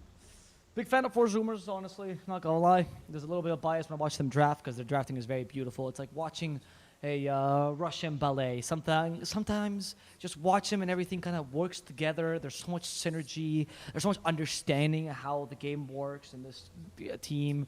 The meta to them is but a suggestion. It's absolutely beautiful. It's really wonderful to watch 4 Zoomers draft. I think you can learn a lot about drafting in general by them because 4 Zoomers usually they demonstrate that their core concepts in drafting are impeccable. You know, I think you find a lot of teams that because drafting is something so easy to copy, quote unquote. It's very similar to chess, right? Actually, drafting is actually very, very, very similar to chess. You can copy any opener. You can copy any sort of draft even, right? But you might not even understand it. You might not even understand the strengths, but you can still copy it and play it rather decently. I mean, shit, I've seen Tusk.io in my pubs, and those guys are awful. I'm an awful player. But 4 Zoomers, they show because of the way they draft their picks, the responses to the enemy teams, the way they then play their picks, they think about their draft at a deeper level. Their core concepts are there, and that's what allows them to often think of to think outside the box. Because it's great to have creativity, but that creativity needs to come for a reason in Dota. You can't just be creative for the sake of being creative. You need to have a reasoning behind your creativity and a reasoning why you're using the right tool. PPD once said, every hero in Dota is a tool. There are no wrong tools, just wrong times for certain tools. That's the reality. 4 Zoomers, they started with a starter in Rubik, Infamous, Lich, and Phantom Lancer. On Infamous side is very different. They have a guy who pretty much got hired alone because his drafting is so great, which is Axel. And Infamous works with something a bit different because they really try to play around their players' strengths. They try to draft their comfort heroes. They try to play around the weaknesses of the players. For example, Infamous is the kind of team that they know that, for example, Phantom Lancer, they know, for example, that Papita is going to lose the lane because he's not a great laner. It's just a fact. Papita, unfortunately, has that kind of weakness. So they try to draft around his mid-game power spike because he's a really good mid-game player. He really excels in the team fights. They know Pakaz is god tier, so they just give him whatever and protect Pakaz every single time. Until now, they knew Faker was not a great laner either, so they all try to draft around the mid-game for him. But sometimes, now that there's Mr. Jeans, they draft around the lane for him because he's quite the opposite. But they understand their players' weaknesses and strengths, and they try to play according to them. And this is why Infamous, this is probably the longest standing roster they've had since forever. So really happy to see them play as well. We start with the Lich Phantom Lancer. Clockwork for now. Infamous, again, protecting the Phantom Lancer. And give Axel a hero that can die, which is the Lich, and a way to protect against the Slardar. They have been attempting this before. They have done this a couple times before, which is this Phantom Lancer pick as a result of as an answer to the Slardar. Let's not forget that Phantom Rush gives you agility, which not only gives you attack speed and damage, but also a lot of armor. In addition to, of course, the Frost Shield, it's pretty good to deal with Slardar's Bash. And even Rubik is not really a bother, because you can always doppel that Fate Bolt away if you want to continue hitting. Not like doppel is that valuable here. And so you can just get 1 point in doppel, and Fate Bolt is not really that useful, because it's relatively long cooldown, and doppel level 1 is enough to deal with it. So for now, Infamous, they respond to that offlane accordingly. But for Zoomers, boop, they flip the script, as they always do. And they see it's a bad lane for Slardar, they recognize it, and of course they put him in the pause 5, instead of picking up a Sanking. Not only is Sanking a great hero against illusions, and we'll tell you why in a second, but he's also a great hero against this lane. Lich protects against not all sources of physical damage, just auto attacks. So it's not like the Slithering Crush is mitigated. It's not like the Corrosive Haze is going to deal less, is going to help you less. It just means that the auto attacks are less impactful. So just pick up a heal that brings some nice little magical burst in the lane and make sure the Phantom Lancer struggles a bit. And ever since the change of Caustic Finale, in case you guys don't know, the Caustic Finale now works in a way so that it deals a percentage of your HP when you explode. Right? Because that would be OP on illusions, what Valve decided to do very intelligently is that it does not work on illusions. What? Yeah. Caustic Finale, when you explode, actually does not work on illusions any longer. Which means you don't clear illusions easily on Caustic Finale. Yes, you can apply it on illusions, but the explosion does not work on them. Unless they fixed it. That's been a bug since forever. And that means that you can find the real PL relatively easily in a bundle of illusions, because you just explode a single illusion or a single creep, and whatever gets hit, that's the real one. Storm Spirit, another great hero to deal with Phantom Lancer, very, very solid, because you can catch the real one very easily, just zip zap into the fight, and you have to be wary with the Diffusal Blade. And also a good answer to Void Spirit. Whereas the Ember versus Storm matchup is a bit more dealable from the Ember side, level 5 onwards, because you have level 3 Flame Guard, and that tanks the Storm Spirit Static Remnant. The Void Spirit struggles a bit more to utilize his laning presence to deal with the Storm. And usually a Void Spirit is forced to go for the Dissimulate build just to deal with the Storm Spirit. Okay. For now, Four Zoomers is looking a bit stronger, honestly, in the draft, but Infamous does have a solid carry. I don't think Sand Storm Spirit is enough to deal with him. They've banned also the main Phantom Lancer counter, which is the Sven. We'll see what Four Zoomers picks up now to respond to it for Sammy Boy. I'm wondering. I'm thinking of like Sammy Boy heroes they can play, because Gunner is definitely on the Storm Spirit. They banned the PA as well. You can still troll, but troll against Lich is not the greatest, right? Troll against Phantom Lancer is fine because he's a Battle Fury carrier. You could just Void, but then you're forced to go for the Battle Fury. Like, there's a lot of heroes that can go for Battle Fury, but do you really want to go for Battle Fury? For example, Void, in this case. Not ideal. Spectre, really? I was not expecting that, to be honest. Usually Spectre against Phantom Lancer is not very Spectre favored because of the tempo of Phantom Lancer. Spectre has to build Radiance in this matchup almost always because you can't go for the Manta style build. That lack of diversity usually hurts you a fair amount. But it is true that Spectre is pretty good against this lineup because Infamous only has one hero to catch Spectre. She doesn't have too difficult a lane, with Starter Spectre is pretty strong against whatever Infamous is going to draft here because they've already banned the Viper and the Bat Rider. And you're also capable of somewhat dealing with Phantom Lancer as long as you're equal in farm, or you maybe have one item ahead. You have Sand King and Storm Spirit to deal damage to him. You just can't let this get too late when Phantom Lancer will ignore the Spectre and go for your teammates. However, you can do the same. This is very much a mechanical matchup, much like Naga Siren Phantom Lancer. Infamous needs an answer that can deal with a Spectre, and it's going to be a Silencer. Interesting. Is that going to be Silencer offlane like Whisper does? Yes, it is. Okay, we've seen OG do this as well. Offlane, I think it was mostly carry and mid, but still works. Yep, Silencer offlane has been running this region forever. Honestly, Beast Ghost was the first people I've ever seen to do it, like maybe 2 years ago. Is really strong in the right matchups, and he's not your win condition this game, so it's fine. He gives you really good initiation, is fantastic against Sand King, can deal with Storm. Honestly, a very, very good pick here for Infamous Gaming. I would usually give it to Four Zoomers. I think they have the better team overall, but this game, Infamous is looking strong. Their draft is good. They definitely have the core-to-core matchup is good enough that they can just deal with it by just playing well. The mid lane matchup does favor Four Zoomers. That's the biggest issue for Infamous. But besides that, they actually have a pretty decent draft to fight in the mid game. Four Zoomers can out-tempo them, though, so we'll see if this is going to happen. I would say it's definitely up to the scale of the teams here to see who wins this game. I'm going to go into the game now, but before that, we have an ad for you guys. I remember that today I am not joined by Richie Rich, but you can still give us a follow on Twitch.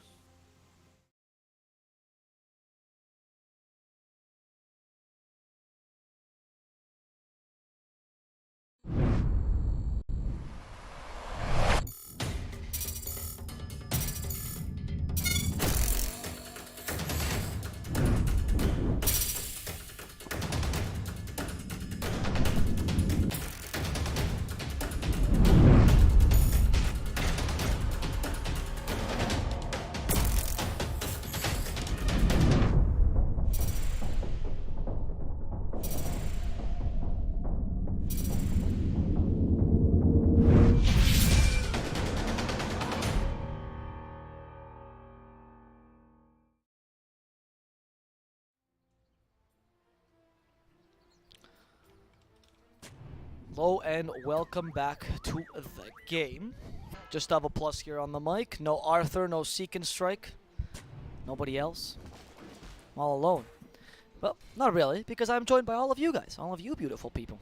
I want to tune in and watch some good SA versus NA Dota. And what a matchup we have in front of us today. 4 Zoomers versus Infamous. Yes, maybe Infamous has fallen from grace recently, but this is the team that has previously recovered from really, really bad starts. Back when they changed their roster for like the 15th time and they created more or less what this roster was going to be, besides of course Mr. Jeans, where it was Faker before. They started losing against absolutely everyone, even G Pride in the first couple months. They could never take a game of Beast Coast and Thunder Predator. And then afterwards, during ESL, they completely recovered and it was a completely different team. These guys have endurance. That should be said about them, and really good mentalities. And maybe we're seeing them resurface in this tournament as well, as they're getting used to their new mid laner, Mr. Jeans. We'll see. Zoomers also had a recent change. Husky, oh, we're talking about this poor Slaughter. He wasn't the man that changed though. Husky loves that position 5 Slaughter, but doesn't like dying in the position 5 Slaughter, and even with a Fairy Fire, he is going to die, giving Papita extra 2 intelligence and the first blood. So 4 Zoomers did also have a change as well. It was 0-4 Monkeys Forever. Sad to see Monkeys Forever go. That man is a ray of sunshine. I honestly don't understand how people can ever dislike it. But the change seemed to go well for Zoomers, as Zero immediately worked with the team. His pool of heroes is impressive, honestly. He was previously known, I mean, in competitive, only for playing in the PPD stack, perhaps, and he did play in some old stacks with Zoomers, but nothing too major. But he has shown his prowess recently on the Sanking. And the Timber Sub, particularly in Mars, are the ones that stand out for Zero, the Tusk as well, but he has worked with them very well. They meshed from day one, and is why 4 Zoomers has been one of the top teams in this tournament. Always a pleasure to watch them.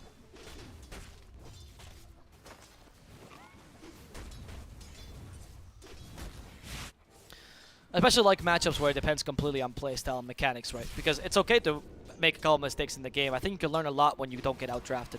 When you get outdrafted and you look at the game, it's really difficult to understand if it was your draft that made you lose the game or if it was you. But in this game, you can look back and be like, ah, we could have played this better. This is winnable for both teams 100%. So we'll see how this works out for them. Abita for now can put a lot of harassment against Samuboy and against Husky, but you need Michel to cover your ass here. Well, they're going to try to be aggressive. In the bottom lane, because of the change here, Zero is going to have a much easier lane. Pakas cannot really deal with him. And it's actually in the middle lane where they get the first blood. I apologize to Gunner. And that first blood against Mr. Jeans. Oh. Okay. Gunner, I did say that matchup was favored, but I wasn't expecting it to be first blood, a solo kill against Mr. Jeans. Usually Mr. Jeans does well in the lane and plays relatively secure, but I guess not this game. In the top lane, they're also not doing too hot, so the Silencer supposedly winning lane, losing games. Not happening here. Spectre is dealing fine with this. And this mid lane is particularly scary, because Gunner, he plays his Storm Spirit much quicker than the majority of Storm Spirits in North America. Gunner is a really, really strong Storm Spirit player. I think second only to CCNC. And the way that he plays the Storm Spirit is much more active early. He uses a small peaks on this hero, particularly the Ball Lightning Peak, to try to get kills as soon as possible. And he plays him more as a space creator than the majority of the teams.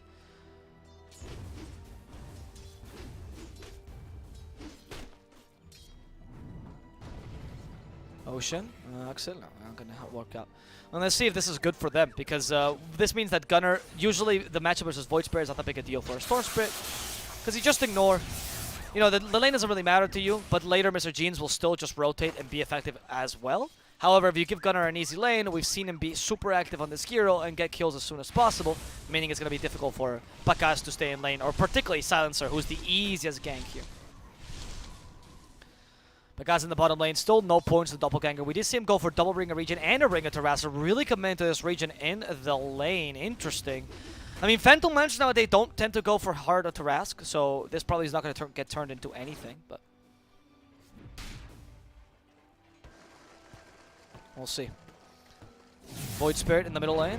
Yeah, finds Gunner. And Gunner, you don't have level 6 just yet? Oh no, Mr. Jeans! You got baited! He walked in front of you, he knew the Spirit was coming out, and because of that, Gunner can get away just barely. Doesn't get the kill though. Mr. Jeans does have Bottle, which helps him out a lot. You don't have any Bottle charges left. But runes are about to spawn. Minute 4 runes. Who's rotating? Oceans. And in the top lane is Michel. Both 4s, but one of the 5s is rotating. However, Mr. Jeans is just a bit luckier, gets double damage right in his lane. You know, you can make the better rotations, you can put more effort into these runes, but at the end of the day, RNG will favor whoever Lady Justice decides. And you really can't change the fates. Bakaz in the bottom lane is farming more or less, actually better than the Spectre. So Silencer's playing this lane much more aggressively up top than we're seeing Sanking. Sanking is trying to farm because yes, the lane is fine against Phantom Lancer, but you're really looking. Oh my goodness, please stop. Just because you write racist stuff in French, or sorry, misogynist stuff in French doesn't mean I don't understand. Qu'est-ce que c'est tout dit, mon ami? Sammy Boy, he's just being kicked out of the lane by Papita, but he's not managing to farm much either compared to the Sanking, because Sanking is much stronger in the mid game against the Phantom Lancer. You want to use the epicenter peak. If you really concentrate your lane on just denying the Phantom Lancer's farm, you yourself will not have a game either. And the Sanking wants to have a game. We already saw how powerful Whisper was in the Sanking, and I doubt that Zero is going to be any weaker. Bottom lane, Mr. Jeans is about to reach his level 6. Gunner might reach it earlier. Will Gunner rotate immediately? You do have a really easy kill up top, right? But if you rotate up top, you're also coercing the enemy team, particularly the Lich, to also rotate up top. And you don't want that because that's going to put more pressure on the Spectre. Ideally, you want to create a lot of map control for the Spectre in the mid game without needing to go to her lane. Mr. Jeans did go for the Simulator as an impulse build, which is going to help him recover in the mid game. Papita thinking of the kill on Husky. He has last word. He's level 4 only, but those guys of Wisdom hurting him a lot. Bash can still go through. Nope, apparently not, because he didn't even have a point in it. A typical position 5 Slaughter might go for a 1-1-1 build, but the Bash is just not very useful because you can't keep hitting them in the lane. And so you fall there. Mr. Jeans on to go for Oceans here. We do have the Astral Step now. I don't know if Ocean is an easy kill though, Jeans. Oh, what? He actually stole the rune in the middle of his step. Okay. Alright. Okay. That deserves a small clap. That's impressive. Now, will you do something useful with this? There's a sentry on the Slaughter. There's a sentry on Ocean as well. He actually can't believe Mr. Jeans just walked around, did absolutely nothing with that invisibility rune. But it's time wasted for Mr. Jean as far as they're concerned. They are rotating 2 supports here, which means the supports and Infamous are free to start playing more aggressively. Michel tries to do that against Sammy Boy. He does have the battery assault. Sammy Boy chasing after him. The Dark Troll Summoner trying to help Michel. Michel, he's stuck between a fish and a ghost. What's he going to do? Yeah, he's just going to cogs them both away. Push the nightmares away. However, they're going to go for Papita. Husky, Slithering Questions available. That shield is going to help him a bit. Can they kill Husky in the process? They don't have Frostblast. They don't need it. Husky will just fall here. Axel coming with a huge source of damage. And they even have the ultimate from Silencer. Global Silence stopping out the Spectre, making sure there's no Spectral Daggers coming from her. She did have Magic Wand, so she did have enough mana. But unfortunately, that Global Silence came as a surprise. Papita absolutely destroys the Spectre. And now we're starting to see a lot of impact from the Silencer in the bottom lane. Zero, not max the Burrow Strike. This is why she don't go for a point in Epicenter. If you got 3 points in Burrow Strike, you can channel Epicenter after you stun them, more or less. But ideally, until you max Burrow Strike, you really cannot use the Epicenter effectively. Which is why it's much, much better to just skip the point in Epicenter early. Because realistically, until you get Blink Dagger or Max Burrow, you're not going to be able to use it. Mr. Jeans in trouble as Gunner chasing after him, but Michel joins in. And Michel just shows his little body. You know, Michel's like, hey, I'm here. I'm ready. Gunner's not going to go any further. And he's deciding to go for a Bloodstone build this game. Okay. Why Bloodstone over Orchid this game? Especially when you can get kills on Mr. Jeans so easily. Well, Michel gets the regen rune up top. Let's see, Gunner, can you continue this play? The overload. You have one more Astral Step. It's a bit of a dangerous play by Gunner. Yeah, there's the Rocket Flare. Again, deterring his aggression. Yes, I'm aware CCNC is in Quincy Crew. Just he's a good Storm too. This is Gunner. This is the mid laner for Zoomers. But the reason for the Bloodstone, most of the time is because you want to take advantage of early kills. Either you think the game is going to be really slow, or you want to take advantage of space creating supports. Because if Lich commits suicide and you have a Bloodstone, Lich's death is actually kind of worth for you, because you get an extra Bloodstone charge. If the Clockwork is trying to commit suicide to create space for the Phantom Lancer or the Silencer, again, same. Bloodstone will help you out a lot. However, by going for Bloodstone first, this relatively greedy-ish build, it's great for snowballing, it's great for the late game, but it's going to stop your early game tempo. So it seems like Zoomers does not want to fight early this game whatsoever. Infamous could. With a Silencer, we might be able to see it.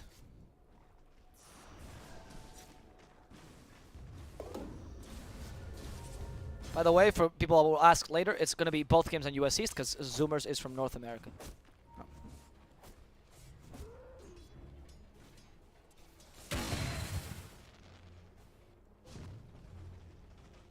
Bakaza's got a pretty decent farm. Went for the Hood build. There's a particularly good build on PL against Sanking. Papita in the top lane, a bit in trouble. Has the magic wand, trying to bait them. Mr. Jeans joins in as well. And they catch a Spectre. Sammy Boy will not able to withstand this amount of damage. He wants to kill Papita first. Papita steals intelligence right in front of him. How does that feel? He literally whacked him in the head and he became a bit dumber. Gunner is now the target. Can Mr. James chase after him? We have Aether Remnant. Rocket Flare to give vision. Gunner's really low on mana. They have one more stun and they miss it. Gunner, for now, being able to get away. Michel is just diving the tower. Telekinesis to save him. But even Mr. Jeans is committing for this. From behind, Husky manages to get the counter kill on Axel. And Husky is also trying to go for Michel. Instead of Mr. Jeans. He has one more Astral Step. They should realize this and leave him alone because he's not an easy kill they can get. Maybe they gone for Michel. That would have been easier. I think they went for the high value target and that was not really well justified. Bottom lane, Bakaz surviving a fair amount of damage thanks to the Hood of Defiance. Hasn't activated the barrier yet, so that helps him a bit. There's the barrier activated. Wants to go for Sammy Boy, just deter his aggression.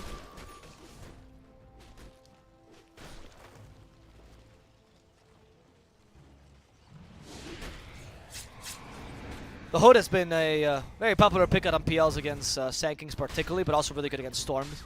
And also keeps you alive in the lane. This is not going to turn into a pipe, by the way. Sinister Gaze. There's Sammy Boy. The shield helps, but they need to catch up to Sandboy. There we go. He has no way to escape. He's playing way too aggressive. And look at Papita! This man! They always told me Argentinians could speak nice, but apparently they're also the smartest people in the world, as he has 14 intelligence already minute 10. Papita might fall to the Storm Spirit. He's baiting him with a magic wand, but it's not going to work out. He needed that extra infused raindrops. Was trying to outrun him. So he could debate in there. It's not going to work, unfortunately, and he will lose his life. But it doesn't really matter because 14 intelligence is already a really good start. You're managing to stop the Spectre from farming. The thing is, stopping Spectre from farming this game, actually more valuable than usual. Usually, if you just stop Spectre, she recovers with Hearts. It's actually not that terrible. That's why Spectre prefers to have a bad lane if you can allow the other cores to have good lanes, because then they help you recover. Because Stormer's going for a Bloodstone, which is definitely a greedier build, definitely not going to net you any kills. And because you have to go for Radiance this game, this is looking a bit bad for you. There's the Global Silence. Look, catch the Storm. And he's been taunted and killed. Gunner does not survive. But a mere second. The Global Silence is enough to destroy him. Papita, even when he's not there, is a threat. There's something very ironic about an Argentinian man asking you to shut up. Michel. Nope, not going to join it because he has no mana. Mr. Jeans. Yule Scepter ready.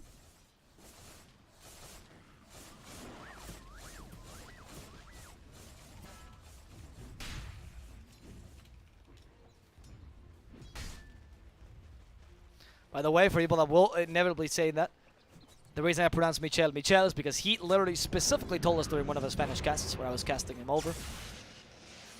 I don't know why he likes to be called Michel, but he likes to be called Michel, so that's what we're going to call him. What the player says.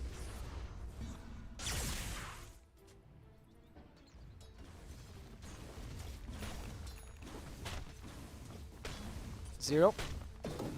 Trying to push his bottom lane, but a Sanking unfortunately doesn't offer that much tower push just yet. He's going for the Veil of Discord build, trying to amplify his damage as much as possible.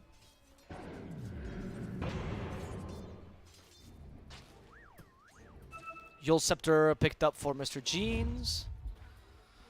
Okay, now they're going to try to smoke on this Yule Scepter. Oh, sorry, no. Why I'm saying picked up. No. He's still quite far away. So what are they smoking on? The drums on Papita? They're just playing this aggressively. Seeing that in the bottom lane, Zoomer's trying to open up their map by taking this tower, but it's a slow push. Michel, there we go. With a hook shot. Walks in. Ocean, in trouble. The Dissimulate, not going to hit anyone. Oh, it's Ocean's Dissimulate just to get away instead, sorry. As Mr. Jean already used his in the backlines. Ocean is capable of leaving. Husky will be the only victim here. Not a big deal. He's a position 5 slaughter after all.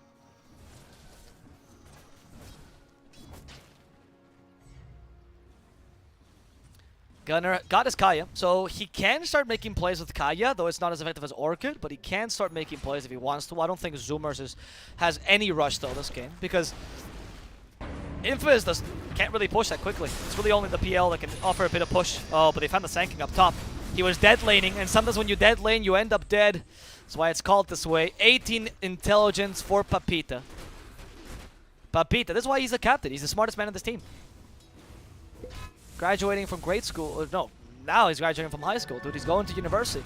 He's gonna study like business or something, you know. Husky, Bakaz, stopped tower, will fall.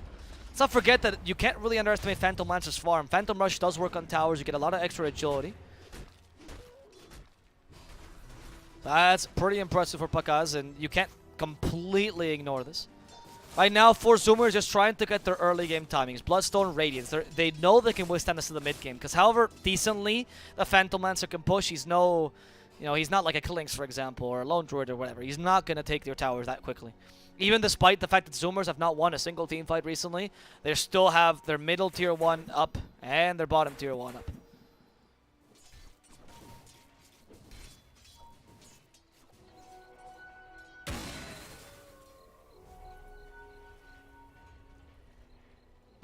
Ocean. The doppelganger's not going to be enough.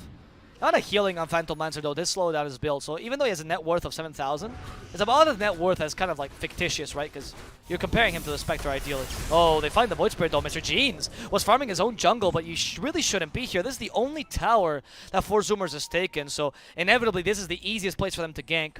He was trying to take advantage of the space. After all, what Mr. Jeans likes to do in the mid game is that he tries to push and take the unsafe farm, so that his cores can farm better, safer farm. But now Papita is also in an unsafe place. However, Global Science might just save him. Hookshot from Michel also stops Husky right in his tracks. But look at Storm Spirit going for Papita. He wants that kill. You stole my intelligence, now you die. Gunner's completely out of mana, and by the time Pakaz joins the fray, Zoomers will have killed all of your teammates. That kill on Void Spirit allowed them to play this aggressively, and this recovers Spectre quite nicely as he can participate in the skill, soaking Gunner, who's inching closer and closer to that Bloodstone.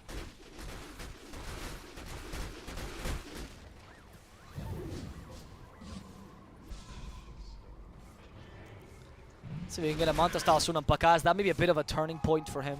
He decided to go, sorry, for the Manta style first, not the Diffusal Blade. So you are going for a better quote-unquote farming build and a better utility build overall. Not a great build to deal damage right now. You're not going to have that point of inflection. Pakaz in trouble. They try to get the Slithering Crush off. And looking for Pakaz. Zero already died in the mid lane. And now they're like, yeah, sure, we're going to fight. They might not have the Global Silence, but they're still confident. Pakaz with a shield. About to expire, though. You can't really chase as easily. Mr. Jeans now joins the fray. Oh, that's a really good spirit, actually. Fighting Husky, and they're going to go for Ocean, which is an easier kill. Ocean doesn't even have time to use the Sinister Gaze. The enemy Michel here with the hookshot. And now the Husky is also going to fall.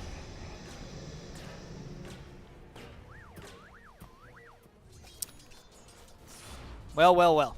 Infamous. They're taking advantage of this early mid-game power spike. They're taking advantage of the incredibly greedy builds by 4Zoomers, the Reigns and Bloodstone, to just constantly put pressure. But unable to take towers, this means nothing. You're getting a bunch of kills, but your net worth gain is barely 1k. And it's all because you don't have fast farmers particularly, really only Phantom Lancer. And if you play Phantom Lancer versus a World, there is a Sank and there's a Spectre that can deal with you. They're both itemizing probably against the Phantom Lancer.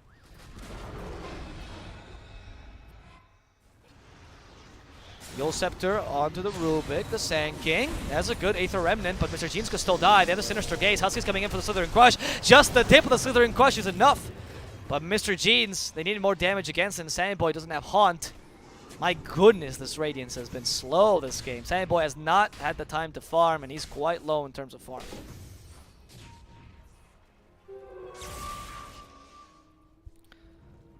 Michel does have Hookshot if he wants to go for Gunner here. He did see him. I think Gunner is a much bigger threat. Bloodstone's completed. They kill him just now. This would be huge. Mr. Jeans, can you set up for this kill? No. Gunner hasn't doubted even for a second. The moment you acquire your Bloodstone is the moment you want to start punishing them by getting kills. This is finally the timing you were looking for. And soon enough, the Reigns will also be built on Sandboy. You have Haunted already in just 12 seconds. You might just wait for that recipe if Sandboy can farm fast enough, and then start going for a team fight. Without the Diffusal Blade on Pakaz, you actually have an advantage once you get that Radiance. The reason why I went Manta style probably is because he saw the enemy team going for such greedy builds, so he wanted to amplify his farm.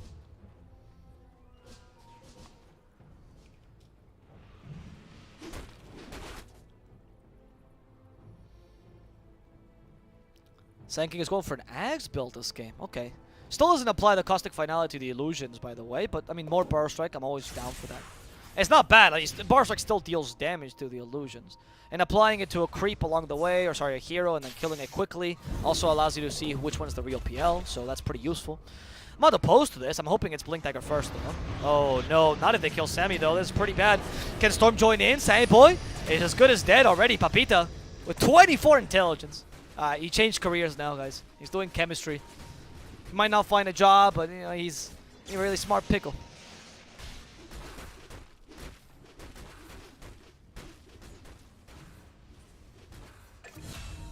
Ocean is even caught out here. I didn't even... Why was Ocean there? I'm sorry. I wasn't expecting Ocean to just walk on and it's like, oh, hey, they just killed my teammate here, so maybe I should just walk here? 1k lead only for Infamous, though, because Storm is managing to farm a lot. Bloodstone, another reason why it'd be a useful item here, since we're continuing on this little tirade, is that it does help you cut lanes very effectively. It's very, very useful to cut lanes, because it gives you the extra mana to jump much more often. It gives you a bit of extra save, so you can actually play the dead lane more effectively. It's not a bad idea. And then immediately BKB, because you know you can go for other kinds of spells like Yules, but these days Yules on a Storm or other kinds of spells are just weak, right, compared to the BKB, because you eventually want to get BKB on Storm, and it's just easier to just go for the BKB if you can. Alright, say boy, let's checking in. How long to the Radiance? 60 more minutes. Alright, cool. Oh, Sammy Boy though, starting to play much safer. Mr. Jeans doesn't know what safe means. Papita's here. Sammy Boy is gonna start dreaming with Papita. My goodness, and there's not going to be nice dreams. It's going to be nightmares. Sammy Boy cannot stop getting caught out. They obviously have a ward here at this point. You should realize. Regardless, though, I don't think it's really Sammy Boy's fault. They're just concentrating on him all the time. And that's how you counter the Spectre, by the way. Most of the time. You try to kill her when she's trying to out-farm. Because what Spectre does is she actually out-farms a lot of carries by farming very far away from her team and joining them with the Hunt. But if your team is not actually putting pressure, Spectre can't really commit to doing that. So Sammy Boy is farming, yes, but he can be caught out easily because Infamous has their hands free. They have nothing to do with their time. And Papita just wants to murder you and get more and more intelligence.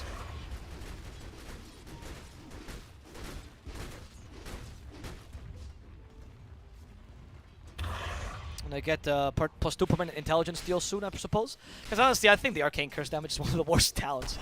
It's like, would you like to have one of the best talents in the game, which is the permanent intelligence steal, or the 30 Arcane Curse damage? Alright, Mr. Jeans. Finally, time to die. Your brother's here, and it's wrecking in time, unless the silence comes up. Storm, still without BKB. No, Gunner! Losing his life with the Bloodstone now on. That's 3 charges gone. That's pretty bad. That's pretty bad. You thought you could kill Mr. Jeans, but Mr. Jeans kills you, dude. This team of Infamous has been one of the best teams at putting pressure and stopping. Like, Infamous, when they first became well-known, this new squad, was particularly known because they were a really good team at putting a humongous amount of pressure onto Zoomers. They were a very good team, not onto Zoomers, onto any team, right? They played the early game really well. They punished any sort of aggression. That was what they excelled at. Their late game was trash for the beginning, but their early game was really what they excelled at. And you're playing them in their best stage. They know how to punish his aggression. They know how to punish smoke gangs. They know how to punish you trying to skip lanes. This team is made with aggression in mind. And hopefully Pakas carries them into the late game. That's kind of how it goes. They all play great the early game, and then Pakas kind of carries them in the late game. And mostly that strategy has been working for Infamous until now. So we see Basher the next item. Basher is a really big inflection point in this matchup of Spectre versus PL. You see as... oh my goodness, now finally get a Radiance. There we go. We did it, 23-minute Radiance. It was tough, but slow and steady wins the race, as they say. Sammy Boy pulling himself from his bootstraps like a true American. And getting that Radiance despite having no help from his teammates, really, because they did not create any space for him whatsoever. But that Basher is a big inflection point because that allows you to fight the Spectre head-on with a lot of ease. Usually with a Haunt, Spectre just kills your teammates and you kind of have to ignore her. You have to go for the supports because you don't have enough damage to actually deal with her. PL is a relatively low damage carry, you know, compared to other carries like, say, Ursa or PA or TA. And PL, because of the Basher, though, allows you to keep the Spectre in place together with the Diffusal Purge and just constantly pummel him. And it's just a war of attrition for PL. Right? You just go against the Spectre and you hope that you get enough bashes, enough purges that she dies. And if you don't, rinse, repeat, try again. Alright, let's see. There's a smoke gang to turn everything around. Of course, who they catch is Mr. Jeans. He has Essence Ring. Global Silence to save him. Gunner does have the BKB to dispel that silence, but they stop the Sanking immediately. The Chain Frost actually kills him alone. Gunner has the BKB, goes for Axel. Axel with a Shadow Amulet dies to the Static Remnant, unfortunately. And Storm has lost his BKB, which means PL is free to hit him. They do also have that Diffusal Blade now. They only killed 2 supports. Papita might be the first core they managed to finish off. There we go. Mr. Jean's also in trouble as he tries to survive thanks to the shield. It's not going to be good enough. And Pagaz, alone, he can't do this. He needs his teammates. His heart is already broken. Can they kill him as well, though? Pagaz kills a support before he dies. Now going for Gunner. Has the Aegis. They need to kill him a second time. Gunner, gonna rush after you. Just wants to make sure that he can break vision. Silent Boy the same. As that way PL cannot rush onto you. PL is a bit too strong right now. And Paka says, this is my territory, Silent Boy. I'm going to avenge all my... Oh, actually, jokes, lol. I didn't mean to do that. Ha ha ha. I'm going to back off. Well, unless Paka's, he can actually get time to back off. That's why you don't make an insult and you joke about it. Pakas, if you're committing, you gotta go full through with it. Pakas just losing his life, giving a killing spree to Gunner. Michel in a difficult position as well, as an Frost Shield is saving from a lot of damage, but it's not going to be enough. He finally sacrificed himself to Clumsy Net. Lich, what is happening? The feeding train has turned the station. Choo-choo! All of Infamous is just running in and dying, giving 4 Zoomers the much-needed recovery. Papita will finally kill off Slardar. Can they turn this into a kill? They won't. Zoomers knows that it's been enough. They don't want to join the choo-choo train of feed, and it's better to just back off and reset for another day.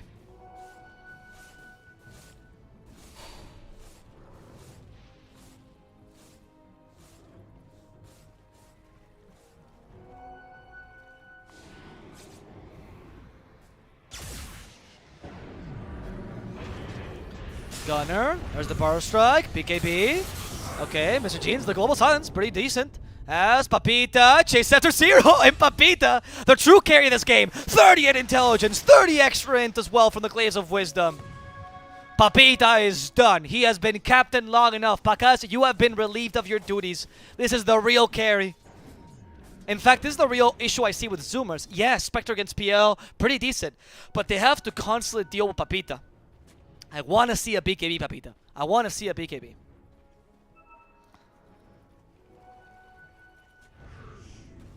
If you get a BKB, you'll be able to be what deals with a Spectre. You have a lot of intelligence. Last Word actually hurts a lot because it kind of works similar to the old OD Ultimate. Most people forget about this. It deals damage based on your int. And you have a lot of intelligence. Like seriously, Papita graduated cum laude. He's doing his PhD in Harvard, I guess. Yale, because he's actually a smart dude, not a rich boy. It's chemical engineering. This man wants to get hired by the best pharmaceutical companies in the world, but he's instead playing Dota. Awkward. Find him. Haunt. I don't know if this is the best of plays. They don't have Global Silence. Actually, yeah, they don't have Global Silence, so that's the best of plays. Axel thinks that if he can stand still, they are not dinosaurs, Axel. They do see you. Papita gets rooted, and he can't even TP. Another win for 4 Zoomers now.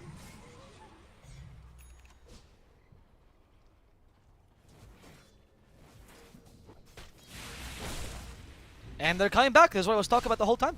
For Zoomers, they were waiting for this power spike in the mid game. That's why they could play greedy. They knew Infamous did not have the farm.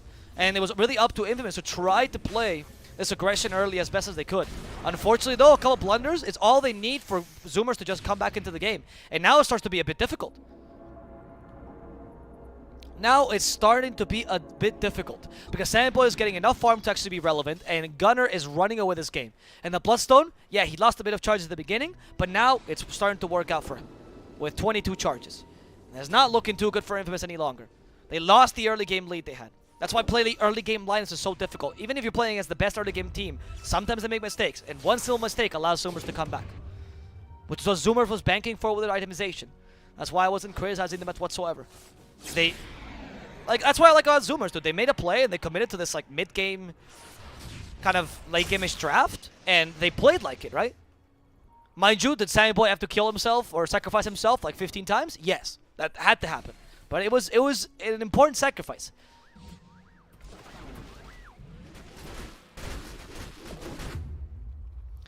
For now, there's no lead for anyone, but the late game does seem to slightly favor Zoomers unless Infamous can turn this Silencer off lane into a real carry. Mr. Jeans, unfortunately, is going to have to be relegated into the 2 role. Papita's taking over. A lot of Gunner fans in the chat. That's an adorable emote, by the way. Bakaz, Abyssal Blade. Next item. He is good if he has his team behind him, but he needs his team behind him. Otherwise, Spectre... That's why Spectre's pretty decent as well against Phantom Lancer, because he just decimates your team really quickly. Luckily, Infamous has overall... Like, your supports actually tank Spectre decently. Lich because of the Frost Shield and Clock because it's Clockwork. But the Silencer is the real big issue. Once she haunts, what do you do as Papita? You have to fight her. She didn't go for Blade Mail, thank God, but it's still a problem.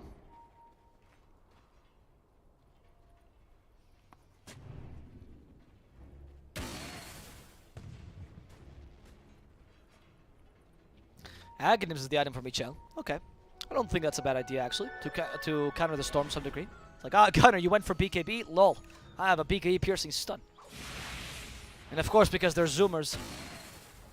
Because Michel is also a Zoomer, actually.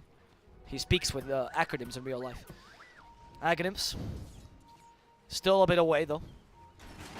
I hear a hookshot, though, and that is going to be onto the Storm. Perfect target. Can they silence him enough? Yeah, they commit the global silence, and he took a second too long to use that BKB.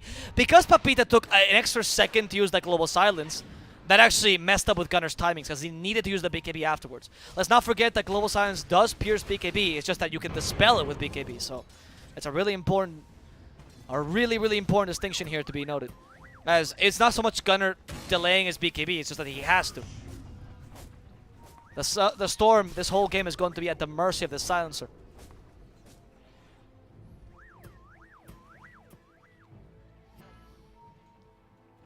Let's see what Sandboy is doing, though, because Manto's not... Okay, it's Scotty next. I like it. More tankability against PL is probably the best way to go. PL shouldn't have the damage to deal with you in general. He's also going for Scotty, a good way to deal with Spectre's healing as well. Did he get Paladin Sword? He does, of course. Now, Ice Frog apparently wants Infamous to win. That's one of the best items you can give the PL right now, actually. Because usually PL can't build any sustain. There's not really a good Vlad's carrier this game for Infamous. But if Bakaz just gets Paladin Sword, it's like, sure. Confirmed, Ice Frog is Peruvian.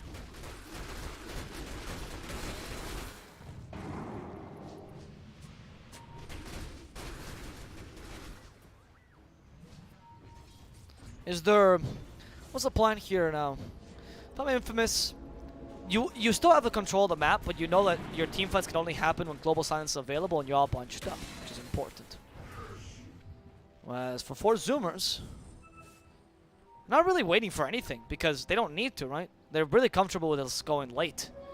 They have a better initiator in the Alpha, which is a big deal, by the way. Oh, no, not like this, Gunner! Not for the rune! Is Gunner going to be defeated by his Greed? Apparently not. The Sanking saves him with the Burrow Strike, and they actually go for the backlines, instead catching Papita! They know who they need to kill first. Papita will fall. Bakaz in trouble here as Gunner's trying to kill Michel as well. Bakaz is just unkillable here. Now with the global silence, Papita might have been dead, but he bought back to ensure that Bakaz can have a good team fight, killing Gunner immediately. Another nice Burrow Strike, but they don't have the damage to finish off Bakaz, as Bakaz decided it's better to go for 0. He's having a bit of ADHD. Now deciding between the right target. Finally going for Sammy Boy. Slithering Crush to stop him. The stun again. Sammy Boy doesn't survive as Papita is back, and bam, bam, bam! Guarantees the kill against Sammy Boy, and even gets the kill on Husky. Papita knew about the buyback. He has the Enchanted Quiver as well. And he brought the damage towards the end to make sure Sammy Boy could not utilize his Spectre.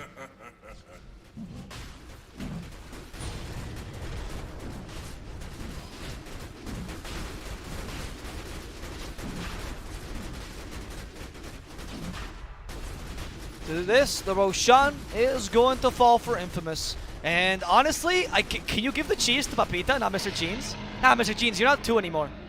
There you go. There we go. How does it feel, Mr. Jeans? You've been downgraded a position. You're no longer the 2. Papita is the true 2. He might even be the carry this game, and he's going for BKB next. They really need the Silencer. Zoomers is playing these team fights accordingly. They're going for the backlines, searching for the Silencer first. But at the same time, Infamous had the buyback ready to make sure that Papita doesn't die. And Bakaz just kind of uses these fights. He's an obstacle for the supports, but he can't really kill the enemy carry. Well, let's see if you can destroy this tower in time. Of course, that initiation by Gunner wasn't too great, right? You kind of died for the rune as well. But that's a small caveat that we're not going to mention, right? Everyone makes small mistakes. Also, Bakaz just reached level 25. He's 3 levels above the next hero, which is Storm. He goes for Doppelganger CT. No surprise. Some Phantom Lancers in these situations, especially against Spectre, might go for the critical strike. But honestly, the damage it adds to you is negligible compared to the Doppelganger save, which is so much more useful.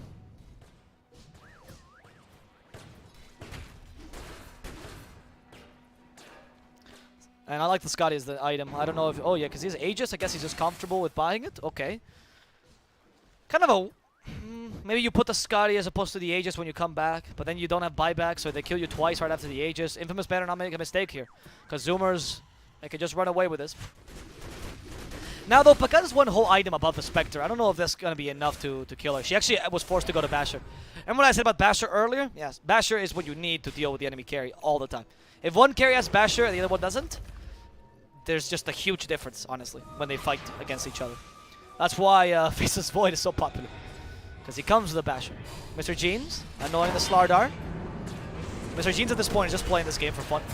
He's just killing the supports. He can't really kill anything else. He walks away. Oh, but they find the Rubik as well. And now, yeah, Ocean, you're not as tanky as Spectre. I did say PL is a quote-unquote low-damage carry, but not for you, Ocean. Don't get so cocky. Mr. Jeans, so fast. Walks to the bottom lane as a Yo Scepter finds Sandyboy. And here's Papita. Sandyboy's worst nightmare. He's forced to Manta style. They silence him a second time. The last word is not going to complete. They have a Sinister Gate as well as Axel joins the fray. And Sandyboy just cannot deal with a true carry that is Papita.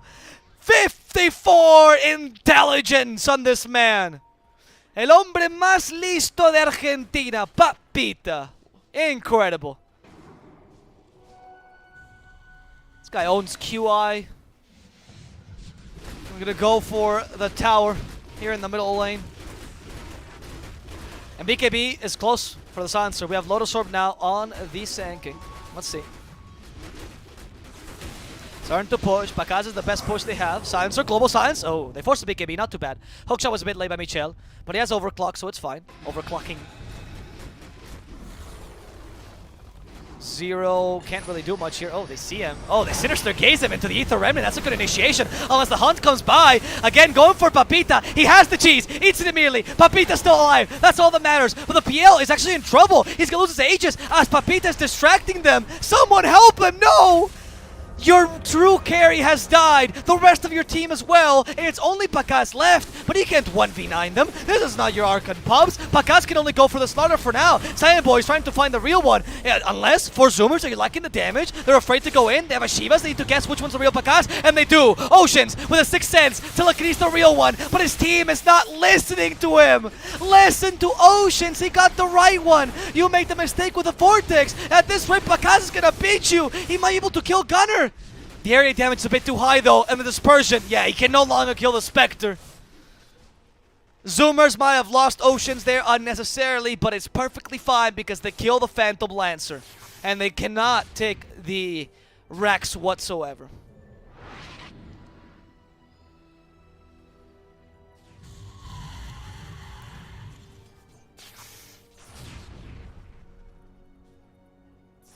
Alright. I don't know what to say about this game, guys. What the fuck are we watching? It's just Papita versus the world, right? It really is just Papita against the world. If Papita dies, your team fight is over. And I don't know why Papita, in that split second, thought that Global Silence was worth Stormspeak AB, because that was all he got out of it. It really is not that great. You know, Global Silence is essentially what's winning you the team fights.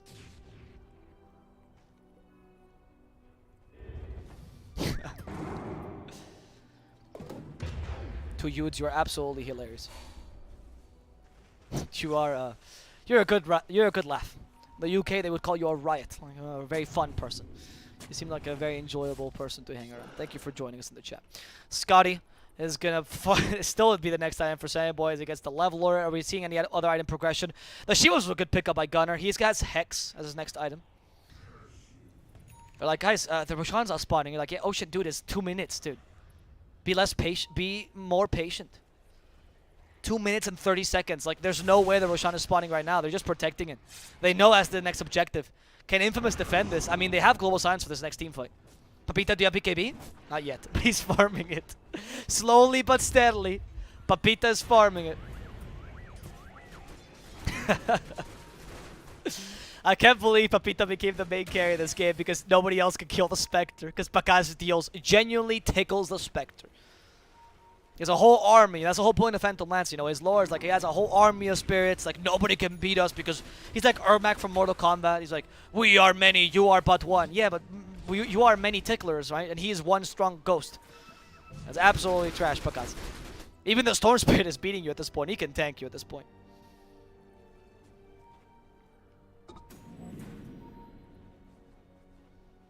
You have Aeon Disc as the next item for Gunner after that Scythe of Ice. I like the Scythe of Ice pick up a lot to kill Papita, of course. All these items just to kill Papita. Everything is to murder this man. Everything.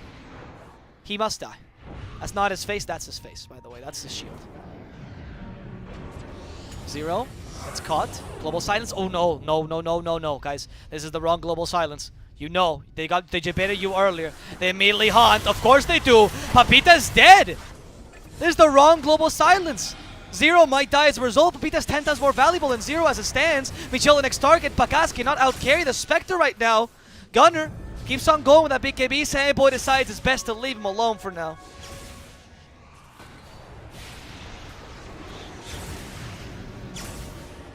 Mr. Jeans gets stopped. Sandboy. There we go. They turn him into a pig. That's another win for Zoomers. They just need to kill the PL. Can they do it, Ocean? No, has the Ghost Scepter in time. Electric Vortex. So much area damage with the Shivas. Pacaz is not even tank anymore. The damage for 4 Zoomers is too high. And again, Ocean always guessing the correct one. This man, sometimes he sees the real PL. And in fact, he will bring him down. And because this time, again, it's all thanks to Papita's misused Global Silence. Yes, you're doing great amount of damage, dude. I'm so happy for you. You're playing really well. But these Global Silences used not as a counter initiation, but as an initiation against a Storm and a Spectre. Don't you see Zoomers is just baiting you? On the other hand, if you're a Zoomers fan, guys, Zoomers is playing out of their mind to bait out these Global Silences. They're identifying exactly who they have to kill. Oh my god.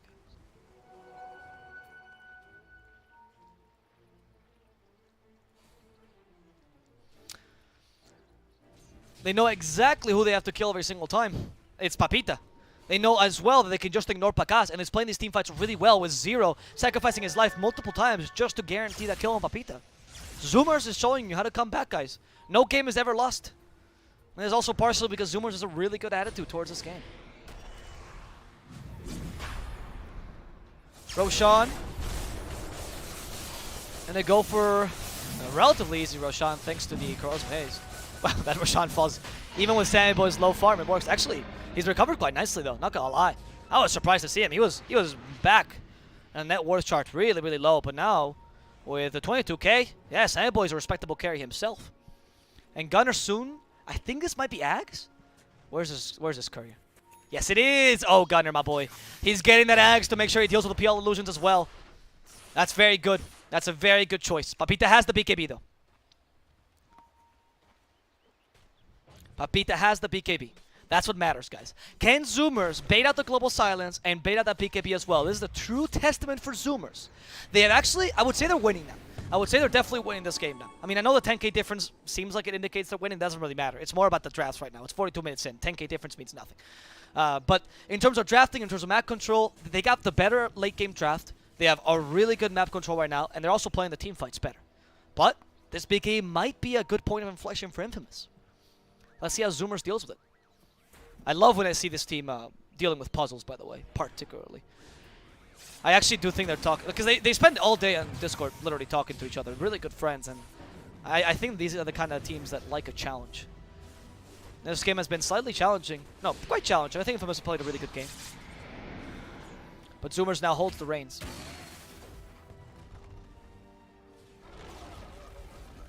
We have the Aeon Disc next on Void Spirit. I saw the Aeon Disc attempt on Gunner. I like the Agons more, because I think Gunner understands that he's no longer the victim, right? He's the aggressor now. He's no longer the prey, he's the hunter. Particularly the Papita hunter. Papita in Spanish, by the way, guys, means small potato chip. Like Papa is potato chip, or dad. So it's either a feminine dad or a small potato chip. I'm pretty sure it's the latter. So Gunner is truly a potato hunter this game.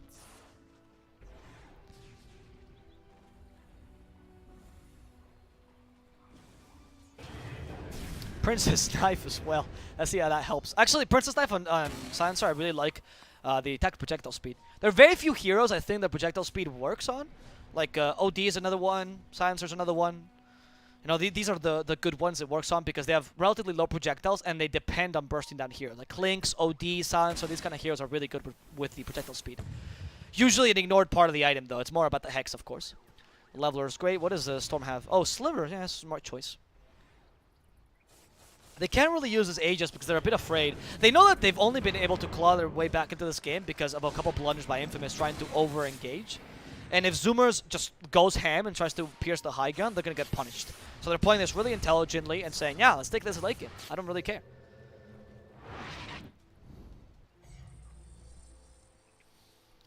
And this is going so late that Rubik has been allowed to go for an axe, dude. He went for all these items to save himself. He's like, guys, can I actually build an item for myself? Oh my goodness. Husky thinks he can go for a BKB. Husky's level 23.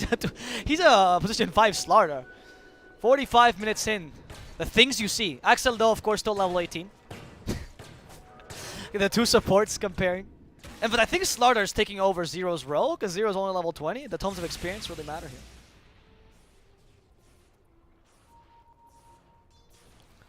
I don't know what Pakas can do to make himself more useful this game, honestly. Usually when I see the matches between Spectre versus PL, I usually try to ignore the Spectre and go forward. Oh, okay, come on, guys. Alright. We're starting to see shenanigans like these. Gunner's like, nah. No cigar for you, dude. I'm not letting you do this kind of stupid tricks. Not only to push the lane, but also to pretend like it's the real one. Come on. But, I don't know what... I think Pakas... Yeah, the Silver Edge is a good idea.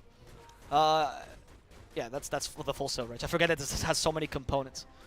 But you need to kill the backlines a bit more effectively. The thing is, the backline for Infamous is so much more important than the backline for Zoomers. Because if they both kill each other's backlines, and it's only Spectre versus PL, Spectre will win at this rate. That's not a good position to be in SPL.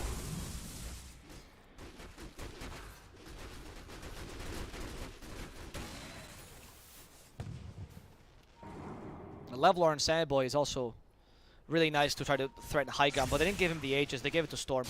You know, usually late game I'm not the biggest supporter of Storm Aegis all the time, but since he has BKB it makes sense, right? Because you can always BKB and just ball lightning away.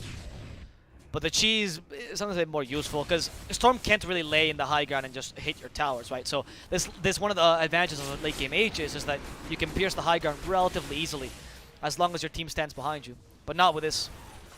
Not if you give it to the Storm. Okay, now at 70k difference, this starts to be a bit more impactful. Though again, even if it was 5k difference, 4 Zoomers would still be winning this game just because of the matchup. Mr. Jeans has a simulate talent. He's like, hey, look guys, I have stuns now. But what was that? No! Papita, no! That is what you did last time as well. He thinks he can kill Sandboy. Can he though? Papita's trying to position himself. Zero from behind, stopping the true carry. Sandboy's here too, and Papita dies again! The Potato Hunters are at it! Gunner can get away! He has the BKB! They just need to deal with Pakas now! They lost the damage! Ocean miscalculating that BKE that Pakas has.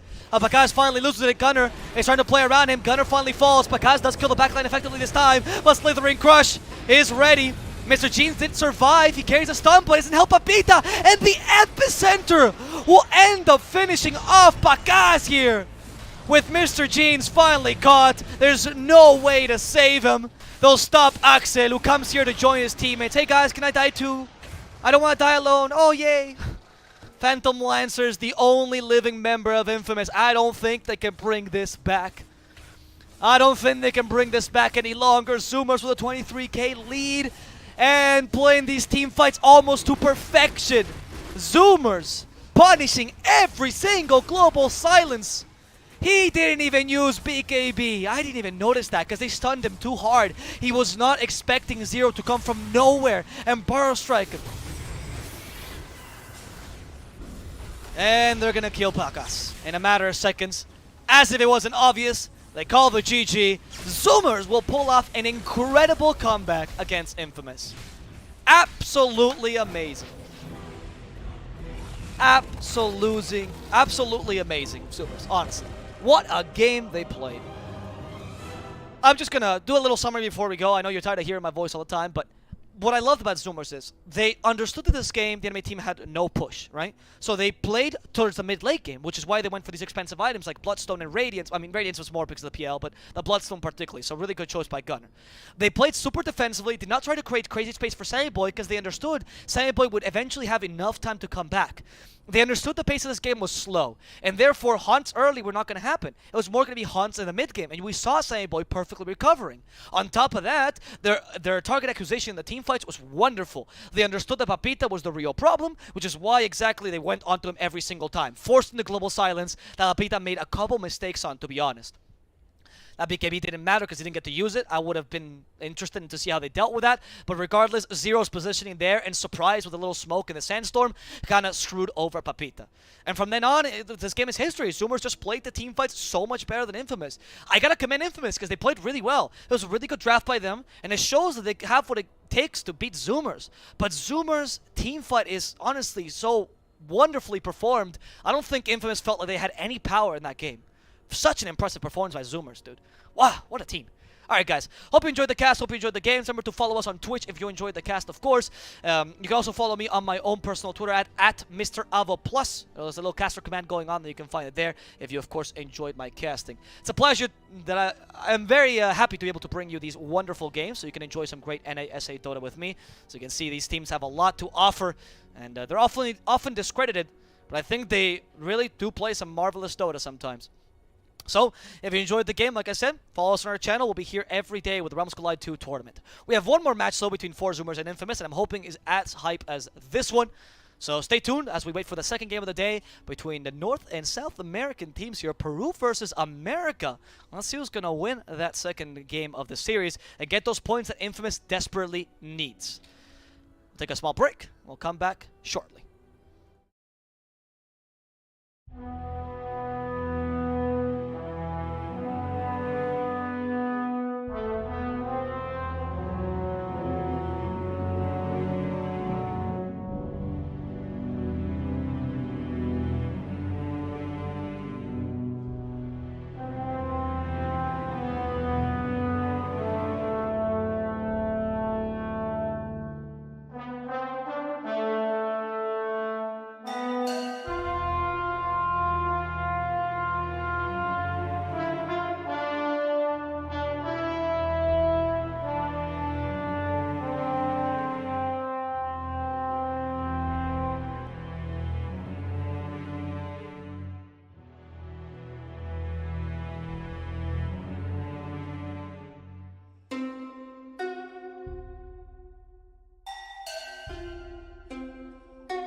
Hello, and welcome back for the last time to The Voice of the Realm, your nightly podcast that brings you the best NASA Dota we can muster. And oh boy, what a game do I have for you guys today. And I know it's still Infamous versus 4 Zoomers, but I took a peek at the draft. I cheated. I apologize. I'm just gonna not say anything and show you guys the draft so you'll understand immediately what I'm trying to say. This time we do have a camera drafting, so you can watch our nice studio. Thank you, Seek and Strike. This is all his performance, by the way. These are all his, partially everyone's albums. Beautiful Run the Jewels album. All edited by Seek and Strike to make him kind of Dota-like. So give him out, giving a shout out to our beautiful producer. All right, just witness this. Witness this. I mean, I don't know if I should call it cheese or Magnus Techies is the start by Zoomers. Magnus Techies. And you'd be like, well, I mean, have we seen this before? Yes, we have. We have seen it once before. It was particularly against Team Brazil they played this matchup against. And it was absolutely hilarious. Like, genuinely, it was such an entertaining, crazy game. They even picked a coddle afterwards. And all they did the whole game was push people into mines. And I know that Techies is often a hated hero, and I get it. You know, I don't like playing against the Techies either. Though, if I have to choose between playing against the Techies and playing with a Pudge support, I'll take Techies any day, if I'm honest with you. But Pudge makes me cry blood. But the Techies in competitive is kind of decent, right? If you actually watch some good Techies, like Tio Licor or W Zayats, Zayats from, I think it's 900 now, the old VP, what they usually tend to do is that they establish a really good map control in general, right? They have really good damage in the lane. He's the only hero right now in Dota that can still deny himself, so he offers a lot of damage in that sense, right? Because you just kill yourself literally by blast offing. And then you establish a lot of map control by setting up your mines everywhere, right? It's actually quite annoying to deal against Techies in competitive. You usually pick him in more late game oriented drafts because obviously he elongates the game. He's not very good in team fights, but you can make up for this by having a really farmed carry. And with enough items, a Techies can actually join in team fights. He does bring a root, he brings a fair amount of damage. You just need like a Yule Scepter, 4-staff, stuff like that to actually make him useful. Not too bad a hero. I'm kind of surprised by the draft by Zoomers, though. The Magnus makes perfect sense because you usually combine it with a carry to farm the whole map. And since Techies provides you a lot of map control, it's absolutely perfect, right? Because the Empower is best utilized when you have a lot of creep camps to farm. Of course, you can't really do that if you literally don't have map control. But Techies provides that for you. Great. Bloodlust is fantastic as well because it boosts up your carry. Because usually Techies lineups are oriented around the carry. And then finally, the Viper. Viper I'm interested in. I'm actually kind of surprised they picked up a Viper like this because he tends to be an early game kind of snowballing hero. Not the kind of hero you usually play with a Techies or a Magnus. It seems to be a Viper off lane though because I think Magnus is going to be played by Gunner. And I think the idea here is more on the canceling the enemy carry. Because if Infamous were to pick a really fast carry, they could try to just out-tempo you before Techies can lay down his mines. And then you're playing 4 versus 5 without any map control. So literally just playing 4 versus 5. It was pretty awful for 4 Zoomers. So I think that this is a good play by Zoomers. The Viper offlane has seen a bit of play these last few days. And they pick up a Morphling to deal with it. Not bad. Most ranged carries will deal with Viper to some degree. What's nice about Morphling is that his laning phase doesn't really matter. He's a jungling carry, as people say. So Sven, Terrorblade, Morphling are jungling carries because they're carries that even if you lose the lane, you recover in jungle. The opposite would be something like Chaos Knight, right? Where, yeah, he can recover jungle, but Chaos Knight recovering is already you losing the game. Morphling is very good at doing that because you could just go Morbid Mask and just farm jungle easily. And his tempo is not that bad. You go for like an E-Blade relatively early and you can actually kill people relatively early. When they played against Team Brazil, they opted for the Alchemist, which was a similar idea, but Morphling is a bit more safe going to the late game, right? If you go Alch, it's just a ticking time bomb. You win the early, that's fantastic, but yeah, when you get to the late, you start to suffer. However, with a Morphling, yeah, that's much better. A Morphling works really nicely because even in the late game, you still have an option. So you don't feel the pressure and you can play much more calmly. And Infamous, they have a captain, which is, they actually have 2 captains, Infamous. Fun fact. Axel is the drafting and the tactics captain, and seriously, they told me this. And Papita is the moral captain. Papita is like a Zen guy. You know the kind of guy that you see and he's in the Starbucks and he's writing his novel and he's also a vegan and he tells you about how he did his 5th yoga class this week, right? Imagine that guy was smart. That's Papita, right? That's kind of who he is. He really likes to do all these like exercises to make sure that he stays calm. He's a very good moral coach for his team and he keeps them relaxed. However, it's difficult to keep your team relaxed if you actually have to keep them anxious because your draft has a time limit on it, which is why the Morphling really sets well like I said, playing with Infamous's strengths and weaknesses rather than trying to play around the enemy draft. Something I will always admire about Infamous. Acknowledging your own weaknesses is hard to do. I think in this game, Infamous, it's hard to say if that's Nature's Prophet for Papita, which they do tend to run, or if it's going to be one for Axel, because the Slardar or the Nature's Prophet going to be the 5 here. I'm thinking it's most likely the Slardar, to be honest, and Nature's Prophet probably as the 5, as the 3, sorry. Lina could still be Mr. Jeans, but as Zoomers is doing, they're banning Force just in case, because Lina could easily be as well a position for this game. We're going to see how this works out. Infamous. Okay, Zoomers has the one last ban. It's Earth Spirit. Do you ban a mid laner? Do you ban a 4? Are you trusting this for Jean's Lina? It's one of his favorite heroes, and Lina's a really good matchup against Magnus, so that's why it's not particularly a dangerous pickup here. They do have ways to deal with the Lina, and I've seen 4 Zoomers just run the Magnus mid regardless, but Lina's a decent hero against them. The issue is that Lina wins most of her lanes. No, they even ban an offlaner here. Lina wins most of her lanes, but she doesn't offer pushing power afterwards. If a Leshrac or a Pugna, for example, you cancel Magnus, and then afterwards you just push his tower, and then that actually hurts him. But Lina, she takes much longer to push her tower. You can defend it with supports. It's not as easy. And Magnus can just go jungle, free farm jungle, and recover nicely. So we'll see what Infamous picks as the last pick. Actually, I'm uncertain, honestly. I personally do like the Lina mid regardless, because Mr. Jean's pick. Yeah, they go for a 4. Okay, Earthshaker. Interesting choice to go an Earthshaker. I mean, they're really styling themselves so that if they have to go late game, they're going to be fine. The Earthshaker's decent because they acknowledge that Techies is not the strongest laner. You depend only on Blastoff, which is obviously not that great. So you can pick up an equally weak laner as your 4. And Earthshaker carries a lot of kill potential. He can kill the Magnus, and it's a good way to utilize the Lina. Because the best way to utilize a 1 lane by Lina is, of course, to go around ganking. Oh my goodness, we're so... This is the nastiest draft I have ever seen. This is so much. Like, if you ask the average Dota player what heroes he thinks he doesn't want to play against, you have 3 out of 5 in this lineup. My goodness. Zoomers is just here to make you cry. Oh, wow. I think the Arc Warden's it's a really good pick. Saw it against Morphling because you have the highest strength gain of any agility carry. So you usually tank his shotgun.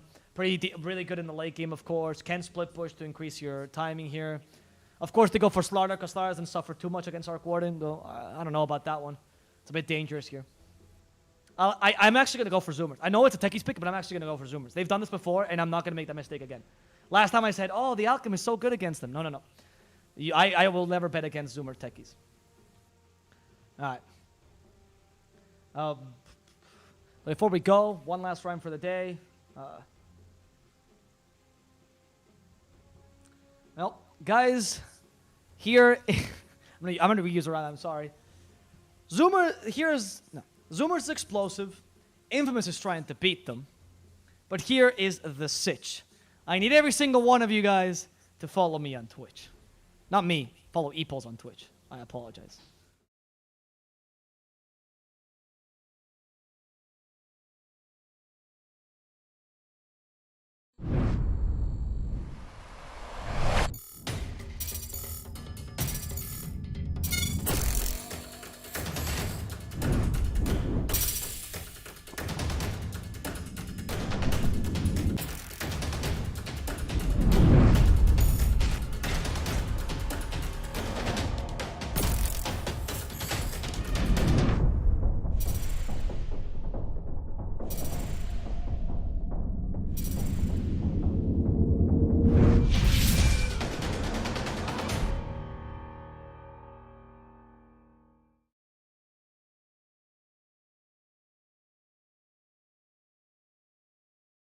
Hello and welcome back. Welcome back. Apologies for the awful rhyme, but I hope you guys followed us on Twitch just the same.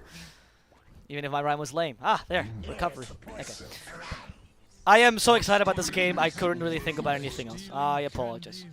This is gonna be so... you can't help but love teams that do these kind of builds, right? Or they try these kind of things. You can't help but love these kind of teams, right? Zoomers... It's so obvious they like Dota. It's so obvious they love Dota and they have a passion for this game. It's a pleasure to watch this team. That's why I don't like, I know a lot of people follow other regions, of course, and They tend to discredit the NASA region, but you really can't discredit. I understand that you can discredit the overall team level. You might not think they're the best teams in the world, but watch a game like Zoomers. You can't tell me this is not going to be entertaining, dude. You have an Arc Ward and Techie's Magnus game. I mean, come on. They didn't pick a Coddle this time, so thank God for that.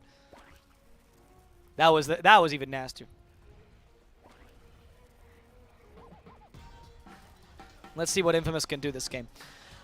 The only thing that really worries me is this top lane, if I'm honest with you. Earthshaker is not a good lane support, like I mentioned. He's more of a kill potential hero, so he does offer a lot of kill potential, like I mentioned, especially ganking to the mid lane. Good, the stuns are very useful in that sense, but you don't offer harassment in lane.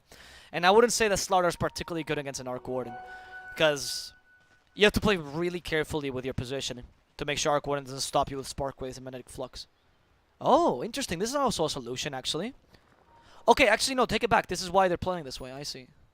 He's actually going to tri-lane with him? No, you can't leave the Morphling bot. Never mind. No, that's stupid. I was excited because I thought... I mean, Axel could really help out with this because if you give the Treants to Slardar, then you don't get the Flux, of course. So it's a really good idea. And Nature's Prophet is pretty decent at dealing with Arc Warden. But no, you can't really leave Morphling alone down bottom. Typical technique by Viper. If you ever wonder why Viper... There's no blast off. Look at that. Immediately Ocean. All you have to do is blast yourself off and deny yourself eventually. Right, so the reason why Viper always go to Nether Toxin level 1 is that the idea is you Nether Toxin level 1. Ideally, you get solo experience, mostly in the lane. And then you push the lane as much as possible. By the way, this is not Viper. This is a turtle, dude. What is this? Glance value? Okay. Anyway. The Nether Toxin pushes the lane as much as possible. You ideally get 1 or 2 lanes. This time they messed up a bit with the denies and the XP share, but it's fine. And once you get level 2, you start harassing under the tower with poison attack. So all you want to do is push the lane as much as possible with Nether Toxin at level 1. It's very common to see this in the mid lane. Less common to see this in the off lane, but still viable. In the mid lane, I'm kind of worried for Gunner. This is a really tough lane. And Mr. Jeans has a lot of weight on his shoulders this game. Oh my god, they're going to kill the Viper with a blast off! Ocean! Yeah, your tag might say you're kawaii, but you're kawaii, my friend. Very, very scary. Axel is the only surviving member of the explosion. He has PTSD now, seeing his friend blow up in front of him. And Bakas needs to hit that level 3 to deal with the Techies. Actually, Techies is really good against the Morphling. I never really considered it, but yeah. Of course, the MP will help out a lot against this.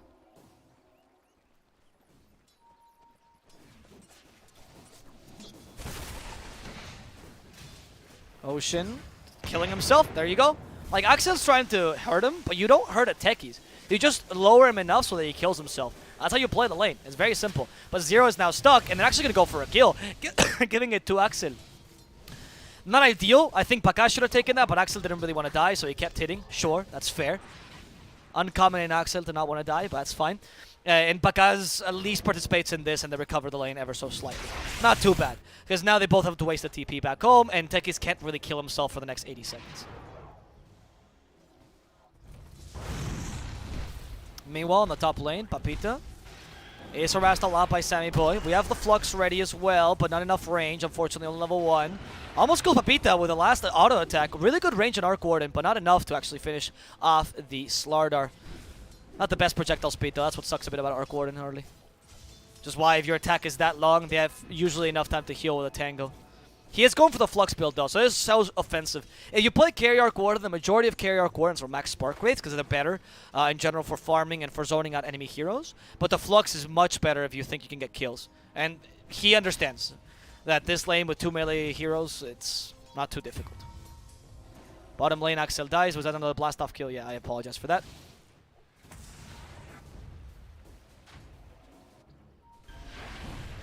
In the middle lane, Mr. Jeans is actually not that far ahead of Magnus, considering how bad this lane matchup is. Gunner misses that shockwave completely. No points in Empower just yet. Oh, I guess, yeah, you're totally right. I realized that there's nothing for Empower. Ogre Magi in the top lane will fall here to Papita. The last bash will kill Husky. And Zoomers got a bit overconfident in this top lane. Putting Husky that far ahead, losing his life to a Slardar, giving some recovery gold to Papita. The lanes are going much more Infamous favor than we're hoping for. Gunner, though, in the middle lane, hoping to kill Mr. Jeans. Light Strike Array. He has the Fairy Fire. Oh, there's a regen rune. Gunner's like immediately out of here because he knows what Mr. Jeans is going to do. The blast off stops the regen, though, and Ocean literally died for this. Gunner will have to survive. Okay, I guess not. He gets stuck by the fissure. He actually was too fat to make it through. Had the Quelling Blade, but it didn't really make much sense because he was just too fat. He didn't really realize why his model was not going through that fissure. It didn't really block him, but the Dragon Slave was enough to finish him off. Ocean died for nothing.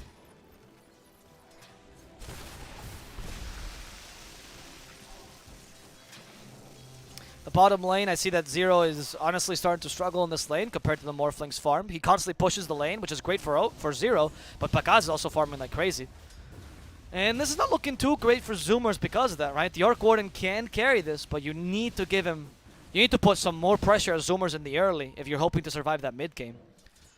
I would say that Infamous with an NP and a Morphling, they have a decent amount of push.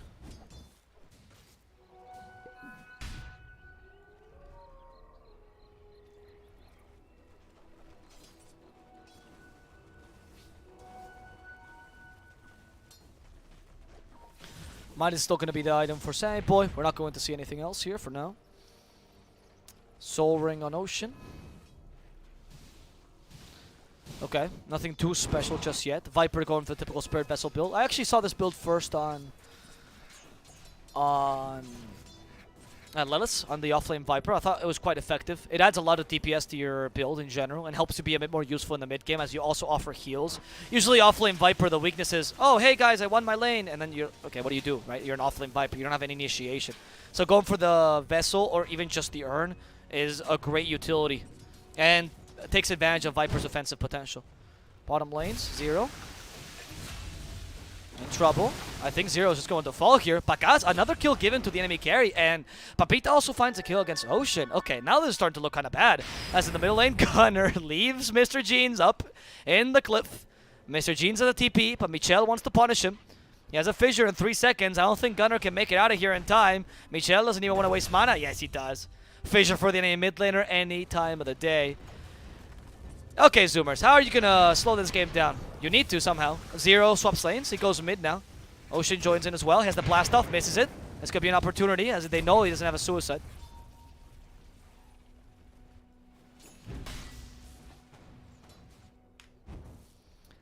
I mean, 1k difference right now is not good for a slow matchup like Zoomers. They need more time, especially for an Arc Warden. I think Arc Warden can still take advantage, though, of that level 6 peak. It's quite important.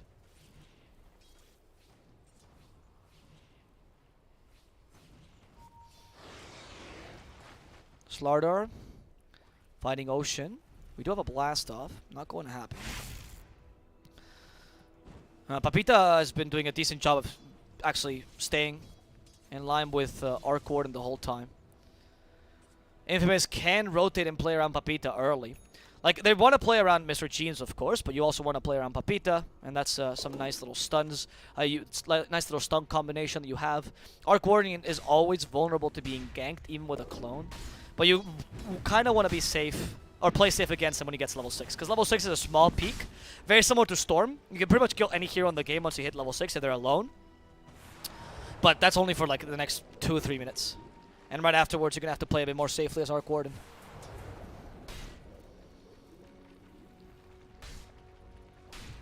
Mr. Jeans is now joining. Yeah, like I said, they're playing around Papita. Very smart. They have the double stuns. And Silent Boy is a good kill to have unless they're protecting him like this, because he does.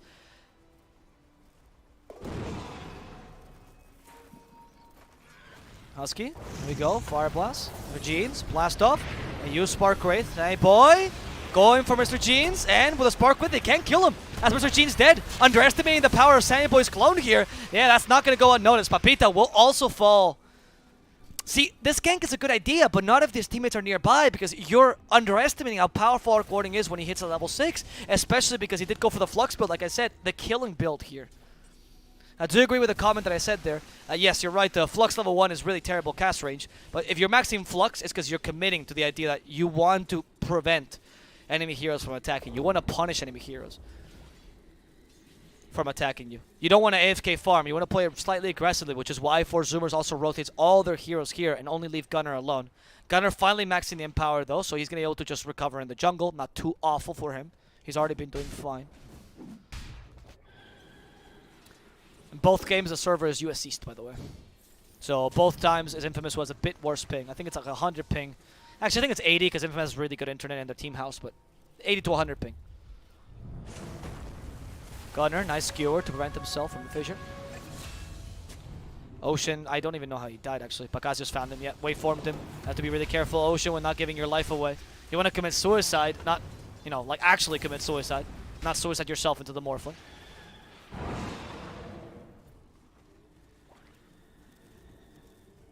2k lead still for Infamous. Pakaz is farming the enemy triangle, though this is looking good for them. As far as they're concerned, the game plan is working. Slaughter is not cancelled. Pakaz is farming aggressively to make sure he opens up the map. Techie has not been able to lay down mines to get control of the map. And Mr. Jeans is going around with Michel or sometimes the Slaughter to get kills. Let's see if Sammy Boy is the target. We do have a fissure ready. There we go. Light Strike Array. Laguna Blade is available. And that's the kind of kill you were looking for. When enemy team is... You know where the enemy team is. They're accounted for because you actually saw them rotate earlier. So you saw these guys on the ward. Oh, no, you don't actually have a ward here. But you did see the Viper, though, pushing the lane. You saw Ogre Magi nearby. You don't know where the Techies is. Who cares? And Mangus is clearly farming jungle. That's when you go in. That's when you get the quick kill. And you even take a tower in the process. And this now reduces the map for 4 Zoomers. Infamous is playing this correctly. They know how to play the early game drafts, though. The question is, can they play the late game? Because that's usually been their Achilles heel.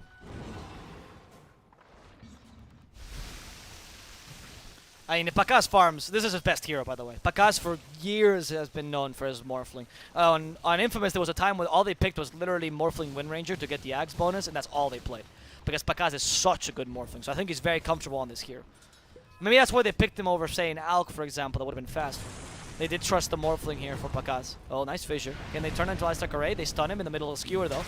Stun does not cancel Skewer once you've casted it. The mines to make sure the Treants can't get in and give vision. That's how Protekies play, right? It seems like, oh, mine wasted for Treants? Waste, right? No. The mine is here to make sure they don't get vision so that it can't take your tower. Techies is here to secure towers and make sure you contain the map. So, of course, Treants going around here and getting vision not only pushes the tower, but also allows the Infamous team to play a bit more aggressively.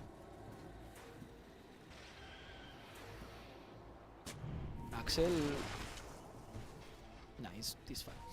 I thought Axel somehow goes a bit aggressively. You're wondering, is Axel baiting or is he feeding? And you never really truly know the answer to that question. This time, yeah, see, is he baiting or is he feeding? He's going in for sure. 4 Zoomers know about this though. Papita behind him, the skewer him right into the tower. RP with the blast off. Ocean just wants to get away before Pakaz kills him. Pakaz is going in deep. Pita's already dead. And Pakaz just can't get the kill on Ocean. In fact, he's just been jebaited by Axel himself. But it wasn't Zoomers that got jebaited. It was Infamous themselves thinking that they could win this. The clone's still a bit too powerful. They have Flux in 4 seconds of the clone. Not going to matter. They do hit Axel though with 1 poison attack. Will that be sufficient? Yeah, they're going to let him go. Unfortunately, going up to the enemy high ground without knowing where Mr. Jeans is a bit too dangerous, and you know this early game has to be very precise for you. Still, they're staving off Infamous's aggression, and they're playing well around the techies and in general containing their towers and their space. Pakaz is still farming, not much you can do about that, but so is Sammy Boy because he has double Midas anyway. He's always going to farm.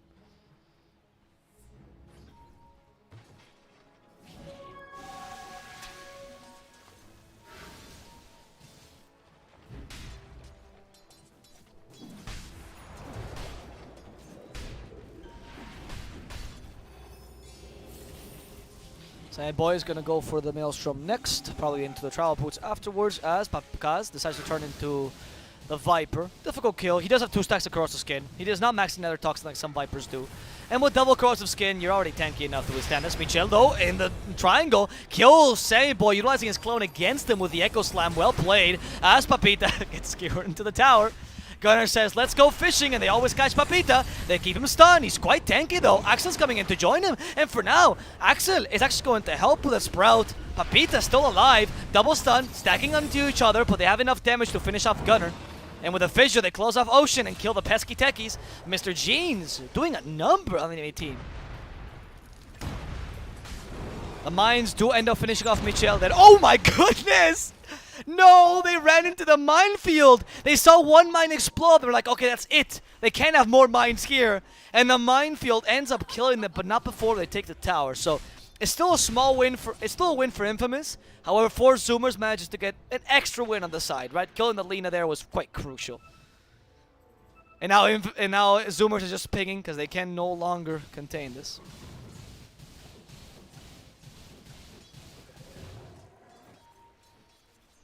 He played his first item on Morphling, very typical when you play the Morphling a bit faster. In this game, certainly that is the case.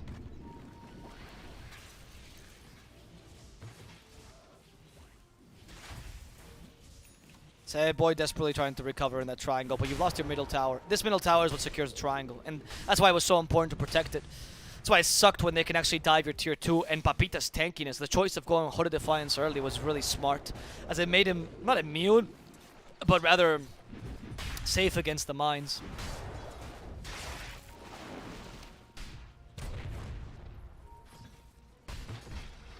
Not much that Techies can really do this game right now with the towers lost. All you can do is mine around the triangle, yep, to keep that presence up. It's okay, like this is not the worst case scenario, but you don't have the tower control that you want to have. And you're going to struggle to find farm for Gunner on top of the Arc Warden, because you need to put all the farm on Sammy Boy this game.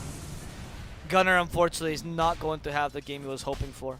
And there's not much use for this Empower this game, unfortunately. Not only is Empower useless, well, not useless, but not great on ranged carries, but it's also not great when you give it to a ranged carry like Arc Warden, because he has a really low stat gain for agility. Well, actually not that bad, 2.5 is okay, but not the highest for an agility carry.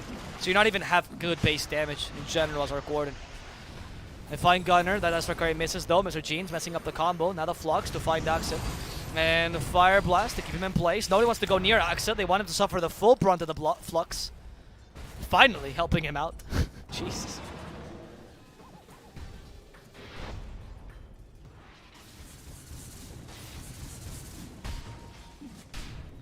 BKB has the next item for Gunner. I like that, to be honest. Pretty good idea. You need some point of inflection to be able to fight this early. Because Infamous, oh, there they go with the Echo Slam. They catch Gunner, Lester Correa, they keep him stunned, Laguna Blade to finish him off. Husky is like, I can't go back here. The Fissure's blocking my way, and the mines are there, but they don't seem to care, just walking right through it. Husky is going to be Adaptive Strike. Then, with the help of the Magnetic Field, almost survives this, but just gives him a couple extra seconds. Mr. Jeans is getting finished off by Sammy Boy, who's already dealing a lot of damage. Morph messes up with the Attribute Shift, and Sammy Boy is going to kill him. They have a Flux for the next one. Pakaz comes back in. Wrath of Nature ends up finishing off Ocean. And Axel, really effective with the Wrath of Nature, keeping it towards the end, surprising with the last bout of damage. Pakaz, thank God, survives and was using the H's aggressively. Okay, Skewer. Is that going to be enough for Pakaz? He does have the waveform. Wow. He been Adaptive Strikes in the waveform. This guy is efficient even when he escapes, dude. Watching Pakaz Morphling is learning so much.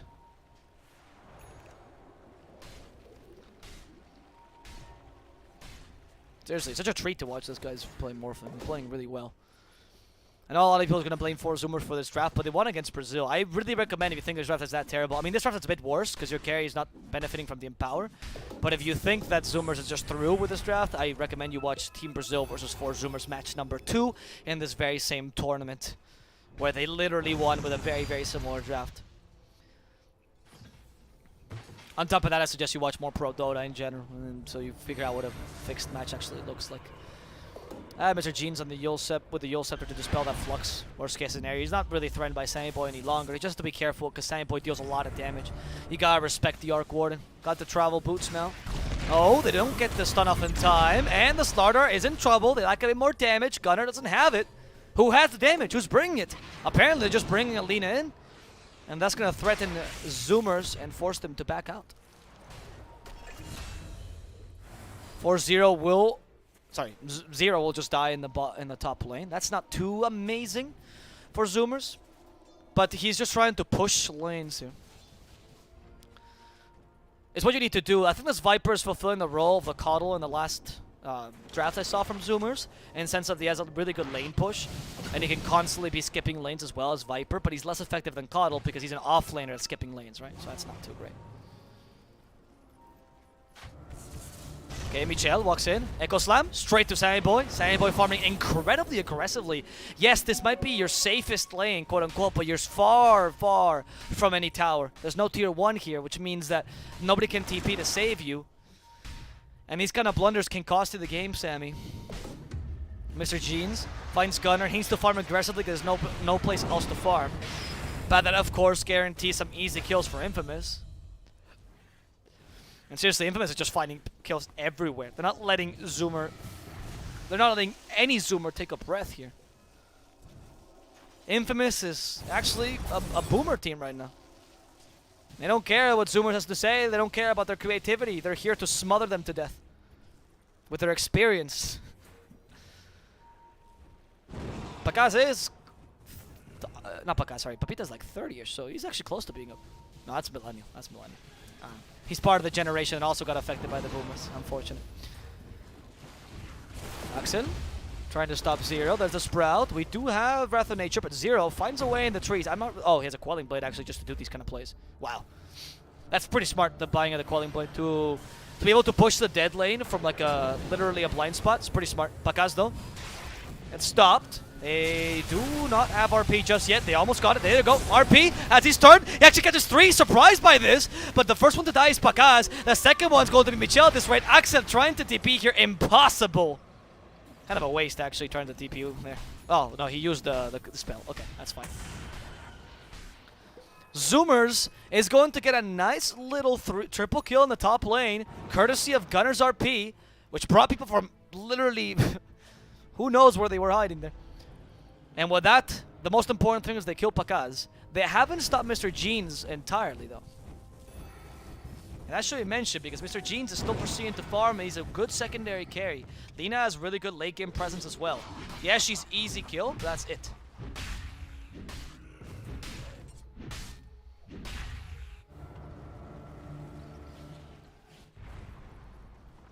I almost have Ags and Ocean.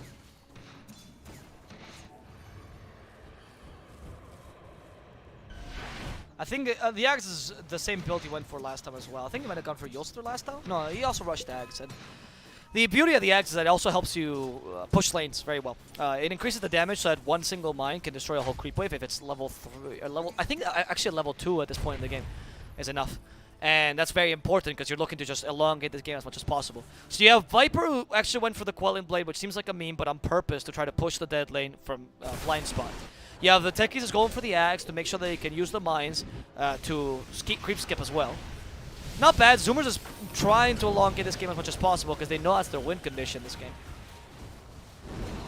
But Infamous has pushed out one and the first of the tier 2s. That's the first of the outer towers as well as kind of protecting the throne. Once you push all tier 2s, that's the best way to play against the Techies, by the way, and against an Arc Warden. You push all tier 2s and you try to push 2 lanes at once.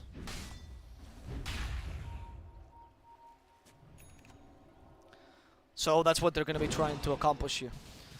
If you do that, that way Techies can only really mine 1-2 lanes realistically if you're really the best miner in the world. And the Arc Warden can only use the magnetic field on 1 realistically, right? Because it doesn't last that long. The silence on Morphling is good because he doesn't have to reshift in time. Now, finally back. Oh, the RP surprised them! Another Gunner play! And that's going to be enough to kill Pacaz with the blast off! Good part of them as Michel also falls. There's only a Slardar left here. Where's Mr. Jeans? Didn't even want to engage here. Gunner's dealing way too much damage with that Bloodlust.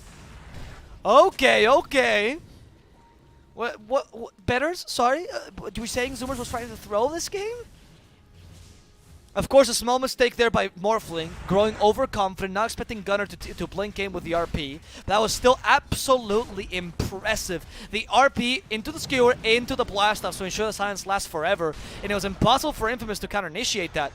Mr. Jeans again, though, not with their team, instead finding a kill on Ocean. Not the best of kills, especially if he dies for it. Gunner's here.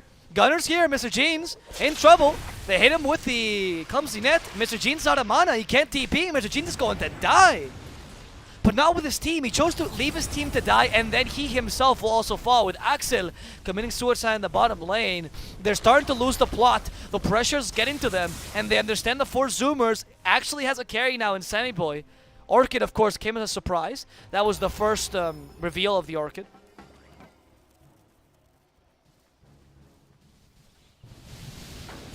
But, oh, the silence again because of the Morphling trying to go in aggressively. Instead, he gets punished by Sammy Boy a second time. Pacaz was not expecting Sammy to be next to the clone.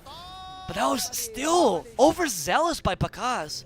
Expecting that he could just kill the clone and get away with it when Sammy Boy had been there literally 10 seconds before. Assuming he's going to leave that early is a bit hasty. And you can start to notice this, right, guys? You can see it. The psychological pressure building up for Infamous, acknowledging they can't really push because there's a terrorist on the enemy team. And on top of that, you can't really get kills easily because Gunner's constantly counter-initiating you.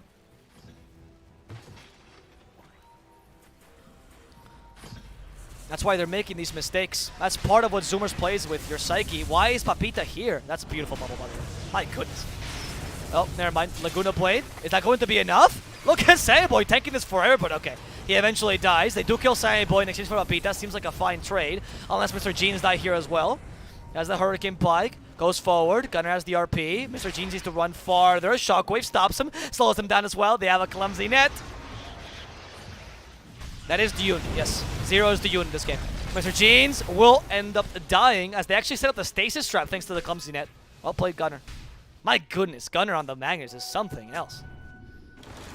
But yeah, 0 is Du. Yeah. Or Dune. I'm not sure the sure to pronounce it. Dune? That is the same person. So go give him a follow on Twitter. 0 Dota. Oh, Husky is going to be bursted, but is only a support. Now he does have to reshift in time. I think this Morphling is learning to play a bit more safe this game. Because you have to. Find Ocean. Almost burst him, but Pakas needed a bit more agility. That's why Pakas starts to play as efficiently as possible. But Techies really invalidates your efficiency. Because every time Pakas plays efficiently, they just destroy him. With a surprise silence, with a Techies mines, with Ogre Magi just coming from nowhere and getting the Fire Blast off. I love the choice of Lads this game as well. Remember, that gives equal lifesteal now to melee and ranged heroes, so it's great for Arc Warden and also helps his clone. And Arc Warden is not a hero that likes to go for sustainability. Yes, we'll see some Arc Wardens going for Satanic, but Sandboy, yeah, he's a next level Arc Warden. You don't want to go for Satanic on this hero. You much rather go for more stuns. You know, things like Hex, for example, are very useful on him. Just pure damage, like for example, Butterfly is also great. But Satanic feels bad on this hero because he already gets more strength and agility. So you don't really want to get these tanky items. Really, you rather get something like Scotty than Satanic. So Vlad's helps you a lot in the early sustainability. Late game, sure, go Satanic. But early mid game, you rather go for more damage. And that's why the Vlad is so useful this game. Of course, also helps Gunner, who is going to have Zag soon. And with the Zags on Gunner, you're going to see the Techies Fest. You're going to see Skewer into Skewer into Skewer into the mines. We saw this last game. It's absolutely insane.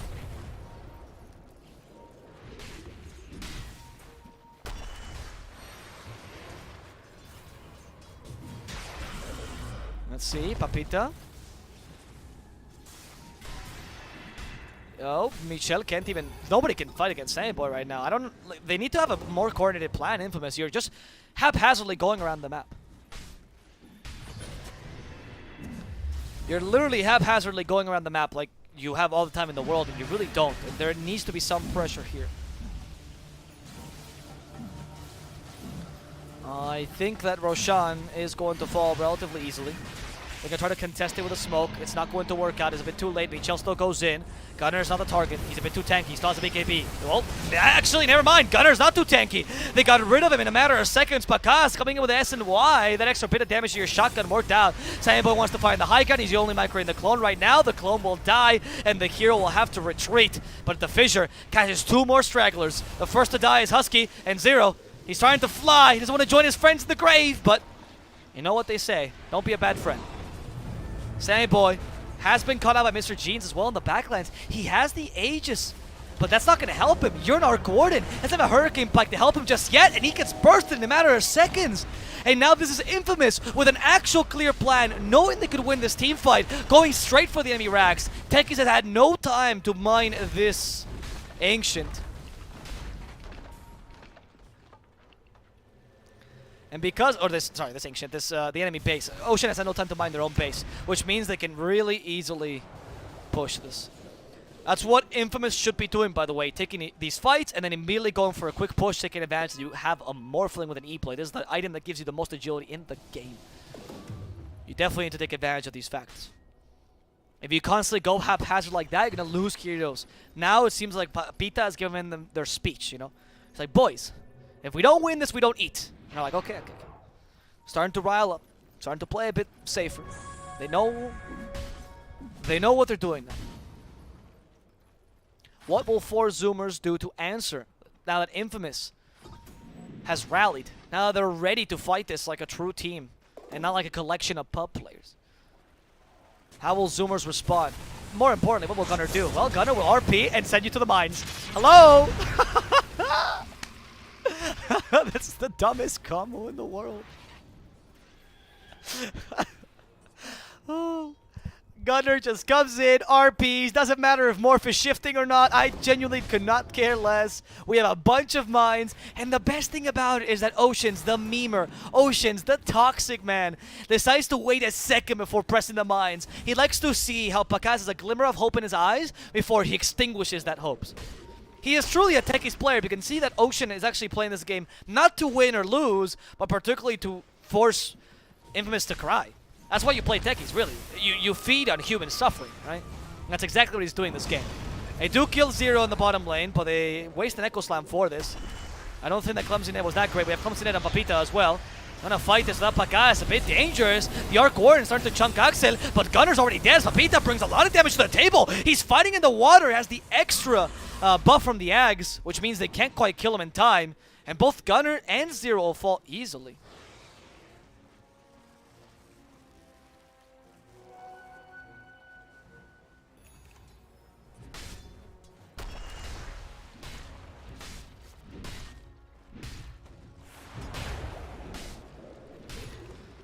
I don't know who is winning this game. I think it's Infamous now, if I'm honest with you, but it's hard to tell because of a techies game for Zoomers. And we're starting Ocean with the little minefield. We're starting to set up some mines here. It's mostly in the... Oh, actually, where is he setting up the mines? It's behind the tier 2 tower. So he's now setting up mines just for Skewer. Literally. You can tell.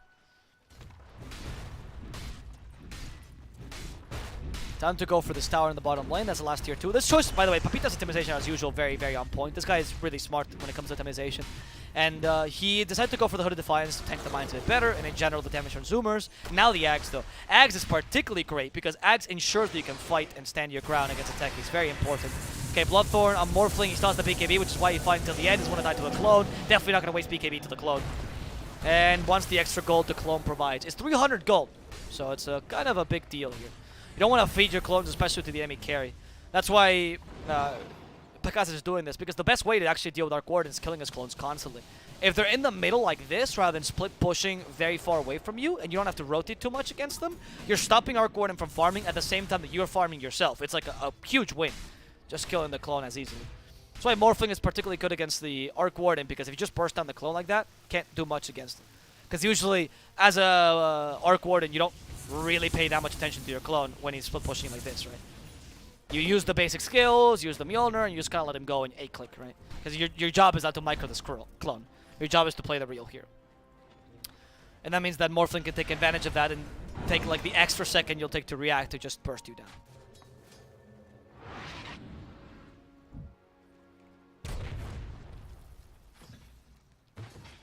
Jeez. Stop spoiling, guys.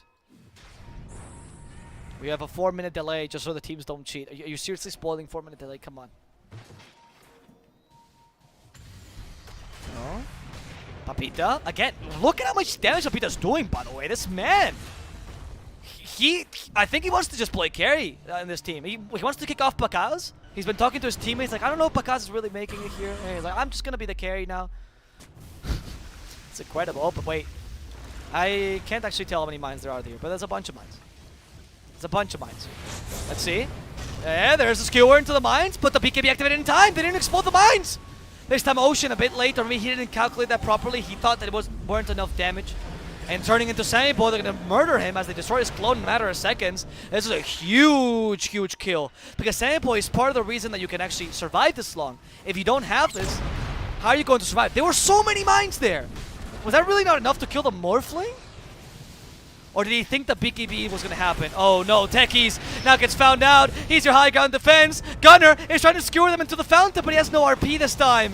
And Gunner will just die. Techies has been E-bladed. Pakaz is back on track. He stole the Arc Warden and he's done. Pakaz is literally saying, get me out. Get me out of this game. Let's just finish. The GG is called. For Zoomers understands there's no way they can bring this back. And Infamous, they do better than Team Brazil, and they managed to win against 4 Zoomers with a Techies Magnus combination. there were some glimmers of hope there for Zoomers, but that last play was just not ideal. Trying to skewer them into the mines, not setting mines anywhere around was not the right play here for Zoomers, because that didn't allow them to elongate the game. Losing the Arc Warden because he was so advanced, you know, getting so cocky from Arc Warden, not ideal for Zoomers. I think they played this a bit too hastily, and they couldn't get to the late game as easily. On the other hand, on the Infamous side, they played this absolutely wonderfully. Pakaz understood how to use his power spikes well. He played extra aggressive because he understood that even if he died, it was okay. You also had Slardar, who went for that Aghanims this game to make sure that they could stand their ground and to make sure that he alone could just catch heroes, which was very valuable because it really shortened Zoomer's map despite the existence of techies. And in the end, Zoomers just went a bit too much into the meme and the cheese and the skewer into the mines, and not so much into the actual game like they did against Team Brazil. So, congratulations to Infamous for getting this one victory. Very important for them, as they need any point that they can muster to make it into the group stages. Fortunately, this will be the last game of the day. I have thoroughly enjoyed these games. I hope you guys enjoyed them with me. I think this Dota can offer some, I mean, from goofy drafts to hype games, today we've had some really, really decent performances. If you want to join us for the rest of the days, I recommend you follow us on Twitch, as we'll be here for every single Realms Collide game. I have literally casted every single game in this tournament, either in English or Spanish, so it's always a pleasure to join you guys for some more NASA Dota. Tomorrow, we'll start the day at wait 1 second. At 3 p.m. EST, if you live in America. That is also las 3 de la tarde, hora Peru. It'll be 9 p.m. European time, 8 p.m. if you're from the UK, 10 p.m. if you're from Russia.